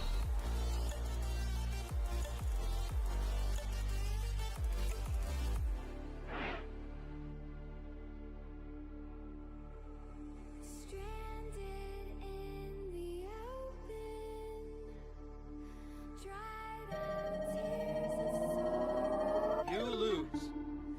lacking all emotion, staring down the barrel, waiting for the final gates to open to a new tomorrow, moving with the motion, following the light that sets me free. Shut the fuck up, you stupid fucking monkey. You're so fucking stupid, brother. I'm sorry, like, the fact that you've been stream sniping me for like 3 consecutive fucking years of Pokemon Unite, and you're still in my chats after I banned you in one chat, then you go into another platform just to stream snipe me because you're fucking banned. Shut the fuck up. Like, I'm sorry your parents don't love you, that you have this parasocial fucking obsession of wanting my attention that I don't care to give you. Like, notice how I know the fact that you're stream sniping because you're still in my fucking chat, even like as we speak right now. Brother, I don't like you. Period. I don't know why you keep trying to involve yourself in my life when I banned you 3 fucking years ago. And then when I unbanned everyone, I banned you again because I just don't like you. Brother, just leave me the fuck alone. I don't want anything to do with you and your parasocial, sad fucking miserable life. Get the fuck away from me. Is that so hard to understand? I do not like you. I am sorry you are not loved by anyone else and you need to go crave the attention of a fucking random guy on the internet. Buddy, go on Tinder. Go on fucking Omegle or whatever the hell people are using nowadays. Christian Mingle. Who fucking cares? Better yet, put up a Craigslist ad and say you need fucking friends. Because I don't care for you. I have never cared for you, nor will I ever care for you. Hell, brother, like if someone told me, you know what? I'm not even gonna go there. I'm literally not even gonna go there, brother. I just don't like you. Period. Like at all. Fine, I guess I don't know why you have this like delusion that brother, just stay away from me. It's that simple. The fact that you cannot comprehend that, like, you're so fucking disgusting, Bren. I like the fact that you used to stream yourself to one fucking viewer, which is literally your own account that's in the chat, stream sniping me, and then you would laugh by yourself is so fucking pathetic. Honestly, like, I'm surprised you're not doing that. So honestly, I should give you some props that you grew up to a fucking mental level of a kindergartner. But like, my fucking god, get the fuck away from me, you fucking monkey. Jesus Christ. Like, I've never seen someone try so hard to get the attention of someone that doesn't like you. Period. What exactly is it that you want from me? Like, do you need money? Do you need a hug? Brother, I'll give me the, like, let me call your parents right now. I'll tell them that this child needs love. They are starved for attention. I don't care to give it to you.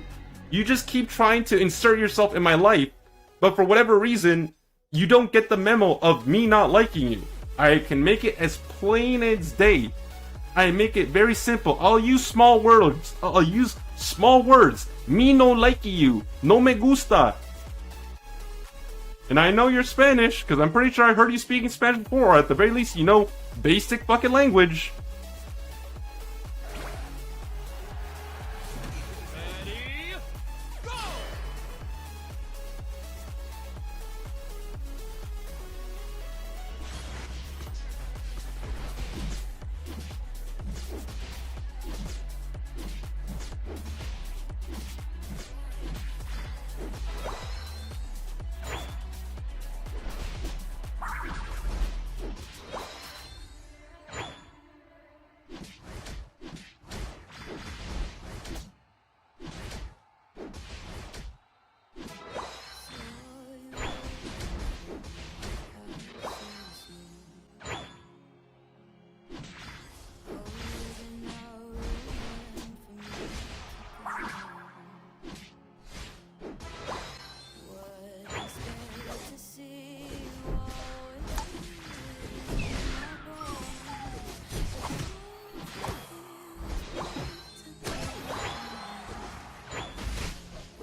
Oh my fucking god, the range on that.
Oh shit. Fuck. That was literally the worst possible fucking timing. Like, I didn't even see them until I pursued forward, and then I have no cooldowns. Ain't fucking bad.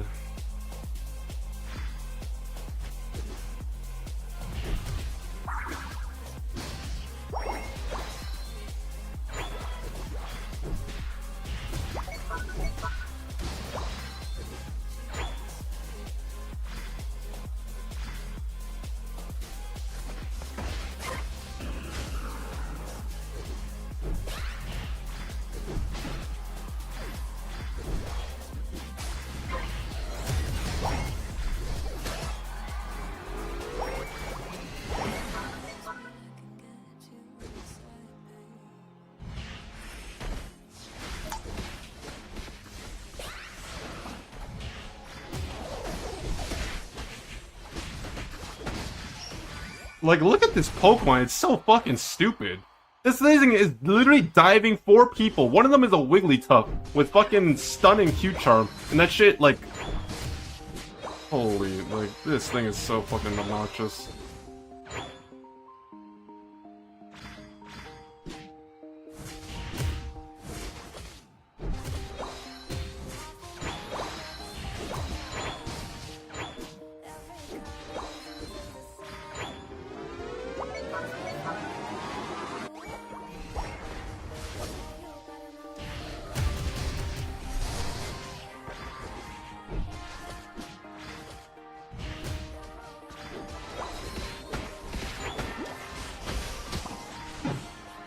Bro, like, what the fuck?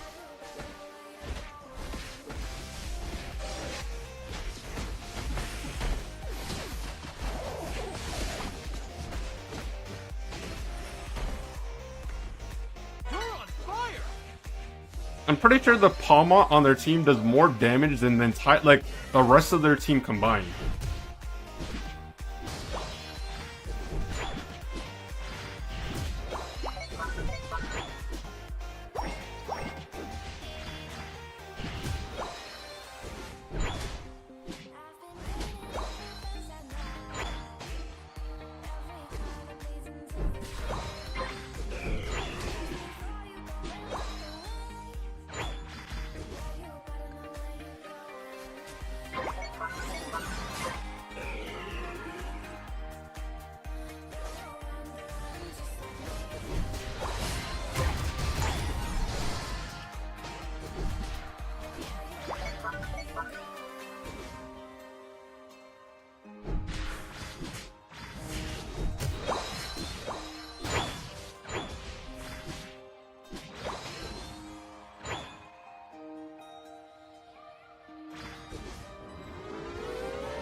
Jesus Christ.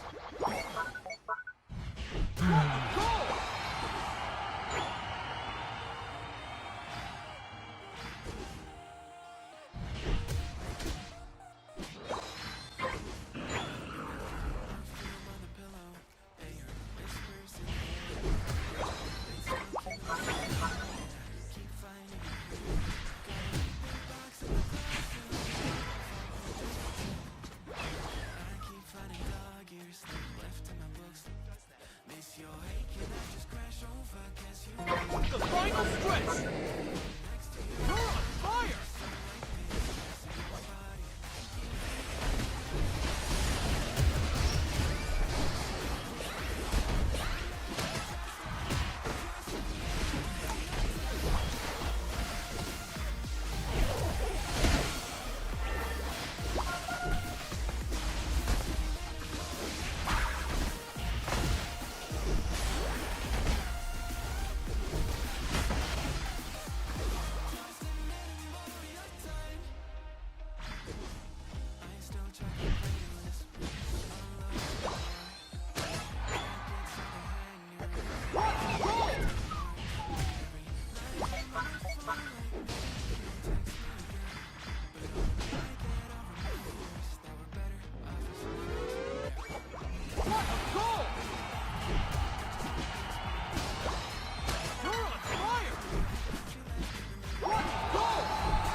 Who'd you say was spinning on me? Palmot? Don't worry, Palmot. Here, I'll spin on you, buddy. I didn't see them spin on me, but if they did...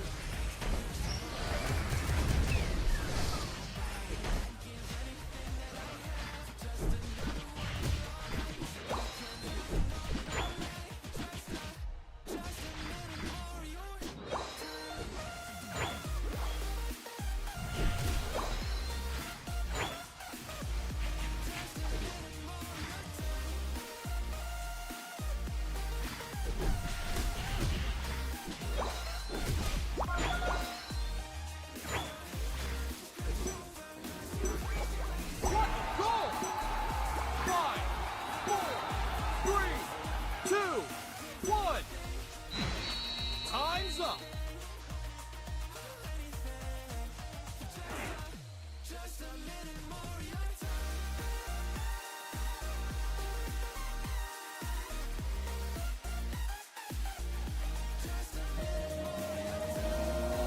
You win.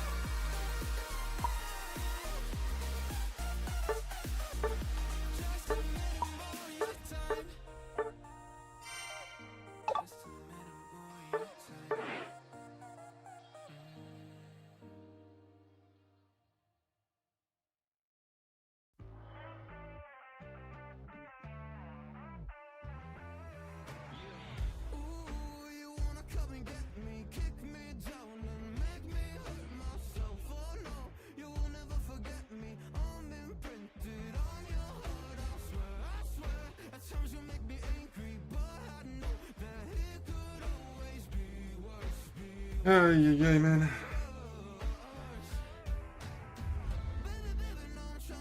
I need to let my Joy-Cons charge at some point, and so I need to take like a small break and do something else. I'll probably do my my Honkai Genshin stuff.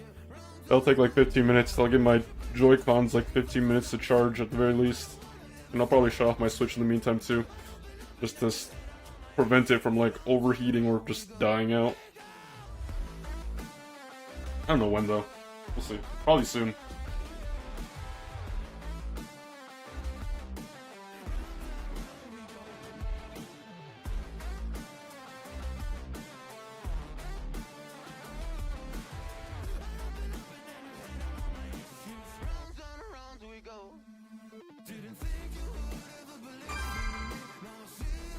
Let's watch the Spraggles tournament while they charge. Spraggles tournament? What's the Spraggles tournament?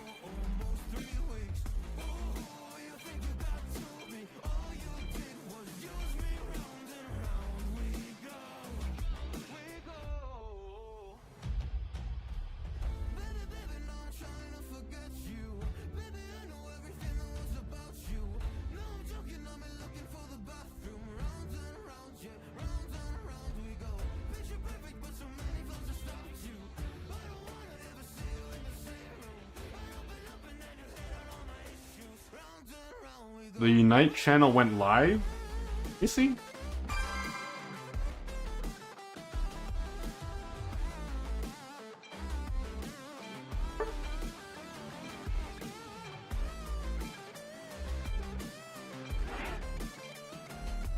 What the hell?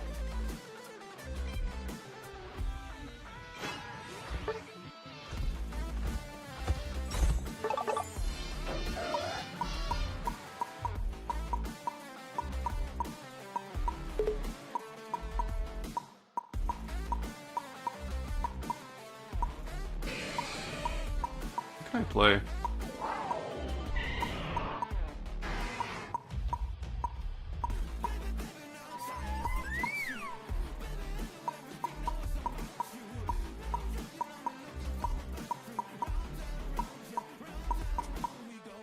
Hmm.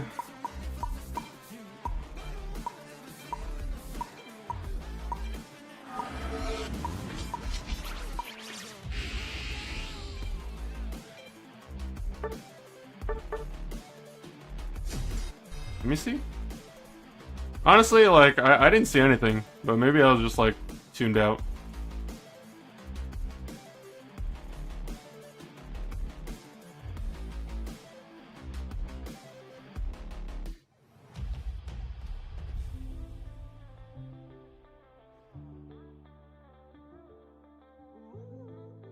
Oh, you're right. I should have given them the thumbs up after they lost.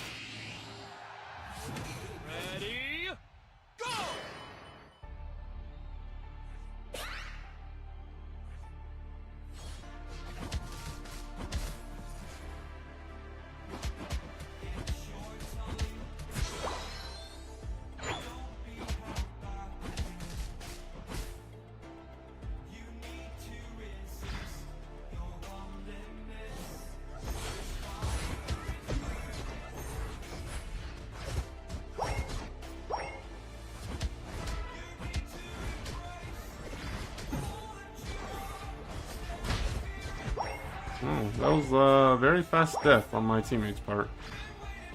Very, very fast.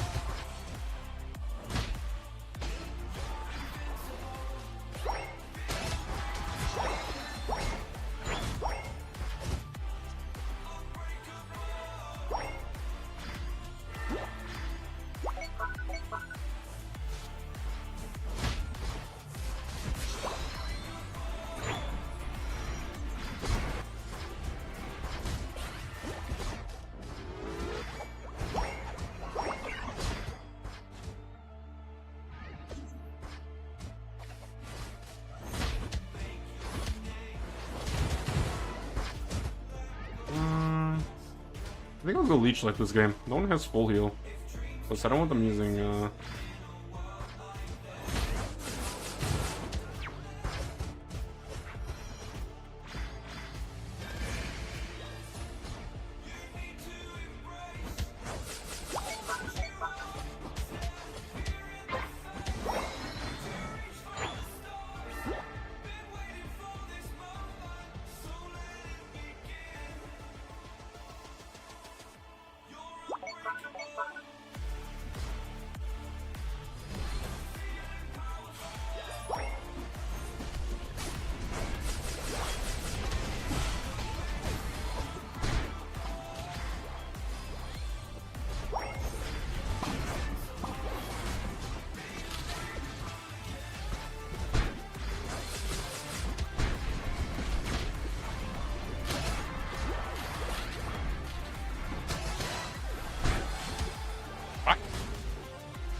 What was that interaction? That was so weird.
Oh my lord. The beam.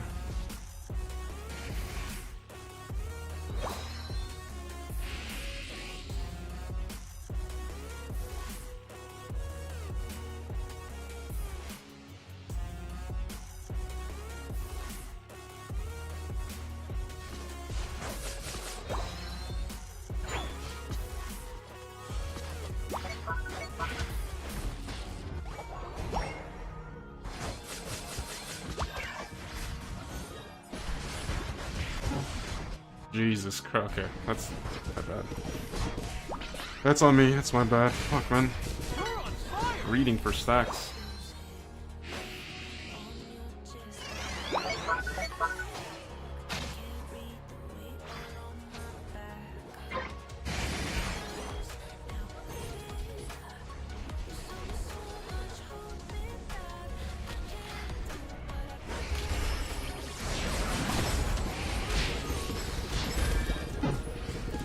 No fucking way he lived.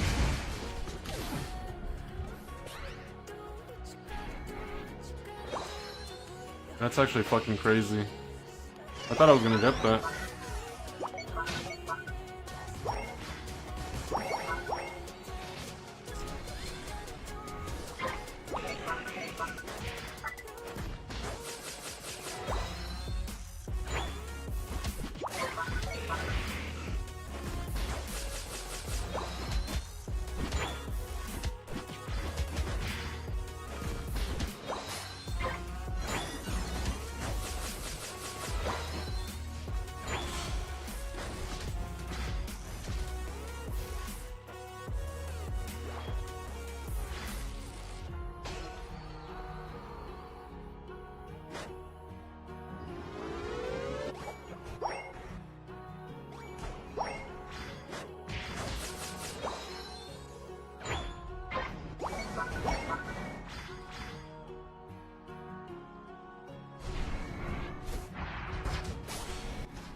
Oh my lord.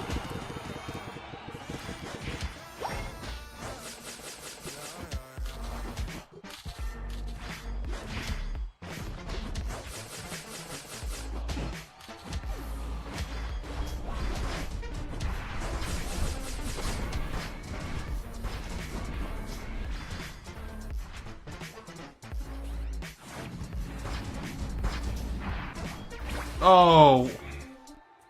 I didn't know that was gonna happen. I'd probably pick that up.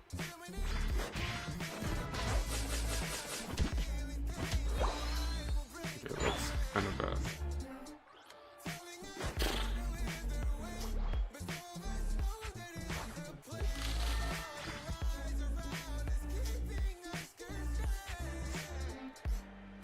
The final stretch!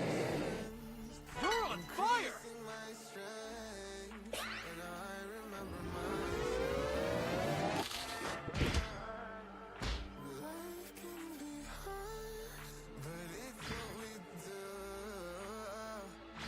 kind of just stalling for my Unite move.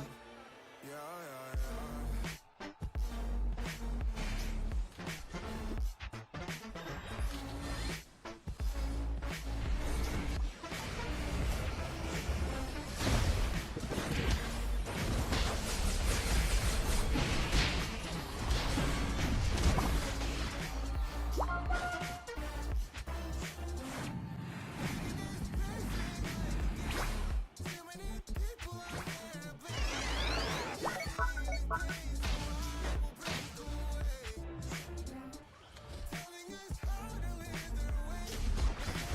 on fire!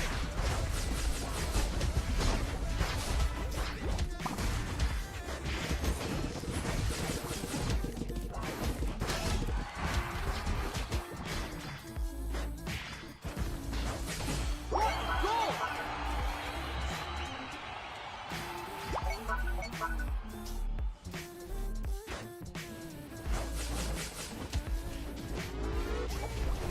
goal! What a goal! What a goal!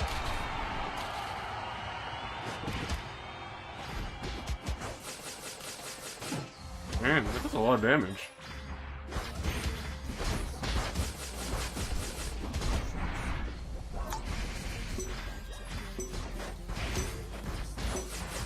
Five, four, three, two, one. Time's up. I'm not broken. Already cried my tears enough for an ocean. I've been in the cold rain on my parade. I'm still on my feet, stand tall like a mountain. I am undefeated, made for the game. You win.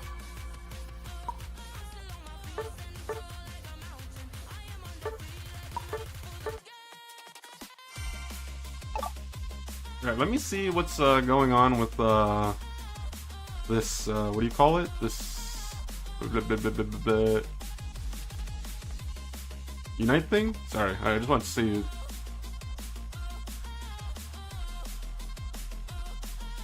Hold on.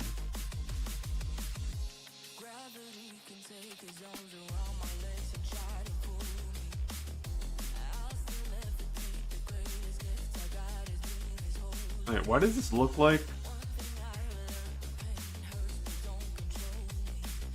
Hold on.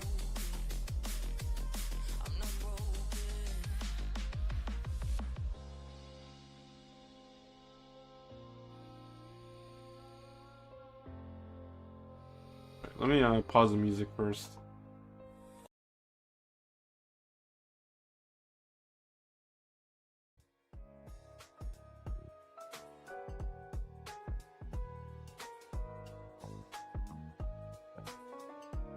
Streaming Groudon Gauntlet: The Final Reckoning. What is this exactly? Obviously it's not UCS, but like, wait, is it like a sponsored tournament, or are they just playing for fun? Or quote unquote fun?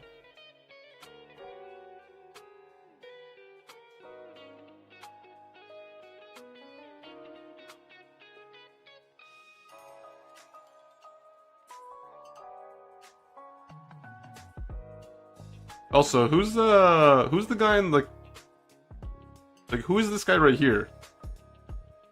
Like, is my mind just like, do I have short-term memory, or? 'Cause I don't recognize this. Like, I don't recognize this person based off this picture.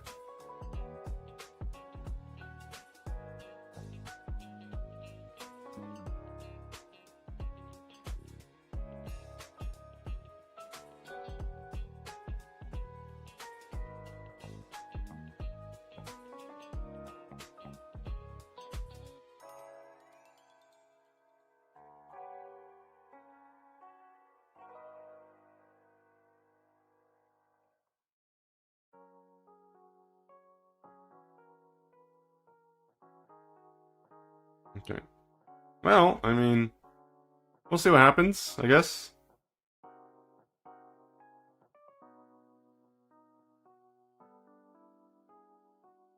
Oh, there is a prize pool? Wait, let me look. Let me open up a Pokemon Unite tab for a second.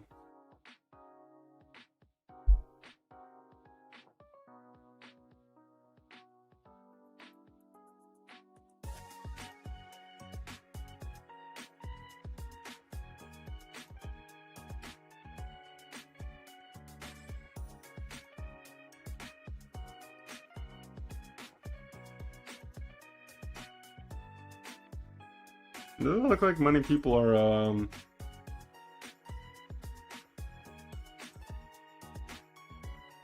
Yeah, I was like looking to see if like anyone was streaming the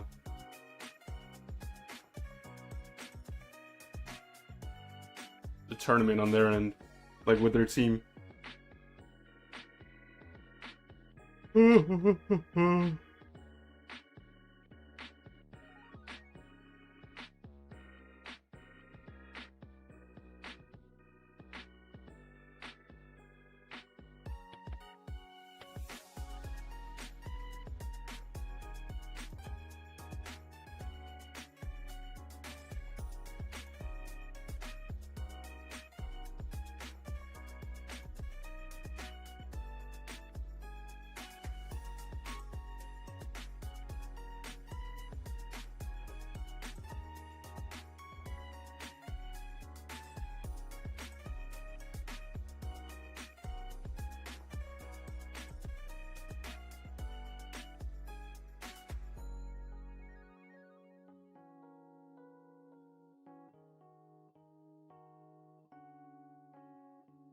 It's supposed to be starting now, so let's take a look.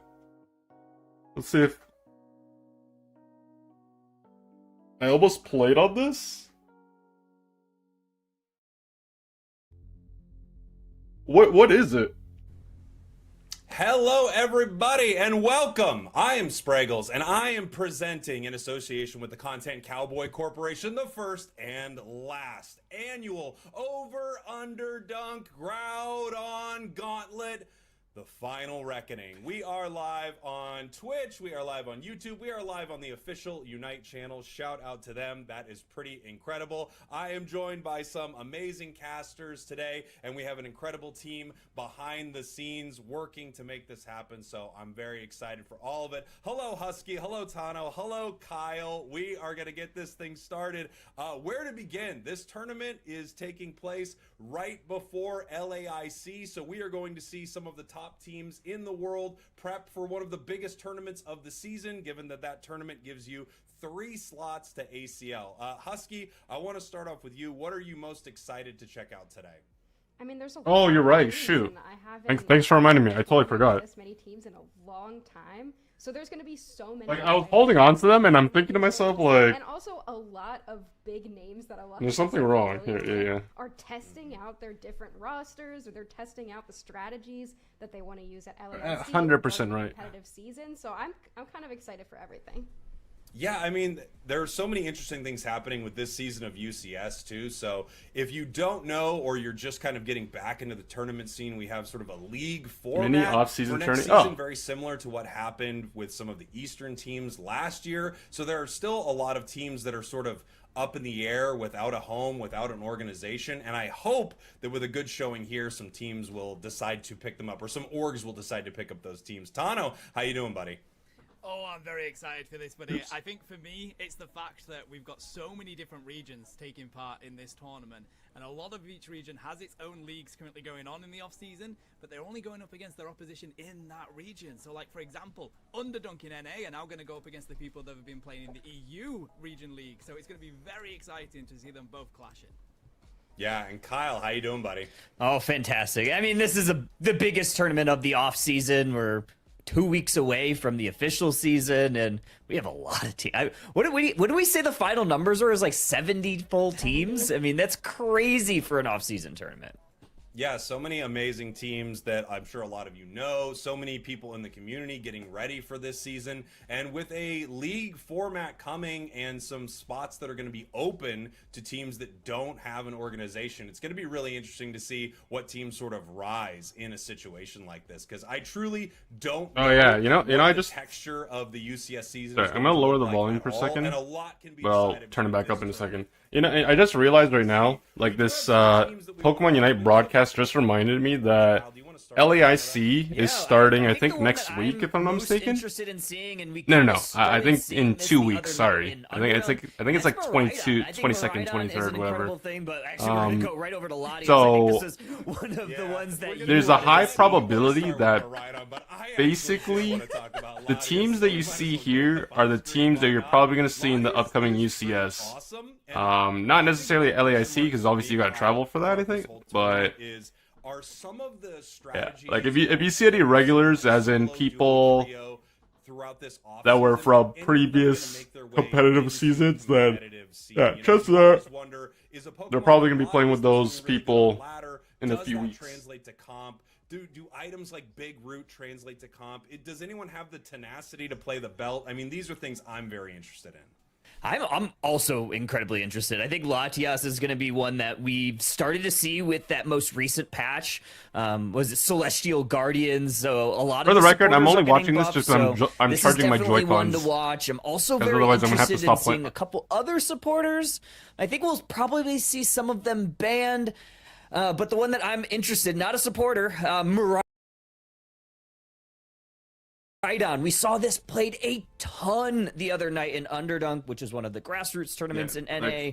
And there's Obviously, a lot of great I'm still gonna be Maridon streaming players, but some Pokemon of the Unite. things I I'll really still be wanna playing point out games, about but Maridon, keep in it's mind got my a Joy-Cons don't great last that range, long, so it's so gonna outrange a lot this of is giving me Pokemon. an It excuse doesn't to need stop to playing just so I evolve, can it charge doesn't them so I often can get continue stuck playing. at that Otherwise, early like I'm game, gonna have to and stop it at some has point a eventually. very strong early pathing situation with some fantastic secures. So I think there's a couple trainers out there that I'm interested to see if they'll play it. Otter, Liko, Kratos, all the Pokemon. I think that's supposed to say Curious, but I think a lot of the attacker players in NA have been utilizing it in our grassroots tournaments. I thought Kratos retired. Yeah, I think Maridon's a really excellent pick. It's weird. The attacker role has in some ways been opened up, and in other ways I feel like most all of them are struggling in a lot of these metas, but there are a few that really shine. Wow, Buffett. Yeah, I think we also want to take a look at. I think Tano, you wanted to talk about water or Shifu. So the rapid striker Shifu. Tell us about this one. Yeah, I really do. In this, in our region, this has been used so much right now, and I think mainly because in what we're seeing a lot in this meta is these range attackers getting protected so well. By Pokemon to watch, Urshifu, traders traders, right now. So we're seeing a lot of people in our region tournaments picking up. I can't even read that. What does that even say? Tibi? Or is that? Dive down into those ranged Is that an H? and really handle them alongside HBI? So I would keep a close eye on this Pokemon today. Daddy Leon, Sautomi, Leo, and Oscitar? Bro, I've never even seen these players. We have to talk about Sayatami all the way from NA, Kyle.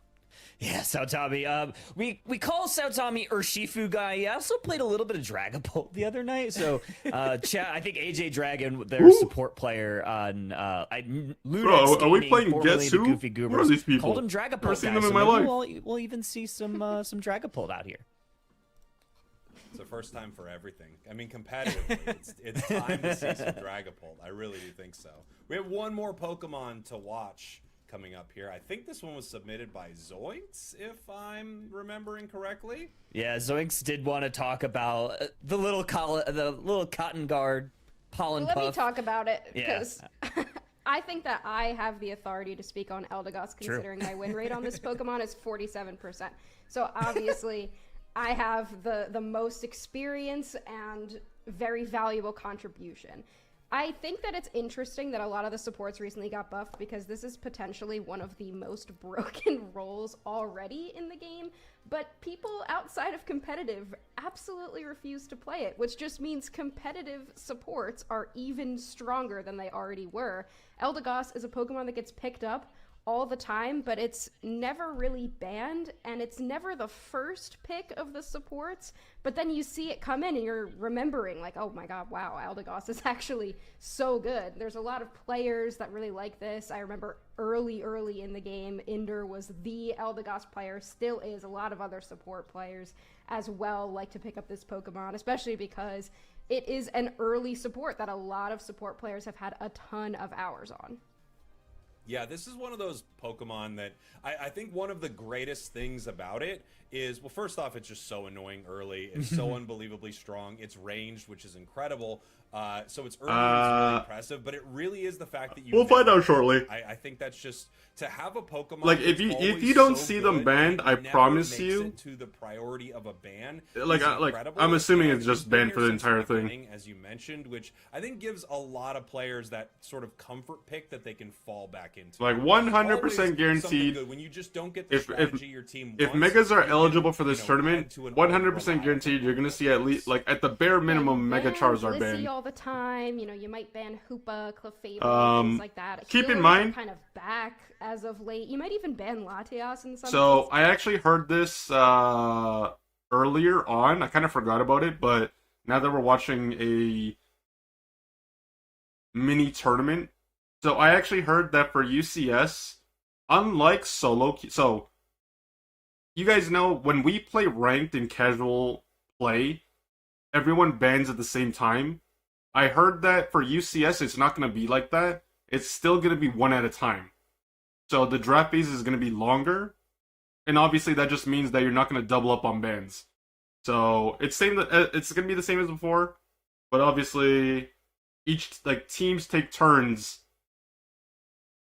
Teams take turns banning. So obviously you start with one ban, then the next team, then the next team, then the next team, then the next team, then the next team, until you do that a total of 6 times. So, unlike solo queue or unlike flex queue, there's a chance at doubling up on bans, like both teams banning the same thing. That's not going to happen because UCS is doing one at a time. I think this was like year 2 or year 3 or something, was getting some bans for certain teams. Yeah, it's a great one, and I would not be shocked to see that it has a high win rate, because I do think there are Pokemon that either get banned or picked every game. Like a Blissey in charity mode, in game, it already works like that. Yeah. Eldegoss This was like I saw the post like a long time ago. This was like probably like 2 weeks ago, I think. They know I think it was like Pokemon like this. someone that works. Has an opportunity to kind of They're not like an employee, but they like work behind the scenes, and I think they posted on Twitter. And I just happened to see it. I kind of just forgot about it because ahead for everyone when like it just fell through the cracks. Being banned out and things like that. If you play Unite and you've made it to Master Rank and you have, I don't know how many licenses. I think it's like 16 or 17 right now. You might run into some draft games, but the draft is different here in the tournament. So the draft that we have on they're literally talking about it right now. 3 on each side, which I actually think is amazing and I love it. But what we have here is 3 back and forth. So you're going to see 6 Pokemon banned out right away, which means a ton of these like high powered options are not going to make it to a lot of games, specifically things like Mega Lucario, Mega Charizard, which are available for this tournament, but of course will likely get banned.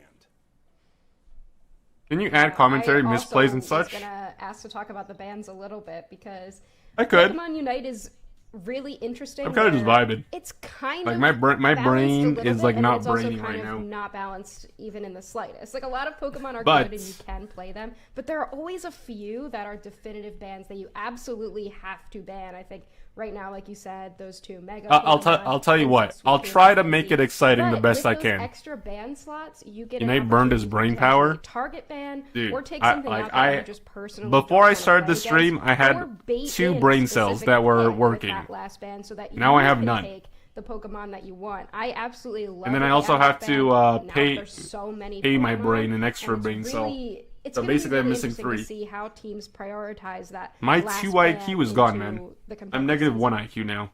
Kyle, do you think we're gonna see any Mega Char or Mega Lucario today? I think we'll definitely see Mega Lucario. We saw it a bit in some grassroots tournaments here and there. It was banned, the most banned Pokemon of them all. But I would really doubt that we'll see a lot, if any, Mega Charizard. If we do, it might happen like once or twice, and then people say, okay, that's enough. I think it's that good. Awesome. Well, we're going to say goodbye to Husky and Kyle for a little bit here. Tano Okay, and I so are they going to indirectly take this just first game in confirmed just a sec. that we have our players Megas getting are ready. allowed Thank you for the very much, tournament, Husky. Thank you very but, much, like, Kyle. what they just said Tano, right now- I mean, let's start getting into it here. So yeah, I'm Megas are curious to hear indirect. from Well, you what based on what they region just you think said, is yeah, going Megas to are allowed take for the this tournament. wins today. Well, I think we both know that I'm here to hype up But the I can't EU imagine them region being as well, not but banned, We've got some big 'cause that's just teams here silly. from my region, And I gotta give a shout out to them representing today. All of the teams that. Here's the thing, though, guys. You have to keep in mind it's all about strategy. If you're first pick, you do not need to ban the Mega. That's a waste of a ban. You force the enemy team to ban those Pokemon because they don't have the luxury to pick it first. So even if by chance, like Mega Lucario, Mega Charizard get left up,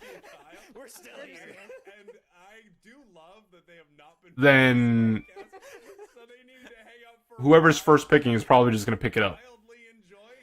Unless there's a situation that results in both of them being up, then they could just trade Megas, but realistically, like, Mega Charizard is way too strong.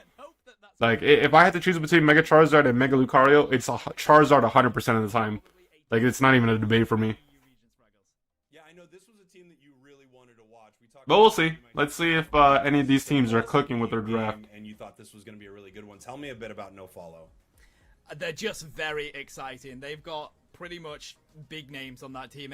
Everyone that you recognize is on this team. We've got Christo, there's Marv, there's Zante, Potato, Klaus. They've got a really good all-round team as we have a look at it. They've got capability in every single role. And I really like this team. I think they've been playing extremely well. Definitely top 3 here in this EU region. They've got a little bit of rivalry going on with Los Duros at the moment, which is another team doing so well in this region. So it's just great to see them playing, and they can play any combo of Pokemon. And I've seen a lot of teams have to really try to restrict Christo, for example, which is just impossible to do. I can't wait to check it out, obviously. I think my favorite thing about a tournament like this, about the start of the season, about teams being shaken up, is we really don't know what this season is going to look like yet. We have a lot of guesses. We have a lot of teams that are looking good to start it off, but we're not actually sure what it's going to be as we head into our first draft here of the Groudon Gauntlet. Let's take a look at what these teams are going to be banning and picking. Yeah, Klaus, Potato, Marv, Zante. This is now EU team, Unite, which is a ton of top meta picks taken away. I don't recognize I'm finding this so interesting. So Psyduck has, within probably the past 2 I don't recognize the right side become team. a Pokemon that's been played a lot in our region. So it's so interesting that NoFollow are going for the ban here. That Psychic has just been way too strong for disrupting people on the team. So I love the way that NoFollow are looking at these bans. Slowbro gone as well. The Talonflame gone. This tells me that they might be looking to pull out these strong all-rounders that Klaus likes to play on. Yeah, and here we go. I mean, obviously, the Megas are up to the second team here to ban out. And they're banning, like, all of the ladder threats that you would want banned. I think if Chris Heroes had a perfect ban for one side, you would see Mega Char, Mega Lucario, and you would see the Darkrai banned out. And we're seeing that all from our orange side. I do like NoFollow forcing them to do that, though, because you know you're going to get a great first pick here. It's going to be the king of crowd control, Suicune, picked up by Marv. So now Ali Dahors really need to look at that and think, okay, we've got to handle a lot of crowd control coming into this game. Yeah, Suicune is unbelievable. This thing is still so good. Such a ridiculous all-rounder considering that it's international, so Leg will play a part in it. Oh yeah, 100%. Over here, over to Alaz, we've got Blissey and Snorlax, obviously a top defender pick, and probably the premier supporter in the game. Without a doubt. They've got a really good foundation on their team over here. So NoFollow. Okay. So Klaus is going to pick up the Dodrio. We can start to understand these bans now, Spraggles, as it looks like Crustle is going to be put onto the field. Since Worlds, Crustle has been a go-to defender for all of these teams. Yeah, I mean, it made such a splash. It won Worlds. It had the Quadra in the final match there with an EXP share on, by the way. You do have to mention. Next couple of picks over here, we've got Blaziken. It does feel like Blaziken, when you take away the all-rounders that are uber broken right now, Blaziken is still sitting at the top. An incredible choice. Brightly so. We have the Venusaur coming in as well. Looks like it's going to be the Beam, but that's a good response by Zante to pick up the Miraidon as well. One of the Pokemon that Kyle said was a one to watch. You're answering range with range at the same level as well. So I like that pickup by NoFollow. Yeah, taking a look here. I mean, No Follow wanting to ban something out like Talon, obviously. Who has the better feels team? Very targeted. The Slowbro, on the other I'm hand, is assuming- probably just because of how annoying it is playing. Okay, here's the something thing. like Dodrio, or even this Zacian. Based in on the boost. build, You know, I'm something that can assuming shut Venusaur is them going down, that Solar Beam, single but they could also target go Pedal lockdown is Dance. Very frustrating. So I'm Considering kinda they have not a Jet surprised Button, to see I'm that ban, assuming but it's Solar as we Beam. mentioned, when we have 6 bans, I think personally we start don't like getting the a little Zera spicy pick, with some of especially these when- picks. You can really target your opponents. You already Yeah, I like think that's what's you so see the great entire about them. team. To be I'm not a honest, a fan huge shout of out the to Zera developers for into going back and really Crustle, having to think Suicune, about and how to bring it even into a competitive setting. like Because we've had Dodrio. conversations, Blind And doesn't work for competitive. I'm just not a fan of But huge Zera, shout out to personally. them going away and working out how to do those free bans and get it working in Pokemon Unite. So now we get to witness this kind of thing. Yeah, I'm excited to see this. Obviously, you know, the big question mark for me throughout this whole tournament is what does the meta actually look like when we get the top competitive teams playing against each other? Because we know what it's like when we're on ladder. We know what it kind of feels like. We know what Pokemon have the highest win rates and all of that. But I don't think anyone would have said heading into Worlds necessarily that Scyther and Crustle would have been on the World Championship. Yeah, 'cause they have a lot of team. crowd I know control. I for sure wouldn't have. Out As here, we I'll head move my into our camera so that first way you guys game can right at here, least see Tano. the- No follow your purple team. the right side. Ales de Oro's your orange team. Yeah, no surprises here just yet. Although a little bit of a surprise. We'll just pause it because quick it looks pause. like. That Potato actually might have was, a couple of I'm not issues. going to lie to you, that was a bit of a surprise. I didn't was, expect it it. No was. surprises so far, immediate surprise. So I actually will say that was a bit of a surprise right there, as it looks like we're waiting for one of these teams, possibly a player, to reconnect. We possibly have an issue, so we're going to get that back as soon as we can. It looks like Oh we had my one of our lord. players crash, so we're going to wait one Damn. second, hopefully get They that number crashed, back man. up They here. crashed in As we tournament. continue talking GGs. a little bit about the implications of a tournament like this. You know, we talked a bit about the league coming up here, and I'm really curious if a team has not been picked up yet, Tano, if one of them can have an incredible showing here today and really make an impression on some of these orgs. Yeah, I mean, this is why Oh, it's some of these Blaziken tournaments Jungle. are so big. I thought it was gonna be especially Zero one like Jungle. Spraggles, where it has so many teams from different regions. I think that's even- I'll be Putting in honest, a I think good that's even show in worse. This one could be the beginning of something beautiful for one of these teams. And here we go. We can take a look at our bottom path here. We've I got do Venusaur not like and Zera in Snorlax. lane. Venusaur just recently got some nerfs, but this thing has been performing unless well the for quite opposing some lane time is in just the objectively offseason. weak. It'll be interesting to see if it I do not really like make a Zera mark lane. here I after think- the nerfs in UCS. Looks to cause some damage with that try attack. Not an easy combo to go up against. Snorlax is very strong in the lane phase, but you struggle a little bit on that Bulbasaur. You know, I was wondering, does Klaus make their way to the Natus, or they just peel up for this fight? And they go Oh. for it right away, getting the K opener on the Chansey. Love it. Quick rotations here as Combusken knows they're there. Gotta get out of there, and they find a That's- KO onto that's Zera exactly Aura the as reason well. why I don't like Good Zera. aggression straight out of the gates for no follow, with a Metal Claw looking for some damage as well. Going straight onto the T1 pad here as well, Spraggles. There's not a lot you can do. Throw them against the wall, but the retreat is gonna come on as Chansey tries their best, but too many points go in. Wow, I mean, this is just something that you can do with a power pick like a Dodrio early, especially if it gets online, starts picking up some of those KOs, gets that experience. Now it can start farming the enemy central area if it wants, which is where it's going. It's just a really tough Pokemon to shut down, and we've got a couple big scalers on the side of Ales here. However, they pick up one, looking for another one here on Marv. I thought for sure they were going down, picking up a double KO. Let's go. That is absolutely massive, and now you've managed to get yourself at the same level as the Dodrio that was doing so well for no follow, but Regidrago ain't happy with that one, buddy. I mean, I don't know what to say about that. It feels like, I mean, we're really rocking back and forth. And now we have a stolen blue buff here. It's pretty chaotic at the start of this match. I don't know that Zera needed to try to go 1v1 almost against the Regidrago with no HP, but it was a call they made. I think they were flying high after that double KO. Hey, listen, they say it's 1 HP and a dream. Just turned into a little bit of a nightmare there for Toto. As we're going wild charge here as well, Spraggles. That gets me very excited for this Zera Aura.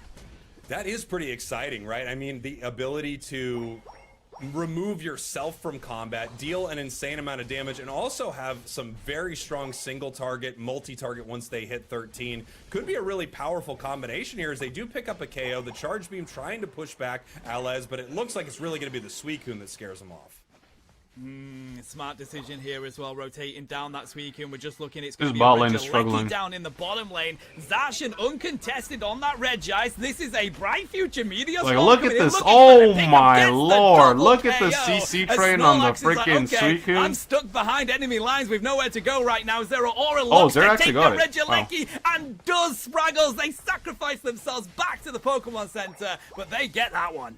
I mean, a really Suicune and beautiful Miraidon, steal like, right stack there. their- Obviously, stack their Zacian Unite in the movement top with the path, crowd just control. able to take an objective all by their lonesome. One of the most powerful. Zera things about died that again. Pokemon. Just able to rip. But at the very secure, least, do they some traded their incredible life for an stuff, and a objective, great, so I it's mean, not attempt here the from worst trade Alves, ever. Being able to push them off just slightly and steal that. You love to see The it problem with when the you Zera have is that it's so much struggling back and forth to- action right at the start of the match. But let me if know you what look was at the going. scoreboard here, The problem with the Zera pick, 127 and to even 0. like So while we've had some great just the fights, way that they and have to Overheat play, was, they're like, struggling to too find a long priority right target. there. It does And then look when like they Mofala do, is still like, early. if they manage to Yeah, find that it's an still opportunity to open even for go Alves here, aggressive and on the the difficulty target, is you can't win a game they're with pretty much Pokemon going to be Unite stuck in the middle of the without enemy scoring. And we team know most of with the way time. that Groudon is now, Because it's whoever so you're focusing, important in this for you to case, at least be if you're close to the Zera, you final either want to few focus moments. Venusaur, If you you either want to have such a good lead focus... like Oh, sorry. Nofolo are beginning You to either want to develop, focus you have Dodrio, all the Miraidon, advantage. or The Blitz Zacian, assistance ideally. is going to be used there just to keep their fellow Pokemon alive, but unfortunately, But they didn't get obviously, much if you're more going from it. Wild Charge, then Yeah, that's one of the those moment you tag them, unfortunate you just have moments, right? to I mean, you've used one of the best commit unit to moves it in for the most entire part. game to save you just briefly. Then you're Snorlax and back Blissey into have- this fight right here, team and it doesn't have look the like you're getting damage. A ton of value. In fact, it looks like you're going down regardless. Here comes Dodrio trying to pick up the KO. Venusaur back the other way, and yes, they are ripped apart by No Follow. The combination of the Charge Beam, the Dodrio, the Crustle. I mean, Suicune's still doing Suicune things. Tough fight for LS.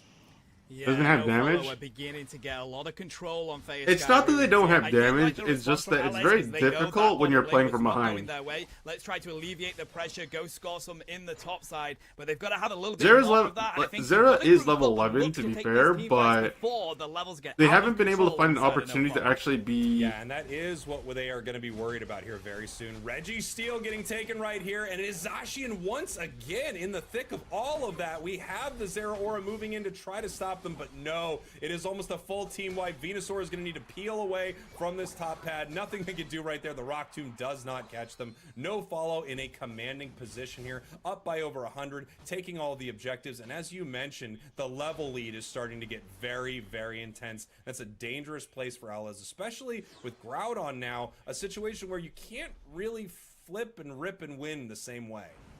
Exactly, and I gotta say, it's interesting that No Follow are not even that concerned about getting over Caps here. A good wall is going to stop Zera Aura looking to make that approach. Wild Charge will go onto the Crustle, and they're just caught That's a out really by bad Crowd Blissey Control Unite, by the way. Central. And it's another Bright Future Meteor Storm coming in from Zante. Wasn't necessarily needed, but they do clean up that approach. Yeah, and you know, we've got that fight here at 4 minutes where a few Pokemon...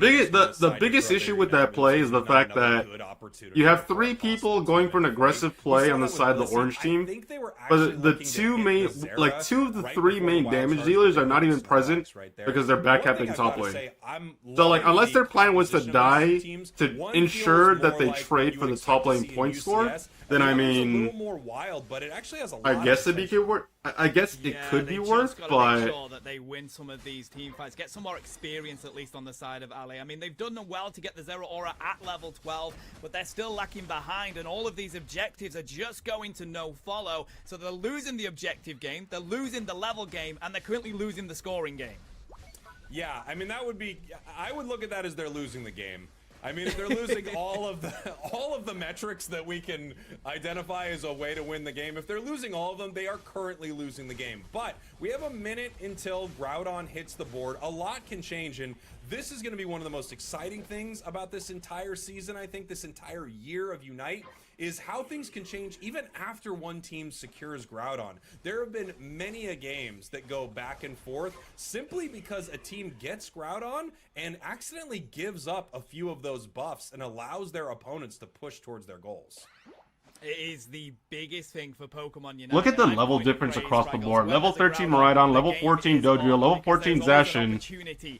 Highest level being the Zera, but obviously they're just having difficulties having... There is still a chance for it. They're having difficulties being Absolutely. having I'm probably meaningful gonna steal that. value. You know what? I'll go ahead and say, when there's a Groudon, the game is on. 5 seconds here until the Groudon Bliss system. Oh, they missed their wild charge. And they're just Yeah, it's over. defeated. GG's. 3 men Alez are down, Tano.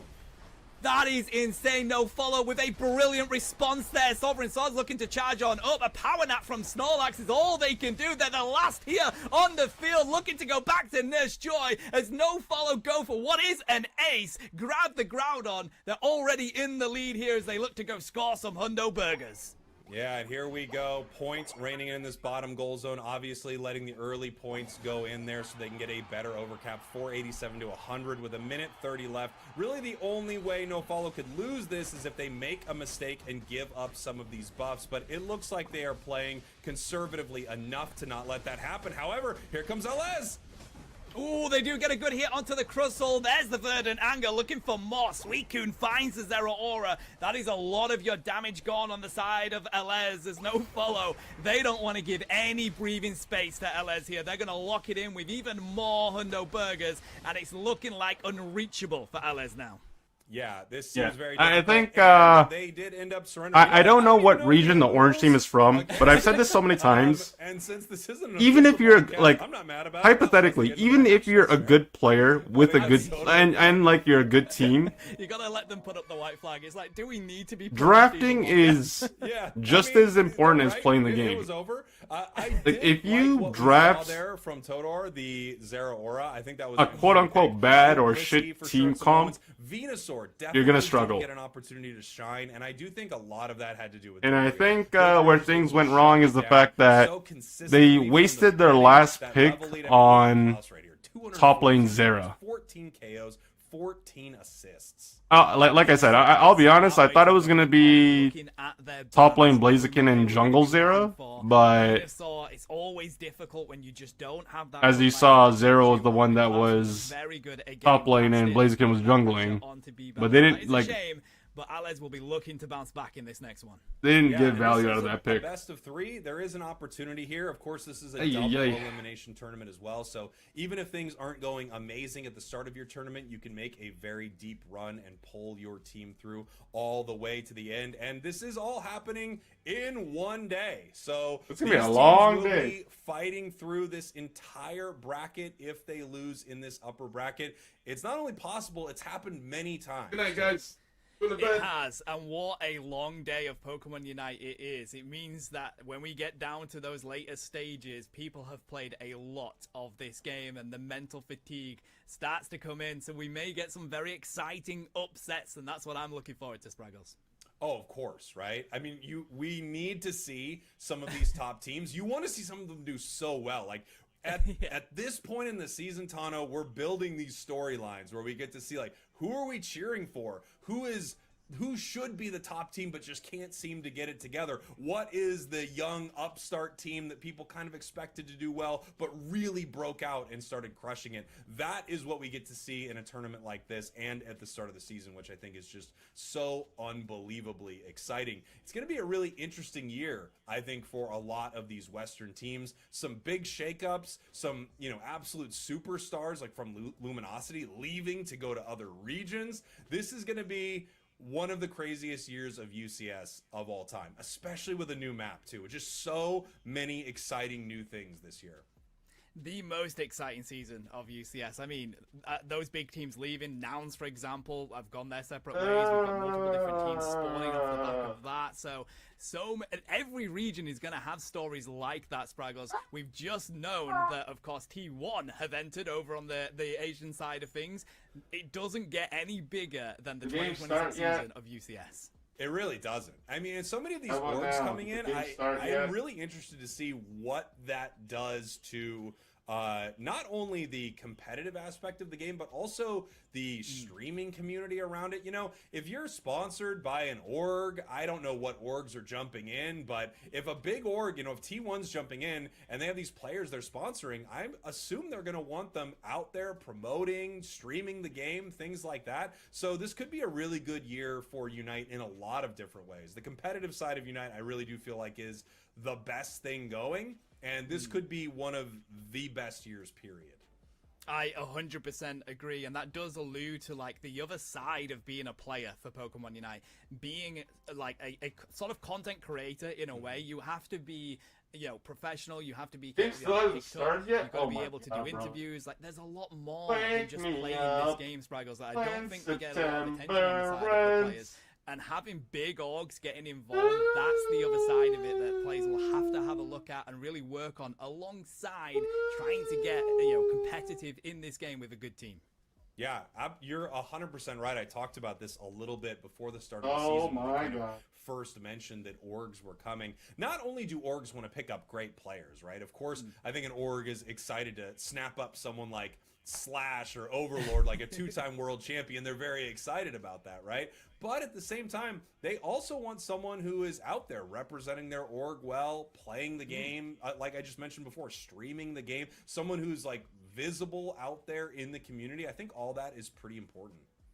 It really, really is. And all it does is help the game be better. It helps get better views on the game. It helps improvement on, the respectability of the game. It is, count me if I'm wrong, but it is the most fun MOBA on the market, in my opinion, of course. But it is Can't correct so you. I refuse to.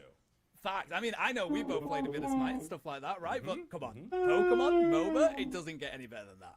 I agree with you. I've played a lot of MOBAs as well, and I absolutely love it. And I'm really excited to see what these teams want to bring out into this next draft here. Alez switching over to our purple side, no follow our orange side. We're going to have to see what the bans look like now, given that no follow is on this ban side, where they might have to deal with a lot of these mega bans. The game's starting! So interesting. I mean, intriguing to see what they go for first as well on their pick. But Allies are going to ban out the Clefable here. That makes me think, well, looking at those kind of species that Total wanted to bring in, maybe that Zoroark pick that they might be See, entertaining.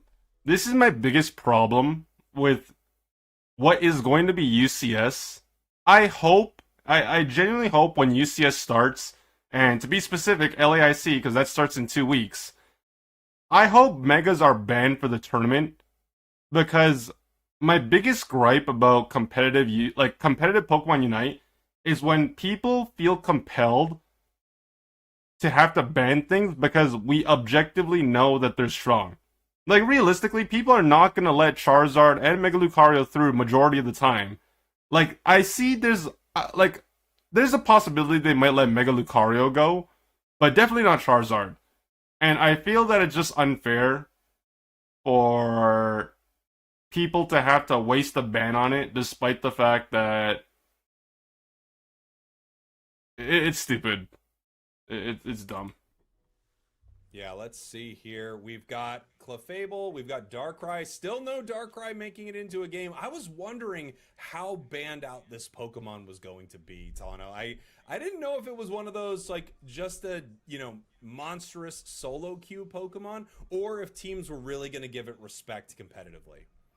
Yeah, we've been seeing it banned a lot in our region, and I think we see like one game a tournament, if that, where people think, "No, let's see, we can deal with it." We can do they ban Mega Lucario? Let me tell you, Question mark? they could not deal with it, and it gets banned Lucario? from the next game. So I'm not surprised to see that coming out. Oh, Yeah, see, but okay, what see, I am you intrigued have about the is opportunity no to play bans. Mega Let's Lucario. see Do with they the take Hoover, it, we though? see that from them quite often. Usually a blue Is that a as priority well, but pick, or do they go for Talonflame something and that else? Mega Charizard, so Mega Luca is able to be picked up here. Yeah, we have the opportunity No, to see, grab okay, Mega so they Luca, go but of for the course, That Suicune. would mean losing a Suicune pick, and Alez is not going to do that. They're gonna get the Suicune. Moving over to no follow right here. We'll see if they're going to pull the trigger and decide to pick up. Yes, they do. Potato on Mega Lucario. Let's go. Alrighty, exciting, and I saw the intrigue there for a little bit of Eldegoss. I mean, Blissey is still here as a support. Let's see what Alez want to go for with that. No, they pick up the OG Lucario here, so that's going to be an interesting matchup. Yeah, it really is. And if you look at the side of LS, I mean, they have a lot of things to deal with. Oh, wow. we maybe have the original Mega on our hands, the Zoroark Comfey combo from No Follow. It's one of those amazing, combinations, but Waits in you policy, have yep. two of its strongest counters on the other side. You've got the Slowbro, you've got the Suicune.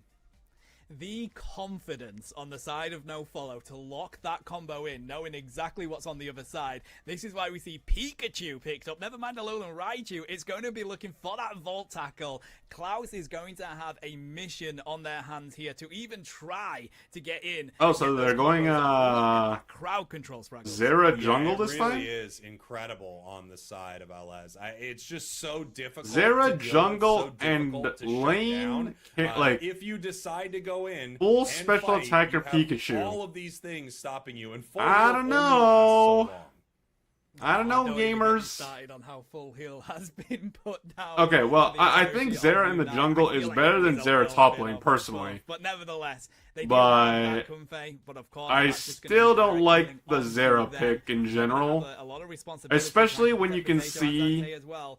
I think this is going to be the most majority of the interesting matchup in team this game. of I really do think so. No I mean, follow there's to so begin many with. Cool things on the side. What of team is No better? Follow, I and like so many the- things on the side of LS. I like the comfy stress you team out. better, Like, if personally. I am picking Zoroark and I see this on the other side, I'm very annoyed. I know that this is going to be such a. I think what's going gonna to be really difficult in the late game- to get in there. But if they can get that, Unless early they lead, just if they manage can, to win the use that early game easy hard, I think comfort they're just gonna to their lack advantage, damage. all of a sudden it doesn't seem That's so what I think. scary. And you have a Mega on your side.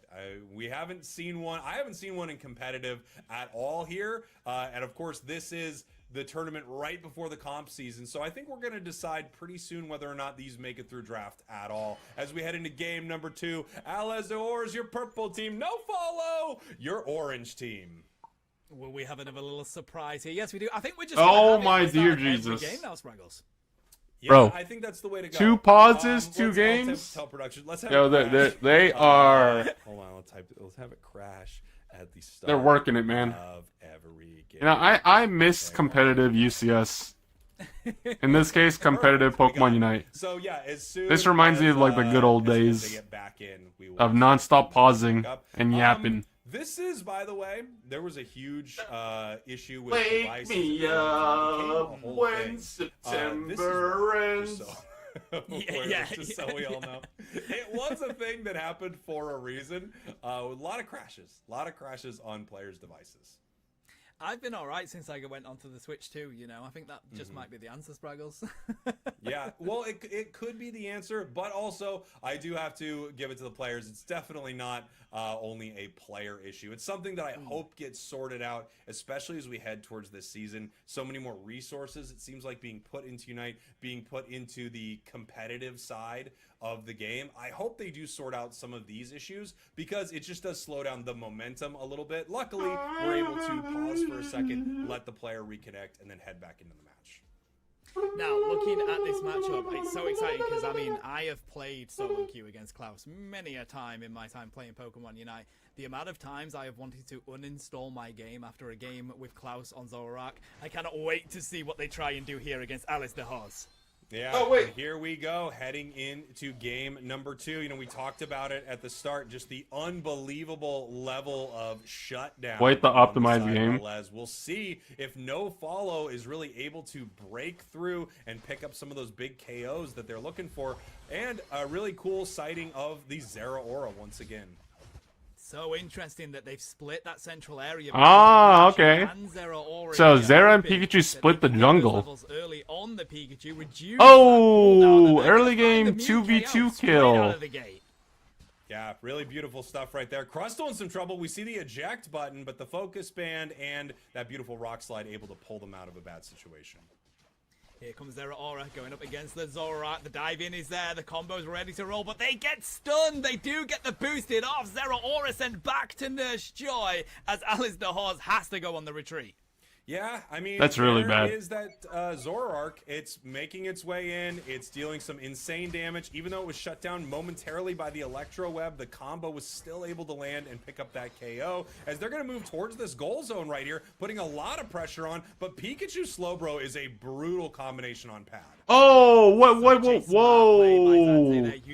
Slowbro and Pikachu, what's with the skill shot and the... ball unfortunately goes onto the Crustle, so they don't find the KO, and now it's just Klaus I looking know for as about much that. farm as they can get their claws on. Yeah, they're gonna look to. All right, so we already got a problem that I've noticed in the beginning of the game, and I'll lower the caster's I'll lower the caster's volume just so I can talk a bit. All right, so once again, we reached a situation, or a very similar situation previous to game number 1. We have the Zera pick. Zera, objectively, despite the fact that it's a speedster, unlike other speedsters, yes, it has a power spike at level 5, but it's not the most impactful thing that you'll ever see. Like, when you have things like Zoroark, Absol, Dodrio, even Leafeon is stronger when it comes to brawling. There are a lot of speedsters that have more early game potency than Zera. Not to mention, if you look at what happened at the beginning of the game, Zera split the jungle with Pikachu. So they did red buff, Pikachu did blue buff, but that doesn't really do much for them because, yeah, you're giving experience to Pikachu, you're going to help them get level 4. Oh!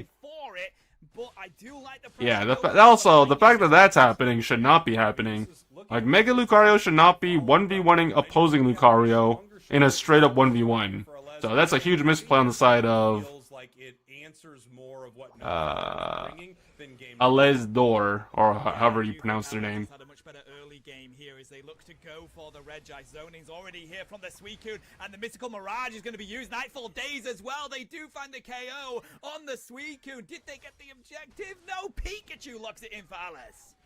There we go. I mean, Pikachu, we talked about this, it grabs them. They go down. Beautiful play right there. That's the Volt Tackle Electro Ball. And it's weird to say beautiful play about a Volt Tackle Electro Ball. 2 sure hit moves, but they are set up specifically to counter this play. And they're doing it well and getting great secures.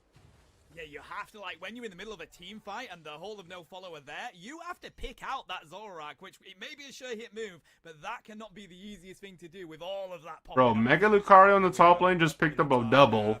And the Reginald, oh, they... Scoring and KOing, but deciding not to score those final 5 instead, trying to close combat and pick up a KO. I mean, if they were able still pretty bad, though, but at least they got some comeback experience. In that top pass, you understand why they were doing that. Once again, level-wise, things looking really good for the side of No Follow. Alez, though, more in control of this game for sure.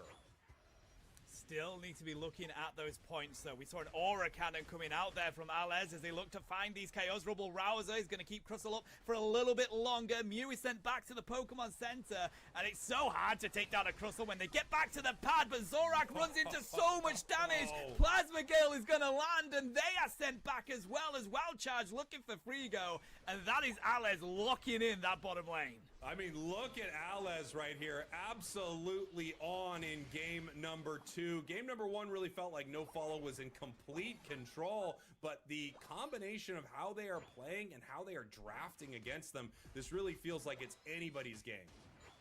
Kind of feels like this Suicune is the answer for whatever team picks it up here, and you know what? Will we see some bans for that? I think it's justifiable, Spraggles. Oh, absolutely. What? I mean, with 6 bans, I think Suicune could Misclick. absolutely get one here, especially when you're seeing Zoroark? like Pause champ? What just happened? The right thing to ban was Talon the right thing to ban. We will find out. Okay. We saw a Nightfall Days Bro, there just to lock okay, in. now we know which team is lagging. Clearly it's the Zoroark's team. Anyway, Regieleki is being damaged here by that Luca. This Wild Charge proving to be a bit of an issue, gets hit with the X-Scissor, but now Alez is just going to try and regroup. That Lecky has been taken. Yeah, Lecky goes over to the side of No Follow. I mean, we've got Potato on this Mega Luca, but they have not made a mega impact in this match so far. I really just wanted to say mega there. I don't even think it fully worked. As we have the Zeraora moving in, looking for a KO. Potato, Mega's right back the other way, but they do go down. Pikachu moves in. There's the Volt Tackle, but they full heal. Make sure they do not get caught by it. We see the Zoroark trying to peel away from this fight, recognizing that possibly this Slowbro could come and get them. Nice little grass knot there by the Comfey, and it looks like they will be able to make it out.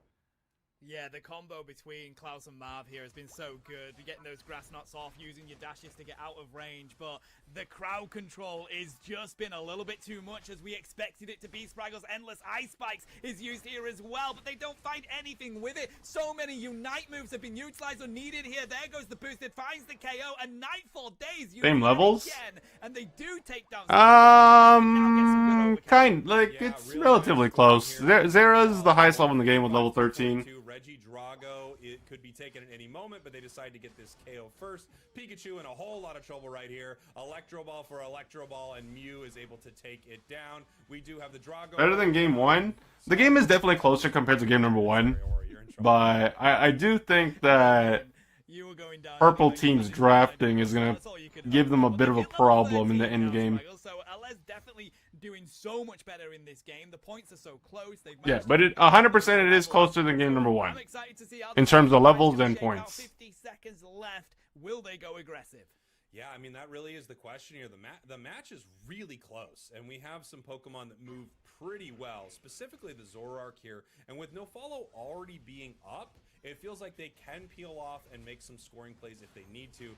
Registeel is a great buff for them, especially with some of the burst damage they're going to see. Zoroark now hitting level 14. Mega Luca still at 12, but once it goes Mega with a Registeel buff, that's going to be incredible. And Alez is going to need to decide who they target with all. Both teams are so split up right now. It could be the difference maker. Oh, that's a Suicune Unite move. For, Zera picked up a kill on the Lucario. There's an Electro Ball on the Suicune. They're less than half HP. Lucario goes in. There's a Pokemon. There's a Pikachu Unite move going in. Crustle pops his Unite move. Eject button X Scissor onto the Pikachu. Gets some damage down. Lines the CC. Kills Secure on the Mew. Zoroark pops a Unite move. Kills Secures onto Lucario. Lucario didn't even get their Unite move off as well. Yeah, this is kind of Jover. Unless Slowbro can just Scald Secure.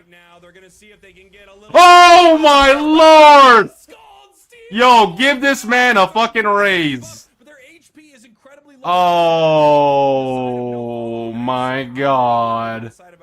It depends on who was up at the time. We know there's one on Suicune. That is just sad. Okay, now the game is still on because we got the buff on Suicune, and I don't know who else, but Lucario on the enemy team also has it. So No Follow, looking to be a little bit sneaky with it here, seeing if they can get something in. Yeah, No Follow. I didn't realize it went over to Potato, actually, on the Mega Lucario with that KO. As we have multiple members of Alez looking to score, we're going to be able to send Lucario to the bottom path, possibly let Mew score first. No, they decide not to. Mew heading to the central area here. this might be bad for the orange team just because they know that Mew is not there. Tier 2 of No Follow right now as they are sieging. Oh, the Endless Ice Spikes was perfect. They're finding the KO as they've got Zoroark and Lucas down as well. But the pad is there. Mew's Oh!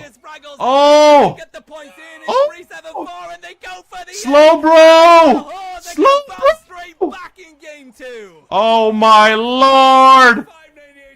Okay, so here's the thing. 72 as the Hundo Burgers reign in, and I know Zoinks and The problem with the Mew play is, yeah, like, I know they want to score, insane finish. but the Pikachu having the Groudon buff with Unite move is just too much for the This is why we love this objective. for the team comp that they have drafted, because literally Unite move with a Groudon buff, like, it turns most things into pieces of paper. The only thing that can really withstand that initial burst is maybe Crustle with Unite move, but like by the time Mew came down, everyone was so low, and then it reached the point that they ended up dying on pad. I mean, you could lie to me all day, I'd believe you. But wow, that was so exciting. Let me see something really quickly. That feeling of having a buff and having it just transfer over between a few different Pokemon so that they can start to chain together an incredible fight is every objective here, because Follow right now as they are seeing central area to get their Plasma Gale back. No Follow as looking to 72. Sorry, I just want to see like who was there. There's No Follow, go for the rip on Groudon. And they're looking for it here. Under half HP right. Okay, so here's the thing. Like, Zoroark has feint. What you're supposed to be doing in this situation as a Zoroark is you need to be holding the last part of your feint to secure the objective.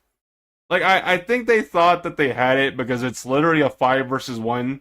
Like, I know Lucario showed up a little late because I think they just died. Like, they died and they had to spawn. But yeah, like Lucario, like if you look, like rewind 10 seconds, you can see Lucario's not there because they were dead. So you can't really fault the Luca because they technically weren't even there because they were dead. They're running out of the base as fast as they possibly can.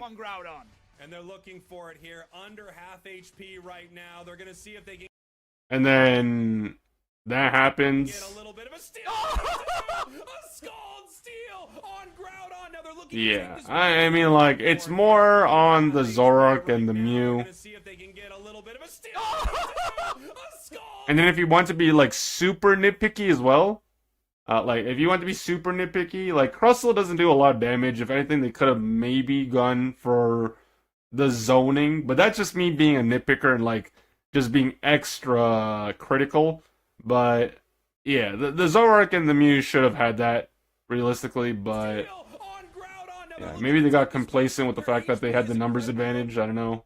Defending the goals right now, I don't think they really follow. Look at Score. We're going to be able to send Lucario to the bottom path, possibly let Mew score first. No, they decide not to follow right now as they are central area here. Their home goal zone, 272, 372. It's too bad the camera was focused on the Mew. Like, no one's defending against the Mew. Like, everyone's top lane. I would have rather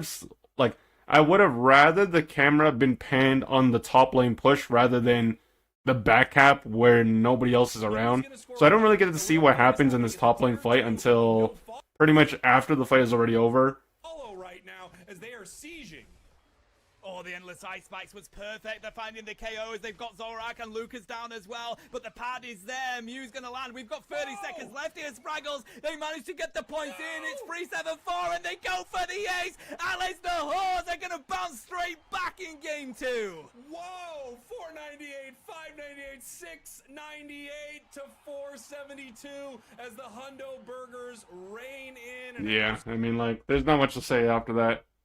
It's unfortunate, but So, you know, I feel like it was on both sides, but a team fight. realistic, in a tournament like this, you don't have to care that much. But obviously, when the stakes are higher in UCS, the little misplays that cost you game, like the little misplays that you might not think are a big deal. Yeah, I think you could be right. You have to be like self-aware and self-critical, and just like be mindful that even the smallest makes can change the outcome of a match. And stay around for just a moment. That actually In this case, like, it's literally a 4 versus 1. You have time. The Unite move able to weather the storm. They could have definitely Follows way, and of course, hey, sometimes Scald does it. been a little bit more played it a little bit more cleanly. It was the main target of the Scald, right? It just kind of threw that giant Scald in the center of Groudon right there and is able to take it. Hey, listen, you miss 100% of the shots you don't take, Spraggles, and Monkey took that shot and absolutely locked it in. It's just like, hit it in that den area, and you're gonna, you know, it's I'm just waiting for the match to start. Do or not. Perfect timing from them, though, and now we're going into a game 3 between these two teams. But we've got to give it to LA. That second game was such a brilliant response to how that first one went. Yeah, I totally agree. Their draft was so good. It was such a great. If you look at these two teams, you would definitely say, well, I know what NoFollow is trying to do here, and they are going to have a brutal time doing it into what LA is bringing here. I also want to point out, I love that this is how we're pronouncing the team name at this point. Very possible that was just some chatter saying that. So I hope we're right. That's all I'm saying. I hope we're right. Otherwise, I mean, what power that one Twitch chatter has. I mean, it's just going to start the chaos. Somebody else is going to say something random, and we're like, yep, that's definitely fact. Yeah. Oh, you don't pronounce the O's in NoFollow? It's Nfool? Okay, I believe you. I have to believe you. You're in the chat. I have to believe you. As we're getting ready for game number 3 right here, our team's getting set up. What do you think? Do you think we see a very different draft here in game 3? I feel like NoFollow is probably not going to run this back, at least if there's a slow draw on the other side. Yeah, I'm expecting NoFollow to go heavier onto their all-rounders here. That's what it's their bread and butter, primarily, Spraggle. So I'm expecting that to come out here. Maybe some of that Waterbearer Shifu that I really expect them to play. They do have a couple of subs here that are very good on it. So Christo might come on in replace for Klaus. But either way, I think that's going to be the approach of this team. And I don't know how LA is going to take it, because I just think they did a counter comp in that one, and it worked so well for them. Yeah, it was really powerful. It was really difficult for them to deal with. Although they had a great fight at the end. I mean, you could see that the level they were playing at in that final moment. Again, I do think Crustle doesn't go down. Things could go another way. But yeah, even against a comp that is specifically set up to be a nightmare for them, they still did a great job. Yeah, that's why I'm so excited for this team. It's one of the ones in my region that every time they're on the screen, I gotta go watch them. So I will say, though, brilliant effort by LA to actually take this to a game 3. NoFollow, they're not used to game 3s. I don't see them in many, to be honest. So exciting to see them really push them to the wire on this one. Yeah, of course. I mean, to start the broadcast with a game 3, I think is an amazing way to start. Oftentimes, at the start of a bracket, and we have a lot of teams here, as these brackets are seeded, you've got a lot of top teams that are sort of spread out, so they're not running into each other, in our first couple games. These are two great teams running into each other right away, which is really cool to see. And I got to shout out you. I mean, you were the one who wanted to follow this one. A lot of times at the start of a tournament, it's just a full-on stomp, but this has been pretty incredible. So I still not the a draft? go-to Oh on EU God, information chat. You heard it here straight away. Can you believe this is feel the like first I series basically too? said that. I think I basically The said that. first I heard series. it with it. But no, I mean, there's a lot here in this tournament. Bro, we're gonna I be would here really until intrigued to see. I don't know GTA where this 6 one's is going to gonna end come up. out If before this NoFollow tournament fall ends. out, I know that they have some crazy lower bracket runs as well. They're kind of like nouns, where they go into that lower bracket and we'll always see them in the final. But I'm excited to see either way that this goes, buddy. What do you want to see as a Pokemon that we rarely see in the game coming out? Well, you know what I want to see? I want to see if Empoleon starts getting played. Because it had its moment of being unbelievably broken. And then they nerfed it, and it was still unbelievably broken. And then they finally nerfed it again, and now it kind of lives in this realm of, was it nerfed too much? Is it at the point where there's just too many other good all-rounders? So I would love to see Empoleon make a bit of a splash here today. What I'm enjoying, another all-rounder a lot at the moment, is Metagross. I really like seeing that Pokemon on the field, especially with people that try and run that Zen Headbutt Gyro Ball combo, just to really try and shut down speedsters. I love them looking for the 1v1 on that Metagross, so I really hope we see some of that action today. Oh, yeah. I mean, there's so many good Pokemon that I feel like we may or may not get to see, right? Another one that I'm kind of just curious about is Palmon. I think maybe last patch, before they nerfed Supercell Slam, we might be seeing more of it. But at the same time, I mean, we just have so many good all-rounders releasing back-to-back that I think a lot of things could get lost in the shuffle.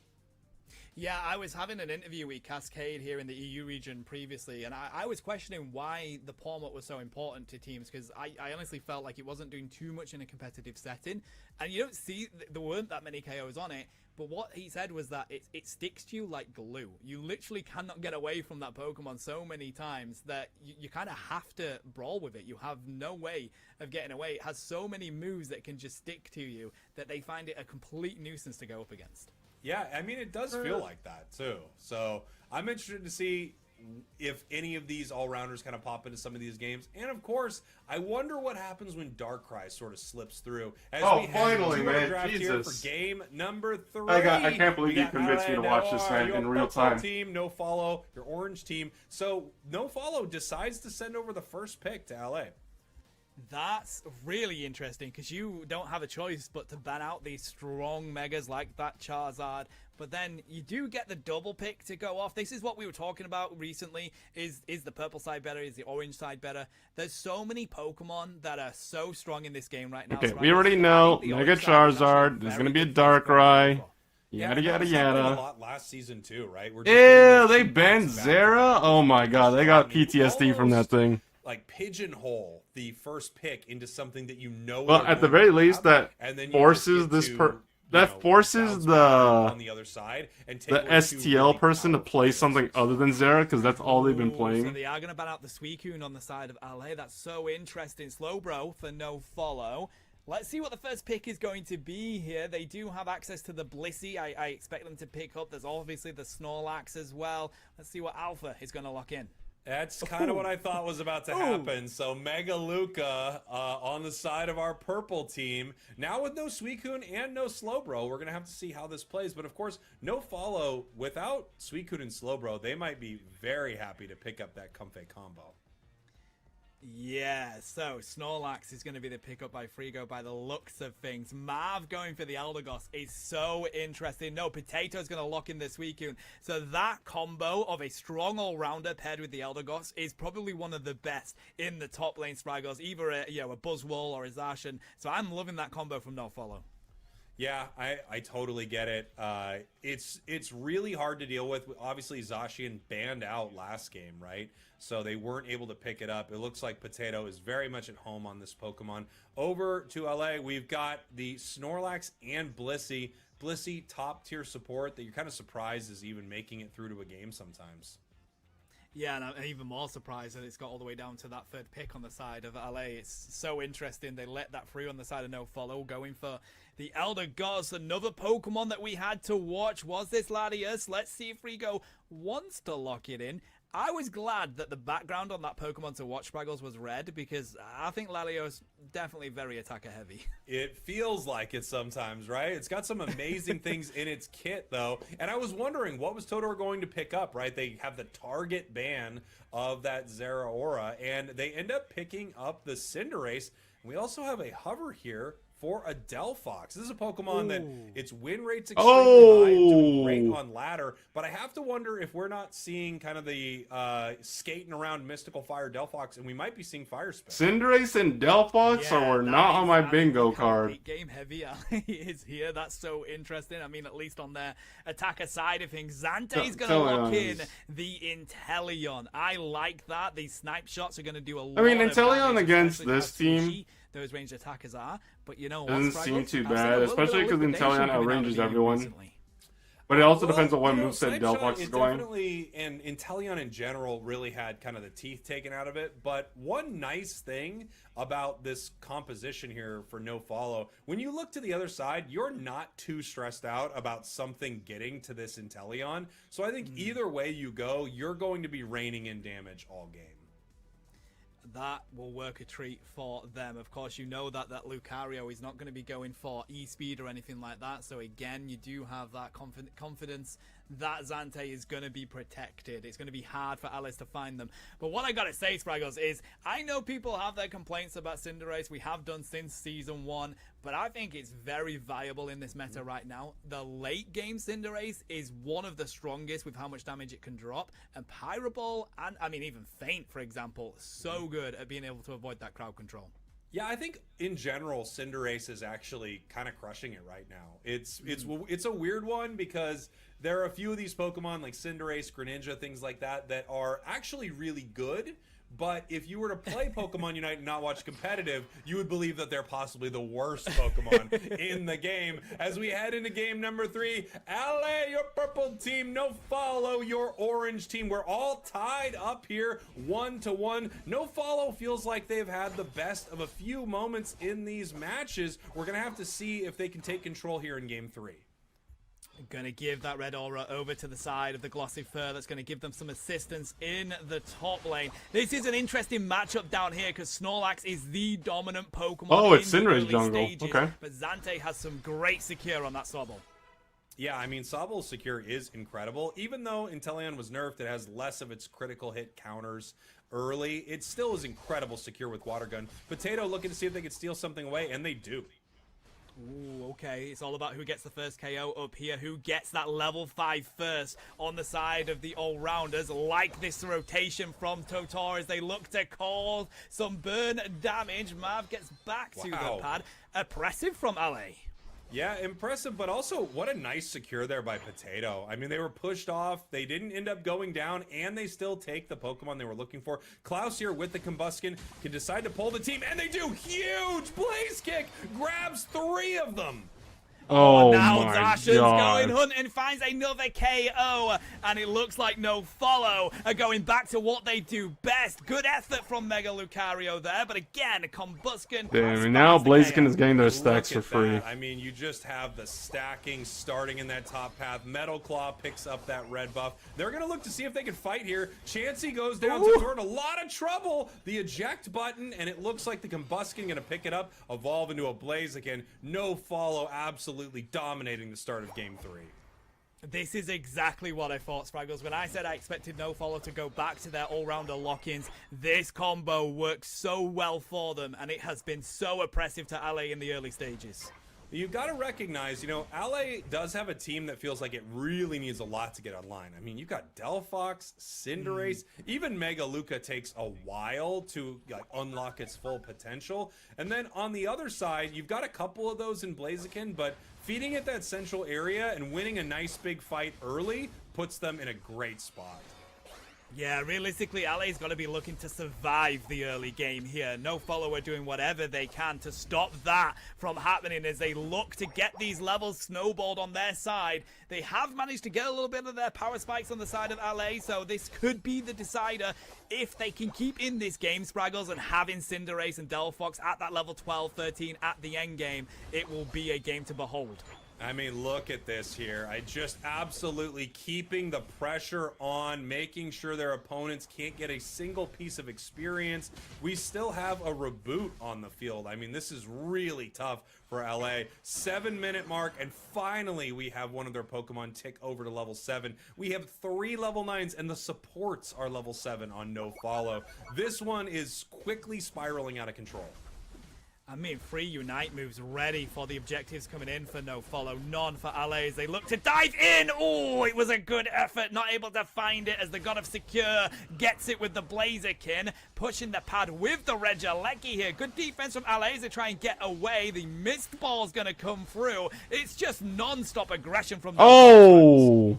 Yeah, I mean, it's what you would expect. Right? It's the way that you continue to win right here. Probably could have scored that a lot better. I don't even know why. The biggest problem. This is live, yeah. This is live. They're going to move forward towards it's on the Pokemon Unite channel. Right now, It started jumping in further. They not don't that want long to give ago, away a KO to this but it is right live. here. This actually could be pretty bad for No Follow if they're not able to get out. But the Blaziken is able to peel away. Only Eldegoss down so far, and it looks like it's going to be the 2 supports. Bro, purple team is so underleveled right now. Oh, they okay. Cinderace just got Unite and they move. did not give up all that experience. You're going to be quite happy with that. Feint trying to get away, and they do. It's going to be the Blazing Bicycle kit that finds the KO for Cinderace. That is why I was talking about Feint. It is so frustrating when you're a player looking for that KO and you just can't find it. I'm with you. I totally love it. I mean, the outplays you get from it, I don't know if too many moves are more satisfying than your opponent's throwing a Unite move at you. You know, you've got a Blastoise, Hydro Typhoon or something, and you just kind of spin in a circle and take no damage. It is really, really lovely as we're getting ready for a fight here in the bottom path. LA in a good position for this, but of course, level-wise, things still look great for No Follow. Yeah, point-wise as well. LA back to sort of game 1 where they struggle to score any points throughout the game, and it just gives No Follow that extra bit of confidence. Look at Potato again, Spraggles in the top lane. Once again, I uncontested to go think for that secure. Alice the Whore. For a possible fight here on this tier 1. The problem is just like they draft a terrible early game, and overall they just struggle. Like, if they're able to get kills and get some objectives and get some levels under the belt, then that would be very good. Objective here, or the goal But yeah, Delphox is significantly underleveled. Cinderace is kind of just there. Blaziken looking to see if the overheat is going to connect, and it will. There's a reason we say it's the God of Secure here, Spraggles. It's so difficult to out-secure a Pokemon like that. I say this all the time, and I said it like right before I finished playing Solo Queue, before I started watching this. Yeah, No Follow, not really stressed at all about what was happening in that fight. They played back to their pad really expertly and then peeled back. Like, it does, even if you have a good team comp on paper, like, if you're drafting stuff that is basically not playable, Cinderace, poor Cinderace, a level or being almost you know, you can't on the other side. Oh, that's so tough. What I will say do is that anything, when I you are guess. a team that is playing this well, you do sometimes get a little bit too confident with it and give over some important KOs before that final Groudon comes onto the field. So no follow, they've got to be cautious of that. You don't want to be getting so aggressive that you give over one moment that gets allies back into it. Yeah, I totally agree. I mean, it is a big problem if you give up a level 14 in a moment like this. It might not feel like it immediately, but it really could be an issue for them as we have Potato peeling away from this. Klaus ends up taking a big KO. Potato now in some trouble, but no, they are Damn. just wiping allies off Look the at the board. level difference between They look like they want Jungle- to get to that level. jungler You don't even need to be and, concerned about like, Groudon. ju- If you can jungles get and 500 laners. points as a lead Level already, 11 you can just be so what, patient Cinderace? in those final few moments. Even they'll go push the home Level or something ridiculous 15 like that. Blaziken That's what no follow are looking to do here. before a Groudon This spawn. is just so tough for LA. That is a ginormous Cinderace Blaziken still with the level utility 11. from It's Eldegoss, just as well as the brutal. And you utility can see from No Latias. Follow is just absolutely stomping them in this central area here, making sure they can't get anything online. Cinderace, a great Pokemon if it can scale, but it sitting at a lower level than the opposing support is a tragedy. And the fact that you have a Blaziken with double pocket healers here is a little bit ridiculous, or double pocket support. Klaus has just been, this is my Faya Sky Ruins. I am the king on this map right now, and allies just have to accept it. Yeah, we thought it was Groudon, but it might just be Klaus. And here we go. I mean, wow, look at that snipe shot, having to push away from this. And this is a moment where No Follow could kind of confidently rip this off the board if they wanted to, but they don't have to. As you mentioned, I mean, they're up by over 300 points. This is almost impossible unless LA can get a huge catch. They do have the Unite moves for it. We've got Fanciful Fireworks for the fight. We've got the Blazing Bicycle Kick for the secure. I like this from No Follow, going very patient, trying to get a little bit of vision on where LA is coming into the fight as Priugo manages to get away there. Oh, the focus blast finds Cinderace. Oh. Now you're not too concerned about that secure as they look to throw some damage to Groudon.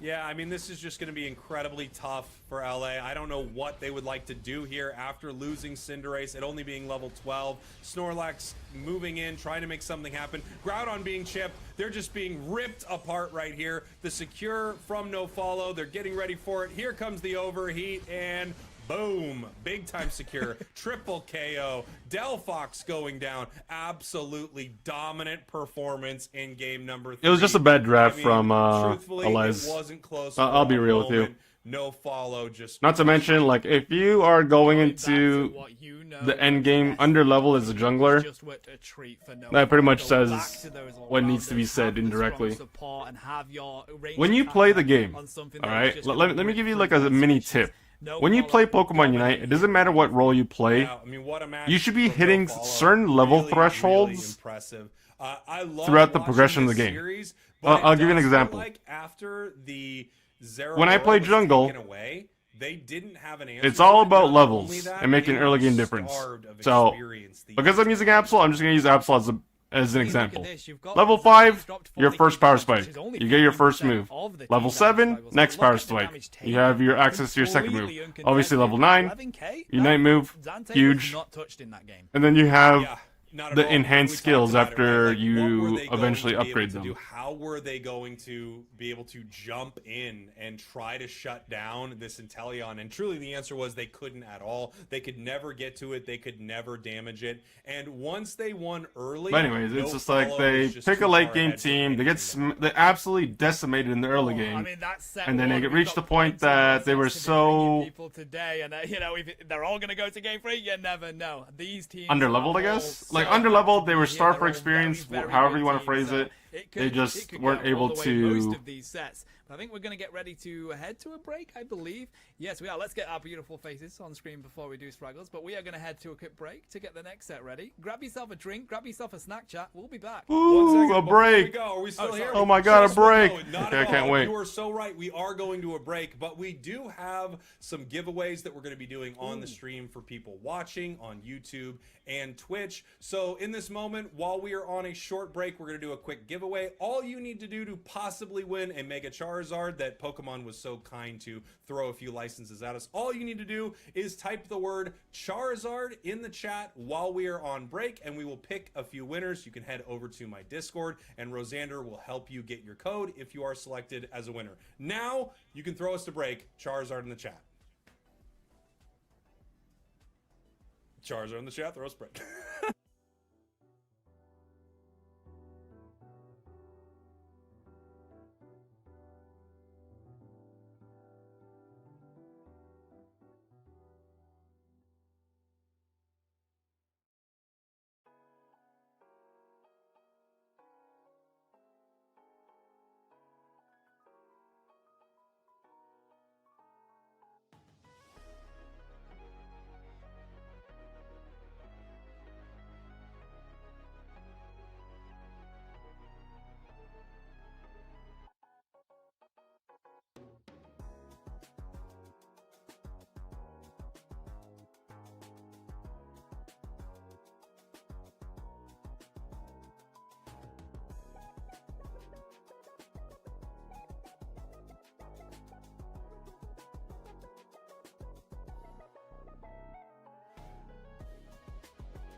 Wait, what? 10-minute break? Oh my lord. Wait. Nemesis versus Dark Lords? Damn, bro, that's Mac's favorite team, Nemesis. Alright. You guys in 9 minutes.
Oh my god, well, I apologize. Hello, everybody. Welcome back. Spartan Tano here with the Spraggle. Oh, no, wait. It's the incredible Husky Star on the mic with us. How you doing?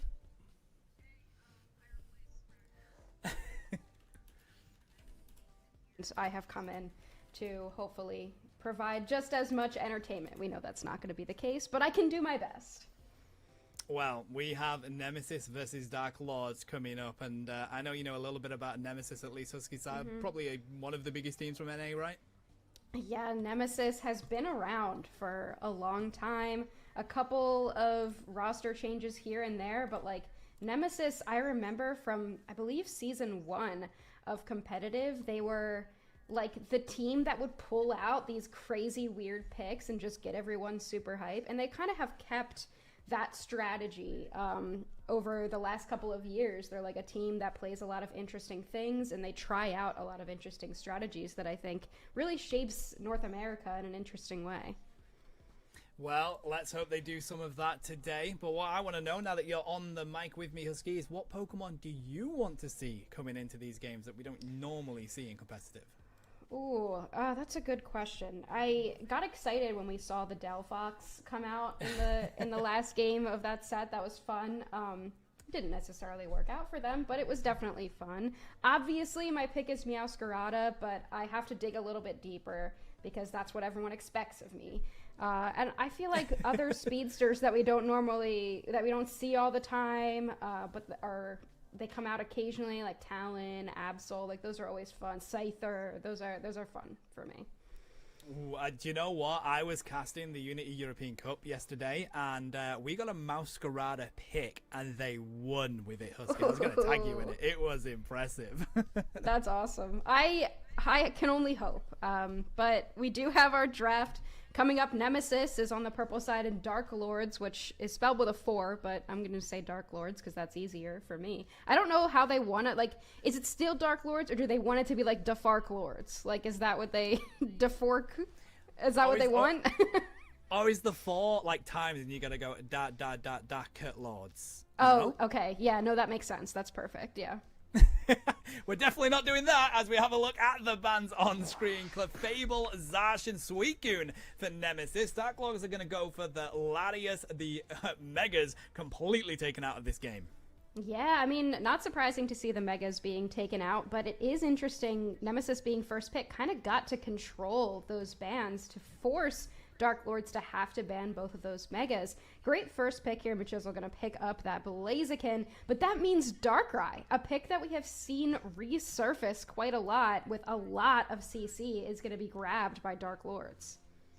Oh, it's so interesting. They're not even going to put the EXP share on just yet, so it's going to be a full attack Darkrai on that side. What an amount of CC they've already got, as Bora Reach is going to pick up the Miraidon here for their range. Metallic looking to get a little bit spicy here in game 1. They're going to lock in the Dodrio.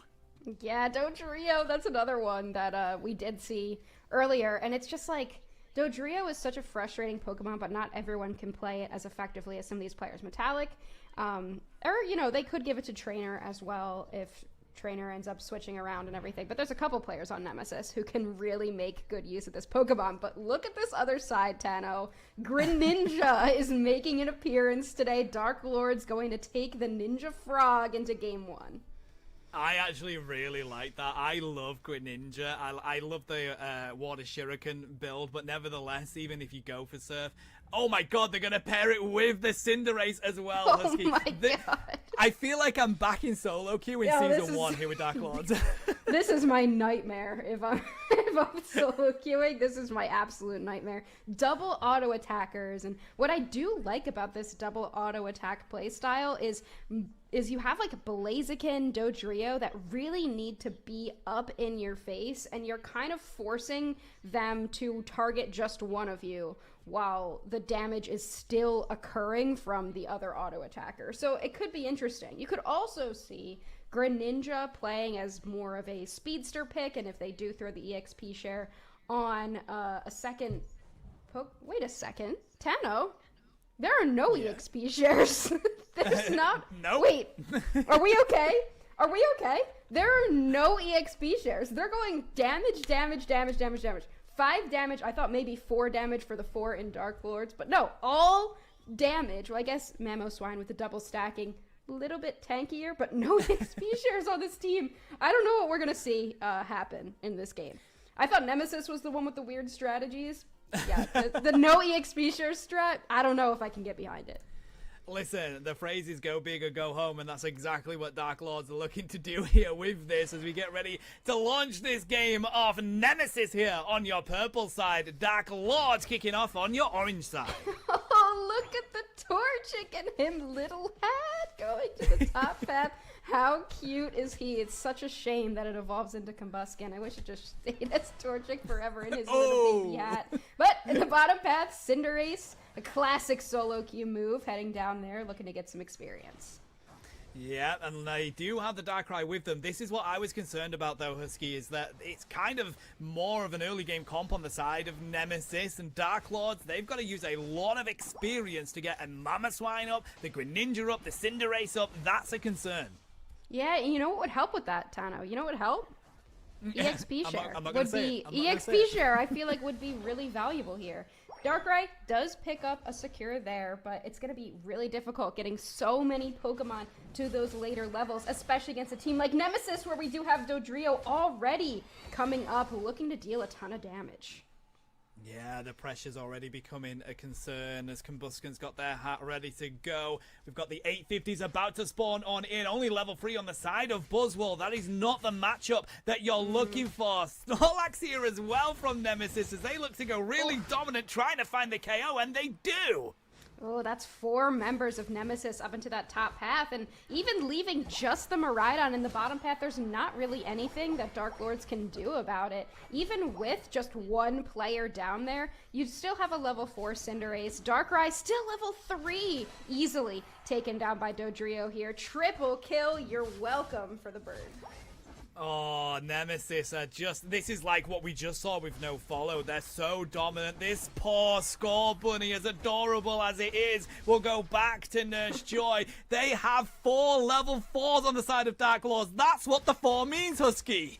Yeah, exactly. That's what it means. 4 level 4s. And we deal with Regidrago now, spawning in the central area. Level 7 already on that Dodrio. Level 7 on 3 members of Nemesis' team. 2 KO streak for this Blaziken. I think we're starting to see the outcome of this game maybe just a little bit early.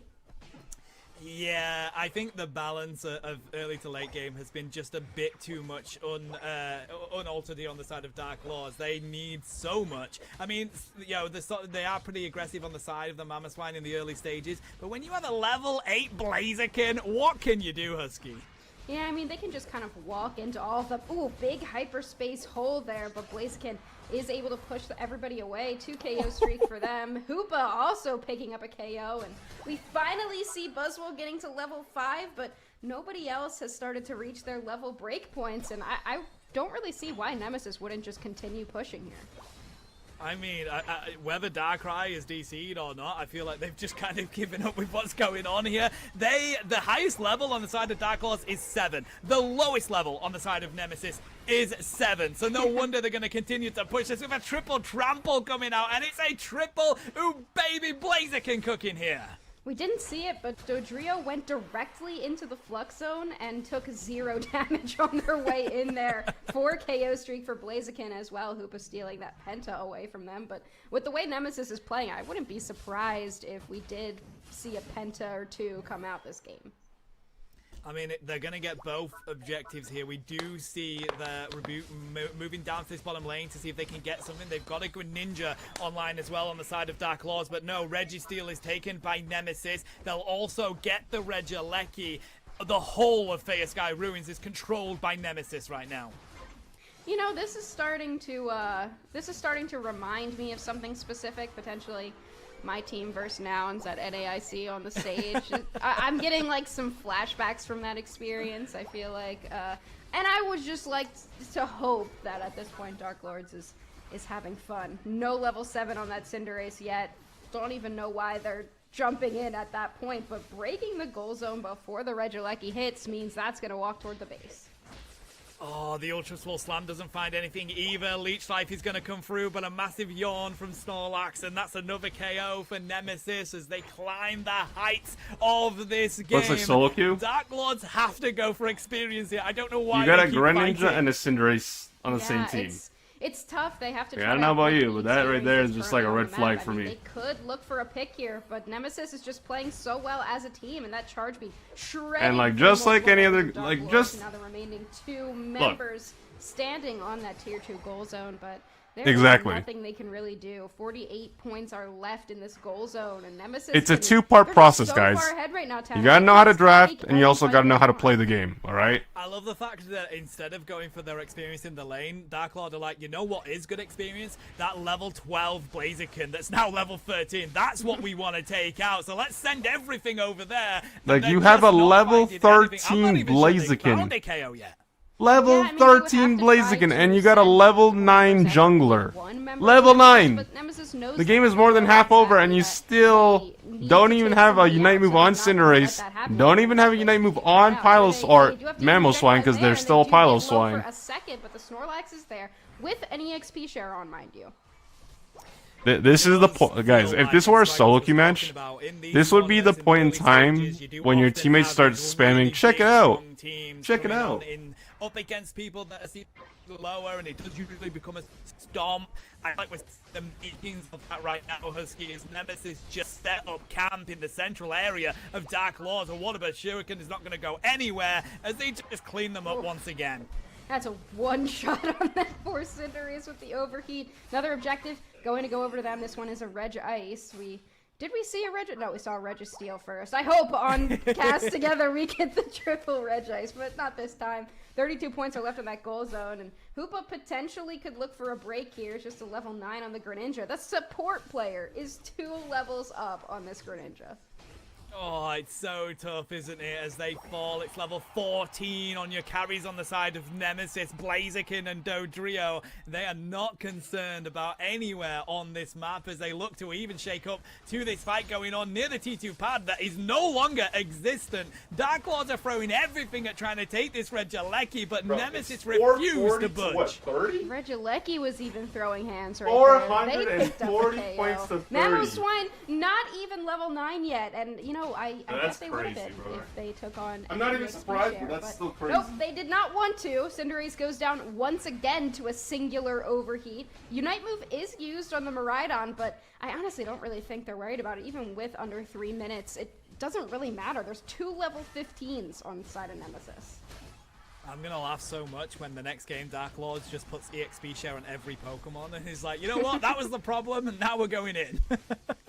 Yeah, I mean, I don't know if they don't know they're supposed to do that or if they just wanted to try this interesting strategy, but, you know, Dark Lords, if you are listening, EXP share is very broken. It can be very valuable. That being said, this is Nemesis that they're up against. I don't really know if anything they could put together would be able to take down the titan of this team from NA. Look at that, the Buzzwole obliterated before it can even get a move out.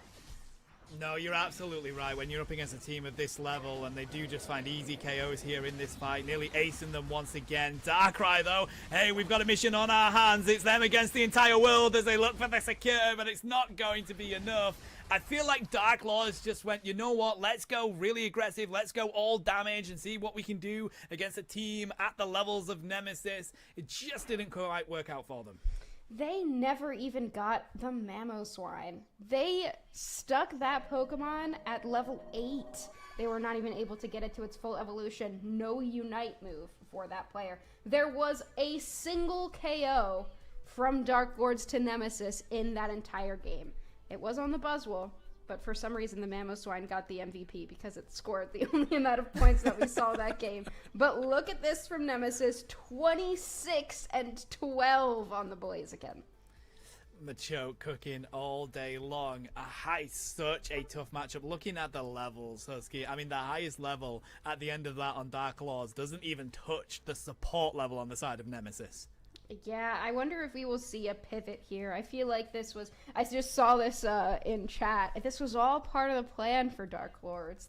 They're baiting Nemesis so they feel like they're safe. They feel like they can do whatever they want. But then they're going to pull... They're going to try next game. Like this second form, they're going to pull it out. This is the boss level. They've got a plan. I would love to see it.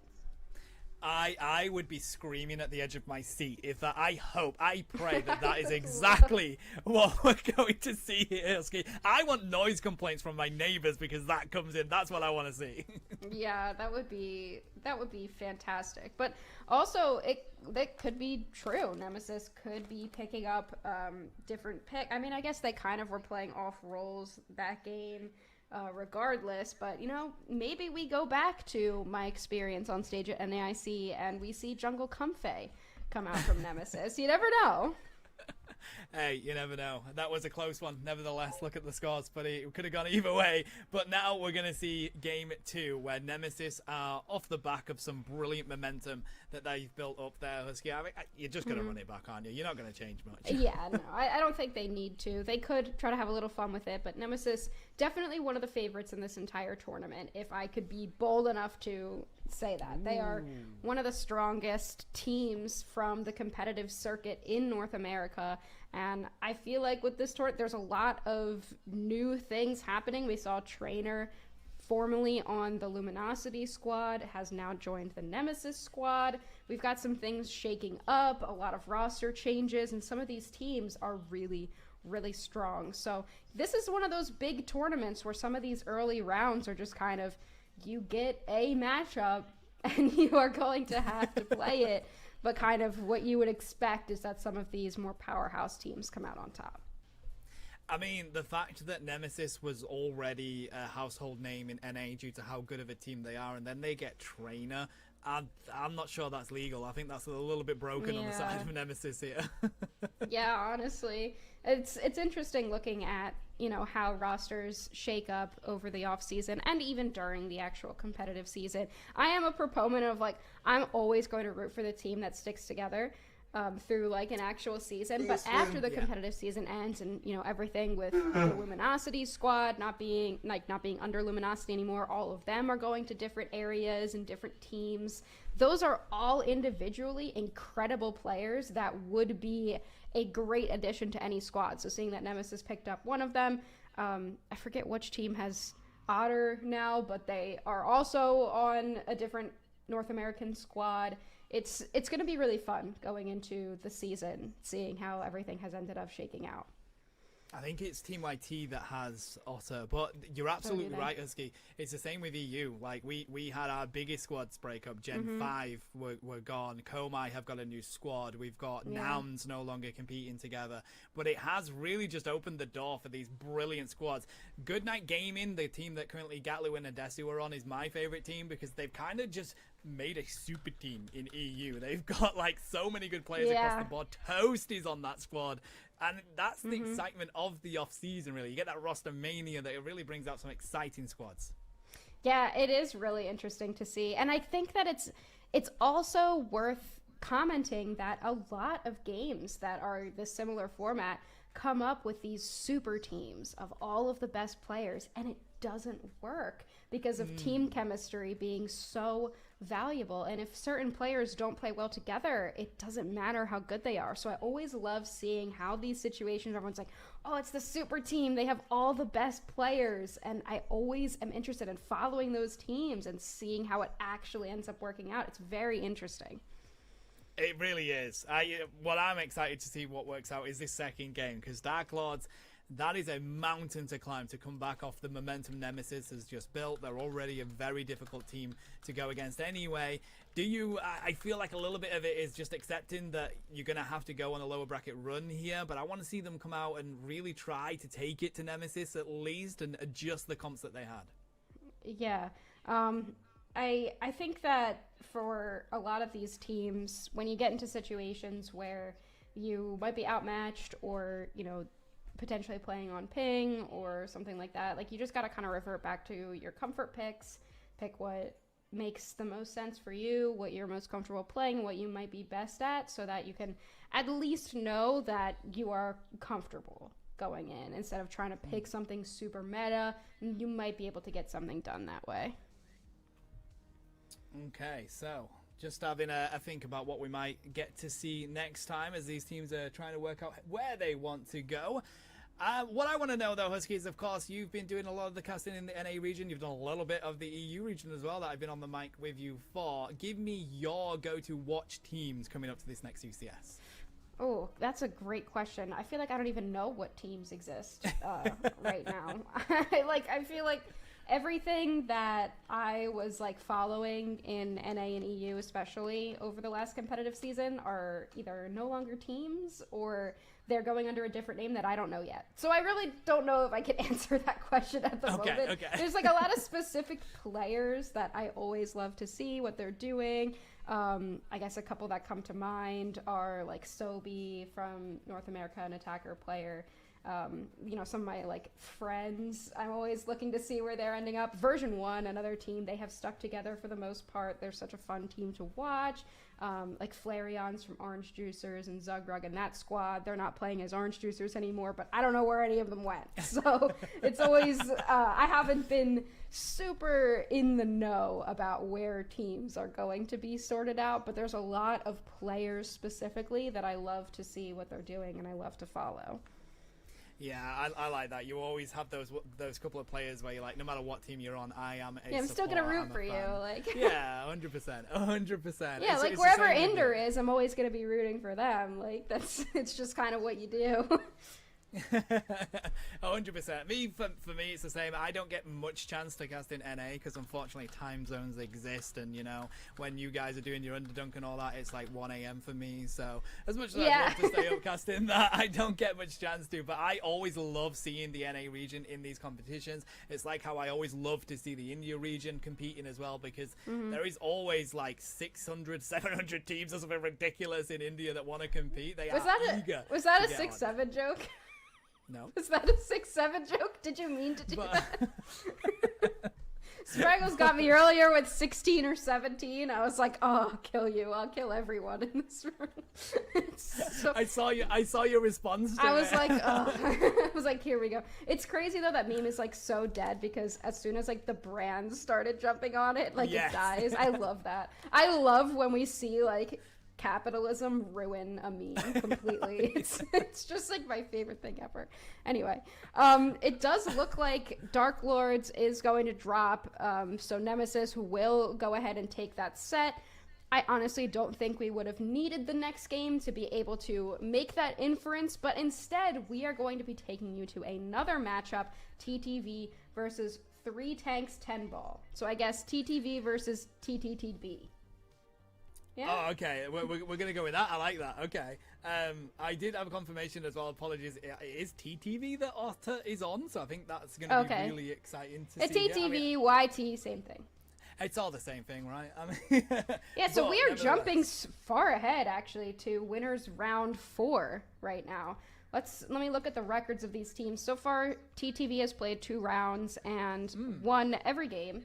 Has not dropped a game yet. Same with 3 Tanks 10 Ball. They were in a winners round 2 matchup where their opponent did not end up playing, but they did 2-0 their previous set. So no games dropped for either of these teams going into this next set. Oh, and that was Code Unknown Fibonacci. That's an interesting team as well. So yeah, I mean, they're both coming off at least, you know, a 2-0 win in their record. So this is going to be quite interesting. Oh, kitty. Completely distracted now. Thank you. I had a bag of chips, and there's like a bag of chips next to me. I was like having a snack between the sets, and yeah, he didn't like that I was without him, so he's gone now. If oh wait, I'll ask this question later as we're going on into this game. TTV taking on TTTB. 3 Tanks 10 Ball. Yeah, this is, I mean, the TTV squad, look at this. This is like classic I Could Cry, Zugrug, Ender, and Toon, the classic TTV squad. Everyone was pulling for them in competitive season 1, Otter as well, and then we have Zealot, previously a member of T3 from last season, one of my favorite teams. So a lot of notable players here versus 3 Tanks 10 Ball, who have banned Mega Charizard, unsurprisingly. Yeah, very unsurprisingly. You know what? I still, whenever I think of Pokemon Unite, it's that gif of when Inder won and like jumps up screaming. Like, I'm with you 100% on this team. I think it's a very exciting team on the side of TTV, and I can't wait to see what they do here.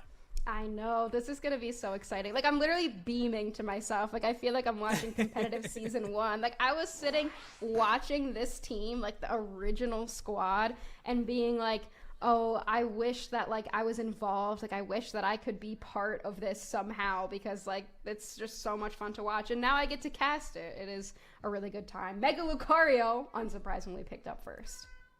Yeah, it does mean that 3 Tanks gets to take the Suicune here, which is always going to be a go-to pick. No, in fact, possibly rotating off it. No, we do.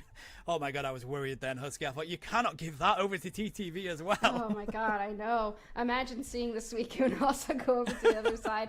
Suicune, a all-rounder Pokemon that is most definitely a defender, so that's usually why it's played in that role. It just kind of has a purple background for some reason. I don't know why, but this game loves to do that. And I do love seeing off-role Pokemon flex into different roles. So we're going to be seeing Suicune playing that tank build. Eldegoss as well, one of our Pokemon to watch coming out in that supporter slot. Yeah, Miraidon, another one that we said to watch as Utter picks that up. Zugrug is here on the Umbreon. We finally, and I'm so surprised it took so long, seeing a Alolan Raichu on the side of Free Tank's 10 Ball here with... That's a Greedent. Am I on Gatlu's channel? That is a Greedent. One of my least favorite Pokemon to play up against. If somebody knows how to play Greedent, it is so tilting, so frustrating. But yeah, your point about Alolan Raichu, it's one of the few attackers that I feel like come out pretty frequently. If you do want to pick up a ranged character, Alolan Raichu is one of those that you tend to grab. Miraidon as well, another one that is still very popular and really strong. Another one of our Pokemon to watch, by the way. I guess we were pretty good at figuring out which of those Pokemon we would be seeing. I guess the other ones, like Inteleon and Mew, are also sometimes pretty viable, but I am going to be looking at this Alolan Raichu here. It is a really good pick.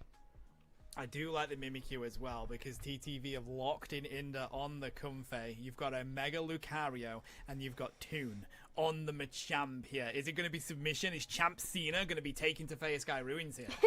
Champ Cena, yeah, the Machamp. It's one of my most hated Pokemon just because I don't like the way that it looks and it kind of scares me. And it's a Pokemon I would really feel unsafe if I walked into a bar and Machamp was in there. I would feel like a little bit concerned. I would be looking for like a trusted friend to be able to like walk me around. So like personally, don't like Machamp, but seeing it being played in a competitive setting is always really fun because it's an all-rounder that's been around since the beginning, but it has never really been super competitively viable while still being like decent because there's just so many all-rounders that are broken. We don't get to see it a lot, but those barrage blows, the Unite move of Machamp can be really, really powerful. That it can, and as suspected, Toon is going to be taking the central area here on that Machamp for TTV. Currently on your purple side, chat. Free Tanks 10 Ball here on your orange side.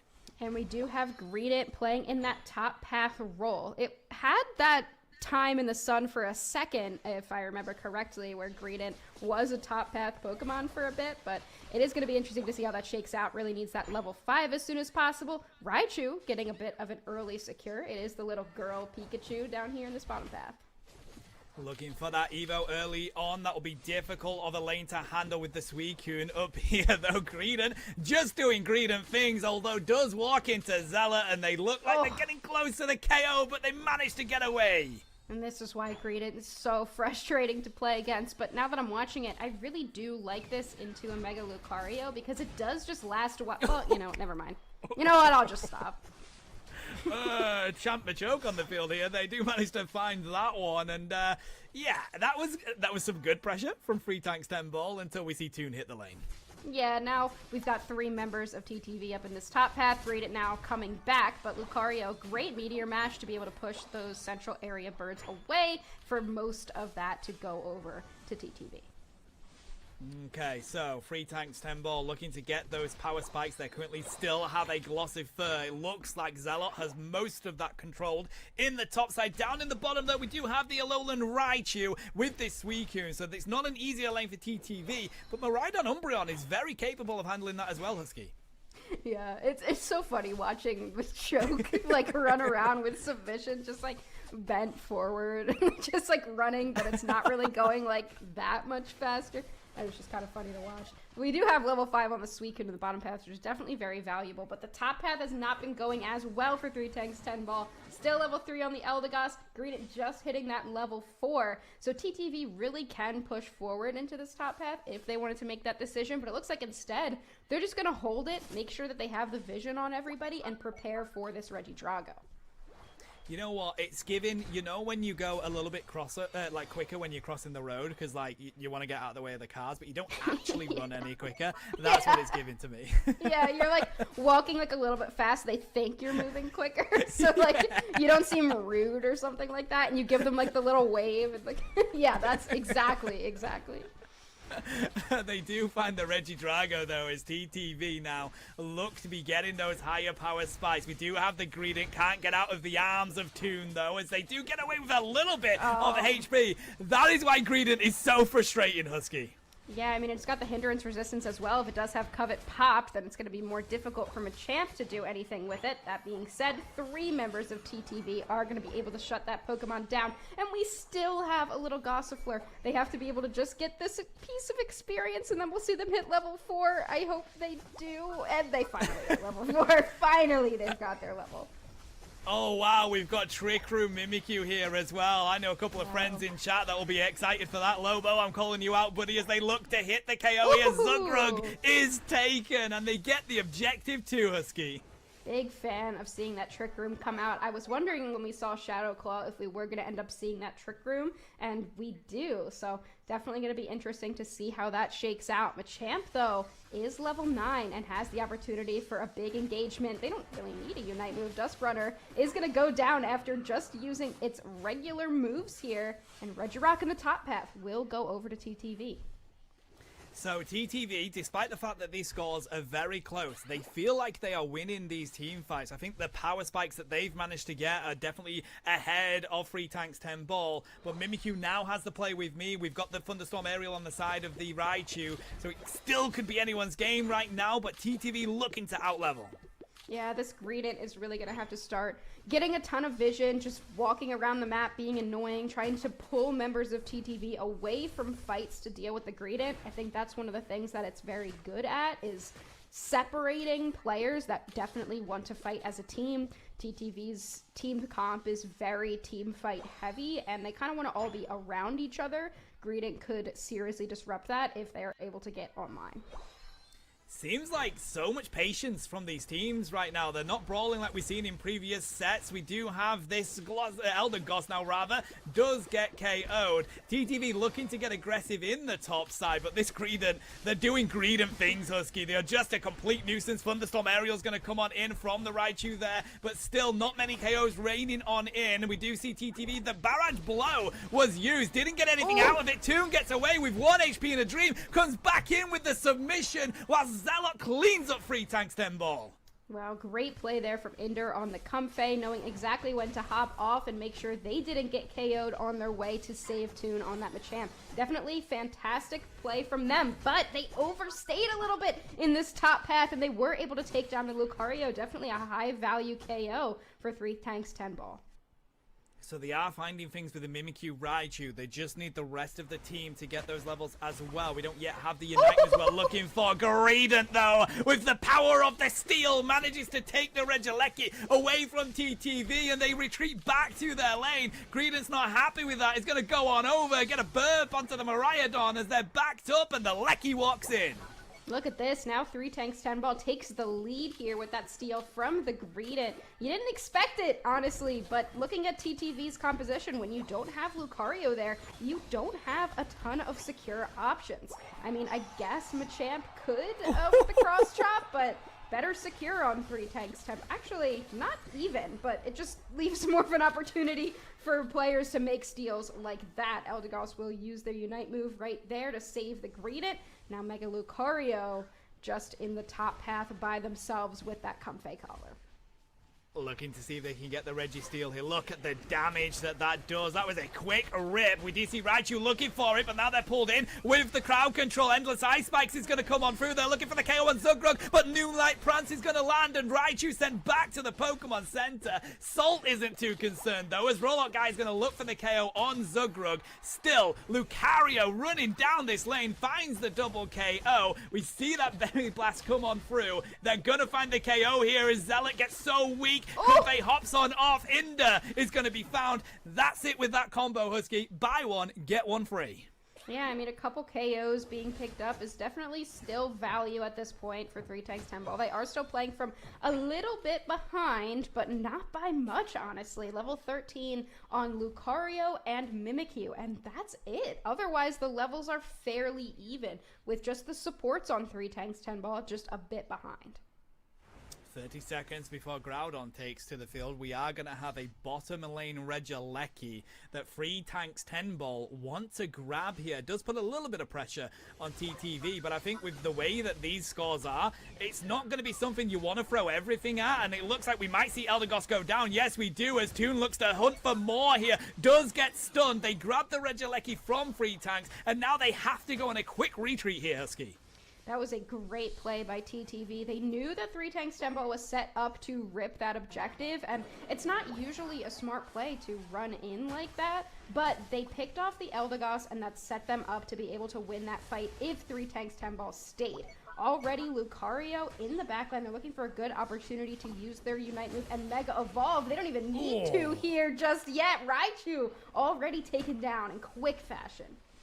That is a lot of damage that Free Tanks 10 Ball no longer has in this fight, and TTV can just be so patient with it. Look for a couple more picks here as they're going to get that submission onto the Greedon, and they manage to get off with the Belly Burst here as well. They do get out of there utilizing their maneuverability, but they do get KO'd. Endless Ice Spikes is let loose. There's the Bright Future Meteor Storm. A barrage blow just misses the Mimikyu as they try to escape, but right now TTV are locking down Free Tanks. Mimikyu on 1 HP. They just have to worry about that Pokemon. Here comes Raichu looking for a steal. No, it will be the Mega Lucario that takes it. TTV has Groudon buffs. They have 4 of them right now. Only Miraidon is down. And since they are already ahead in the score, 3 Tanks 10 Ball is going to have to pick up some KOs. It doesn't look good though. Suicune is already down. I feel it's a tough one. You've got 45 seconds left here. They've already managed to score some points, trying to disrupt them on the side of Inda, but they're going to be able to score that. They've still got more for the Hundo Burger to go in. That is a 94 overcap there, Husky. So TTV, they're definitely going to be winning this game off the back of that, but I think Free Tanks 10 Ball did such a great job at keeping themselves in it until those final few moments. Yeah, that was interesting. We've got a bit of a blackout here. I guess they don't want us to see what the end ends up being, so we're going to switch to our second camera. 610 to 120. And TTV isn't even backing down right now. They're just still going to be pushing forward with those 10 seconds left. No chance for 3 Tanks 10 Ball to come back in game number 1. But, Tano, they actually held it together for a lot of that game. They did a really good job.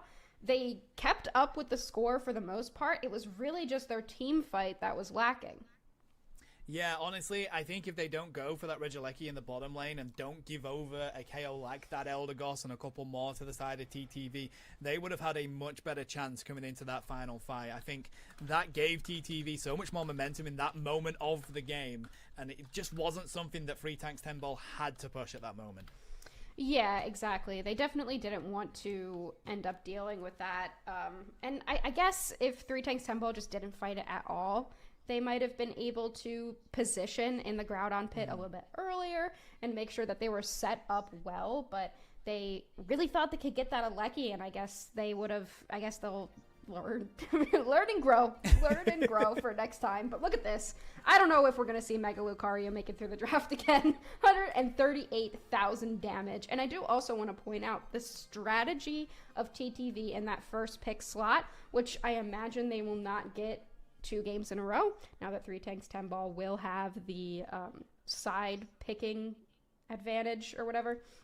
But really good strategy by them to use one of their bans to ban out something that is okay of a ban, which was the Blastoise. I guess it's fine to ban out Blastoise, but it's not necessarily one of those top picks.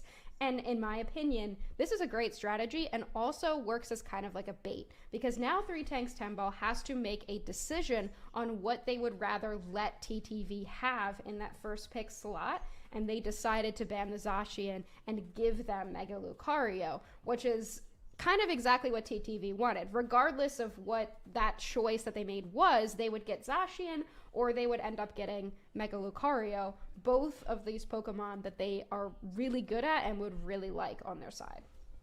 Yeah, I feel like, we hear people say that 80% of games are won at draft. That is a fact, by the way. It's not. But anyway, we do see a lot of those bans being what that kind of decides games in some ways. That I love the way from TTV where they're forcing Free Tanks 10 Ball to ban out the strongest picks so that they get access to things like the Mega Lucario. I mean, they banned Dodrio, Blissey, and Blastoise there, Husky. I think Dodrio and Blastoise are the kind of picks that you wouldn't expect to ban. You're not going to complain about it, but you wouldn't expect them to ban something like that. And it forces Free Tanks 10 Ball to go with all the big ones, with the Darkrai, the Zash, and the Mega Charizard. So it's such a good strategy from TTV. It is. And draft, in a lot of ways, is just mind games. Like, you are trying to figure out what the enemy team is going to want to do and make sure that you are prepared to handle that. And when we are in a meta where there are a lot of good picks and then a few super broken picks, you know that both teams are going to be working around those few broken picks. It's just a matter of who are you going to decide to let through and how many of your bans are you going to dedicate to those super broken Pokemon. 'Cause you don't want to. You want to be able to go into your ban phase and your drafting phase being prepared to acknowledge Pokemon that are played by the other team, not just Pokemon that are super broken. Yeah, and I will say, what I did enjoy about that Greedent pick is that it's the kind of left field pick, Husky, where no team's going to expect it. Like, nobody expects to be going up against a Greedent in competitive Pokemon Unite. So if you can pull out something like that and get it to work, it's actually a good strategy going up against teams because they're not used to trying to combat that. It's a Pokemon that you don't see that much anymore. They're like, we don't need to counter it. So it can work for you as a team, as we see Free Tanks 10 Ball are now going to take the first pick. Yeah, this doesn't surprise me at all. If you lose the first game, then you get to choose whether you want first or second pick. And there's different metas where first pick is better, different metas where second pick can be better. But generally, right now, first pick is always going to be the one that you want to grab. And this time, it forces TTV to have to ban some of those more high-value options because 3 Tanks 10 Ball is going to be the one to pick first. So they're going to have to be the one to ban out Mega Charizard. 3 Tanks, if you're first pick, you don't worry about banning the most broken thing because on the off chance the other team doesn't ban it, then you get to pick it. Yeah, I'm thinking they're looking for the Suicune here. I mean, they've banned Zacian and the Mega Luca. That's interesting enough with the fact that your first pick. They take the Serena out as well. I love these. Direct bans onto the side of TTV. They do have access to the Suicune on Free Tanks 10 Ball. Yeah, I was going to say Darkrai as well could be an option, but TTV does ban that out in their last option. 3 Tanks 10 Ball. I imagine we will see the Suicune or Blissey here. Could be another really good one, and it is going to be that Suicune. Definitely something you don't want to give over to TTV. I feel like they're just so devastating if you give Ender that Pokemon. Yeah, like you're already coming up against a team like TTV. You can't be giving them things like that as they look to lock in. Oh, Tooley's going to pick up the Blastoise here, and in the back on the Hooper. This is going to be a great core that TTV have built into their comp. Love seeing the Hoopa come out here and TTV grabbing this Blastoise. A little nod to the fact that they banned it out in the last game, which is interesting. It is a Pokemon with a lot of CC, and right now the way that it's built, we could be seeing it in the top path role, but it depends, I think, on what 3 Tanks 10 Ball wants to do with their picks. They now have the Buzzwole, and look at this. We've got the Wigglytuff.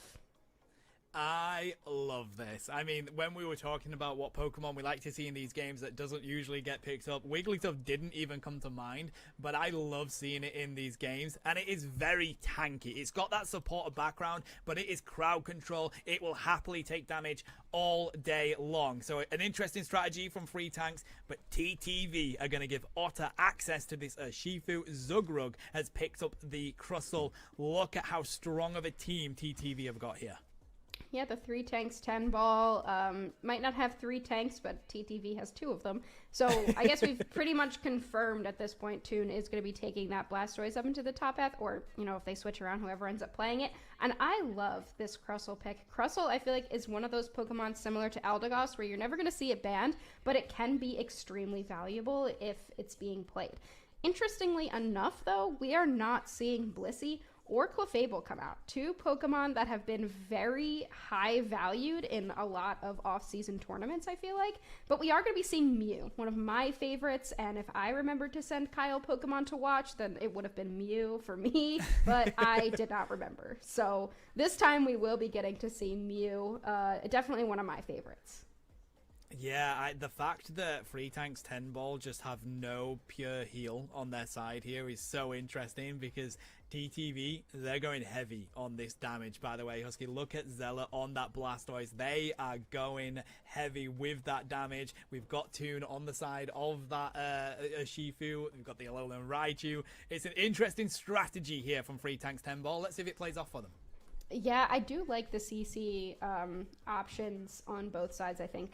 Kind of Three Tanks 10 Ball definitely leaning into that strategy more. You've got Wigglytuff, you've got Buzzwole as well, and you can use that Wigglytuff as kind of the harasser support, and Suicune as more of that tanky support role, where the Wigglytuff can just kind of walk at you and put you to sleep and then walk away. And then that sets up a lot of the Pokemon that they have in that front line, like the Buzzwole, brawling, and also allowing the Mew to do a ton of damage from the back line. Now, I will say, Alolan Raichu coming out here again is going to be a little bit difficult for this Mew to deal with. Yeah, exactly. Here we go. This is going to be game 2 between them both. Free Tank's 10 Ball now on your purple side. TTV on your orange side.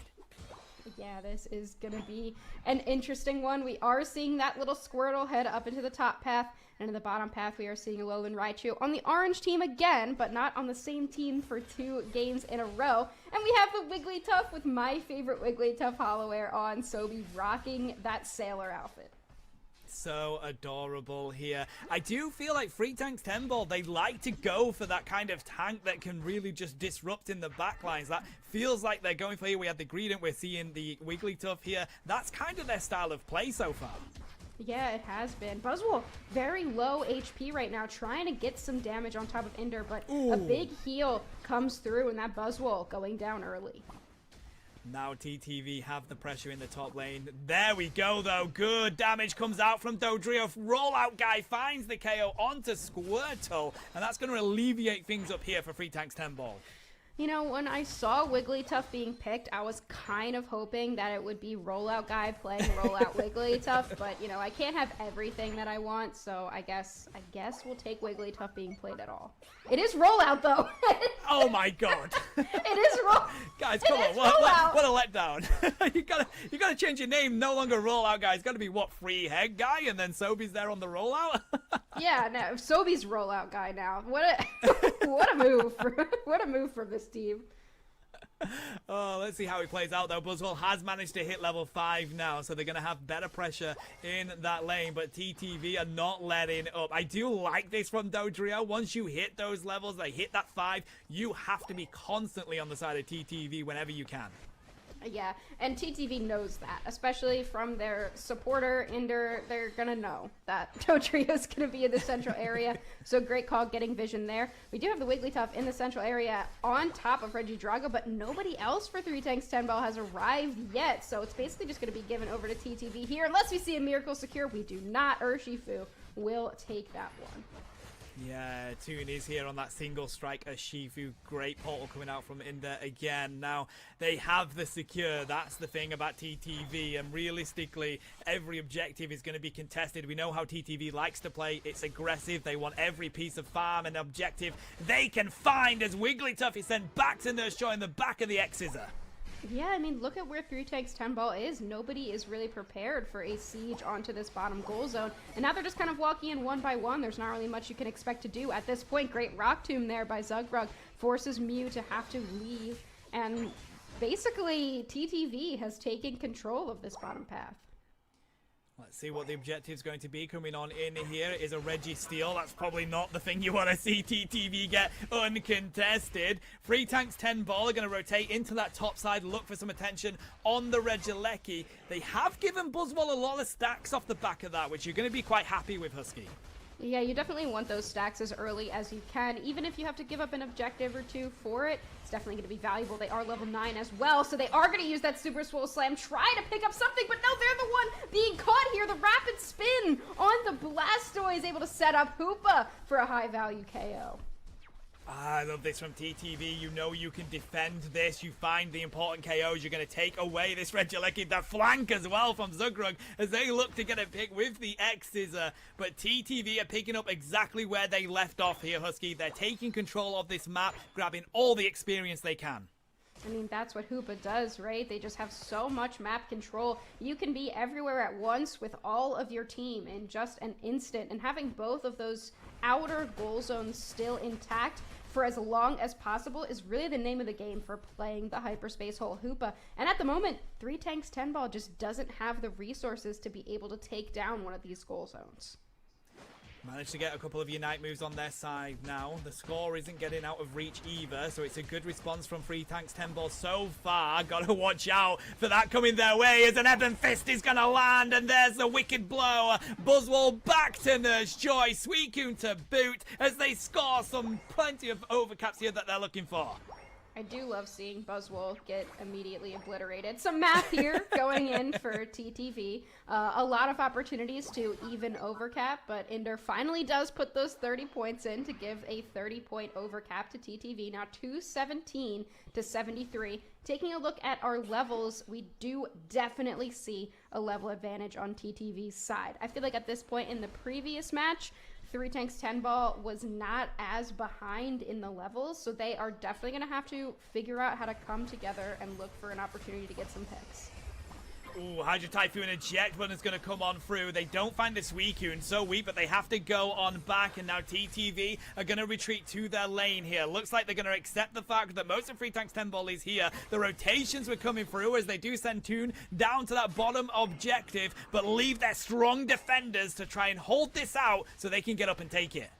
You know, unfortunately, I'm just watching this rollout, and I'm not sure that it's really doing much at all. There's a lot of hindrance resistance and unstoppable on TTV's side. As soon as Blastoise is inside the rapid spin, they're not going to be able to get knocked up by that rollout. And Urshifu has an entire move that's basically a full heal, so it's a little more difficult to make this rollout valuable. Oh, the triple trample came out as well as Dodrio was looking for the KO, but a brilliant response from Zugrug hits them with the X-Scissor, and they just couldn't escape the Thunderstorm aerial. Great approach and response by TTV. As roll call is sent out here as well, Inder's going to bring in the team to make this a push. They do have Springboard. They do find the KO onto the Urshifu on the Endless Ice Spikes as well, and they are pushing in big time here, Husky. They're going to find a good KO, but Buzzwole will fall. The Lecky doesn't go in, but TTV wanted to risk it so far. Looking still. That was a fantastic Wigglytuff Unite move. It really cleansed a lot of the CC that TTV was throwing at them.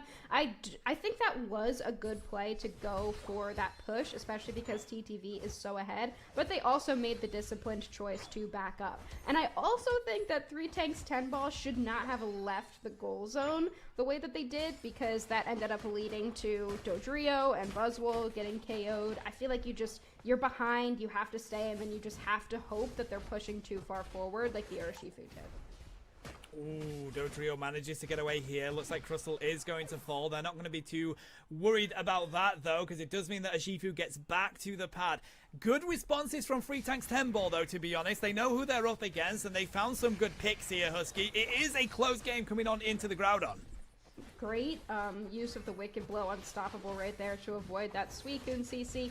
And there's just so many Pokemon on 3 Tanks 10 Ball that are dedicated to CC. Great eject button there from the Wigglytuff. It's not going to work out for them, but it does give them a little bit of an extra knock-up. Unfortunately, though, they will not have that eject button for the final fight. 2 minutes and 20 seconds are left, and it looks like Reg Ice is going to freely be handed over to TTV. Zugrug with the wall there, stopping that go home on the side of the Buzzwole, delaying it a little bit longer, as now we have 5 seconds before Groudon is on the field. We know they're saying, Husky, when there's a Groudon, the game is on, as TTV look to get a little bit aggressive with it here, trying to find some vision on where 3 Tanks 10 Ball is. I mean, you don't have a level 13 on the Urshifu just yet, but you also don't have it on the Buzzwole. A lot of poke from this Mew does chip down the Alolan Raichu, but with a Hoopa on your side, you really can entrust that you will always be healed up. That being said, Ender doesn't want to necessarily give up their positioning by throwing down a Hyperspace Hold just yet. We do have Sobi looking for an opportunity to use a rollout. Fantastic, though, with the X-Scissor. Prevents them from doing so. And they have to use the Unite move for basically nothing as they try to get into a good position for a rollout. Toon's going to find the KO there as well on the back of Mew. Thunderstorm Aerial's going to go down here, just trying to defend Raichu as Otter looks to find the double, and it comes through. They've managed to find the big hits. Triple Trample looking to go for the secure here, but they're just stuck in crowd control hell as they look for the secure on Groudon, and TTV already in the lead. Take the objective. Yeah, I mean, great full heal from the Dodrio to make sure that they didn't get knocked up by the Hydro Typhoon, but still, just way too much damage coming down in that pit to be able to stop anything, and all 5 members now of TTV moving toward that goal zone. If 3 Tanks Tempo wants to come back, which is kind of possible, they're going to have to get some picks here. 3 members down, though, for 3 Tanks Tempo. No members have gone down for TTV. This might be the end here. Such a great push from the Buzzwole as well to throw Toon out of that portal, but they had no follow-up. So Toon gets 1 HP in a dream, gets the next portal, and now TTV have locked in this game. What a fantastic play by this squad. Great set for them. They're looking really good going into the next couple of rounds here. 3 Tanks Tempo, though, they looked really good, and that is a tough matchup for them. So we could see them redefine their strategy, head down into the lower side bracket, and really come back strong. The later stages of this upper bracket are going to be electric here, Husky. TTV, absolutely brilliant. We saw Nemesis dominate the teams they were up against. No follow, pull through with a great effort as well. The higher side of this bracket, it's going to be literal UCS levels of combat here. Yeah, it's going to be a really interesting call. So looking at some of these stats, Otter on the Alolan Raichu, back to his initial role of an attacker player, dealing 75,000 damage and getting that MVP. But I also want to point out this Blastoise pick, a Pokemon that in my early days of casting, I would commonly hate on being played in the top path, but I can't deny that it did look pretty good here. Yeah, absolute facts. And again, I mean, Otter just, uncontested. And if you can't get to the range attack on the opposite team, especially one that does the damage that an Alolan Raichu does, you're not going to be able to win that game. So I will say, though, it was impressive from 3 Tanks Tempo. I very much enjoyed seeing them go up against TTV, but they proved to be way too strong for them to take down. Yeah, I mean, they had a couple of interesting strategies. The rollout Wiggly is not something you normally expect, but it was just too difficult for Sobi to get into the position to be able to really get a lot of value out of those rollouts. It's only like a couple times I really think anything happened as a result of those. It's like those diamond in the rough moments where like you get a good rollout, so then you're like, oh, it must be so good because like this one play was so good. But it is really difficult to actually be able to pull it off consistently. I have a clip when the game first came out and I was playing Lucario, and you know on Remote Stadium where like you're just going into the pit, a Wigglytuff managed to get me in the rollout there, and it threw me up like 7 times. Yeah. It's the worst. And the thing is, I watch it because it's just funny. I'm like, it's really funny despite how upset I was when I got caught out in that.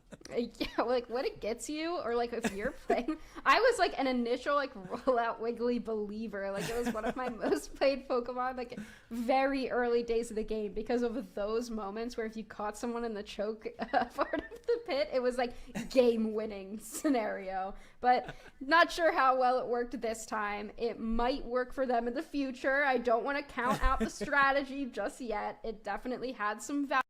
All right, guys, I think what I'm going to do is I'm going to actually take a nap so that I can actually finish off the rest of the stream without ending. So, because there's not, like, there's really not much going on here. I've been awake the entire time, obviously, and I've been listening to what's going on, but licenses on Twitch and YouTube. If you would like to enter yeah, so what I'm going to do is I'm going to take a nap, is chat the word Empoleon, and you will automatically. I will do what I do before. So And I believe if you win, If, like early on in the stream, I did take a 2-hour nap. I'm gonna do the same thing. I'm gonna take like a 2-hour nap. Then I'm gonna wake up, and then I'm gonna finish the stream. As in, like, you know, we will head straight to a break here. Grab yourself a drink. when we wake up again, that'll be the last time we finish the stream, and that's it. Very shortly. I think that's the gist of it.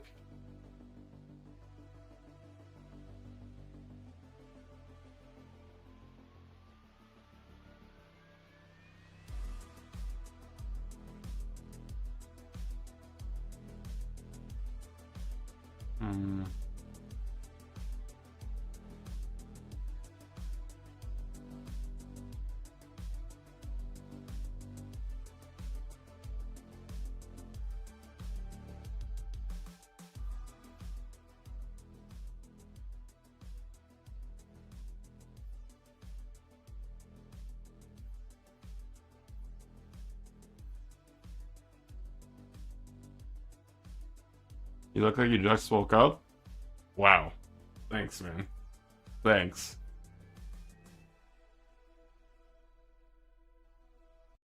Oh, 1 second.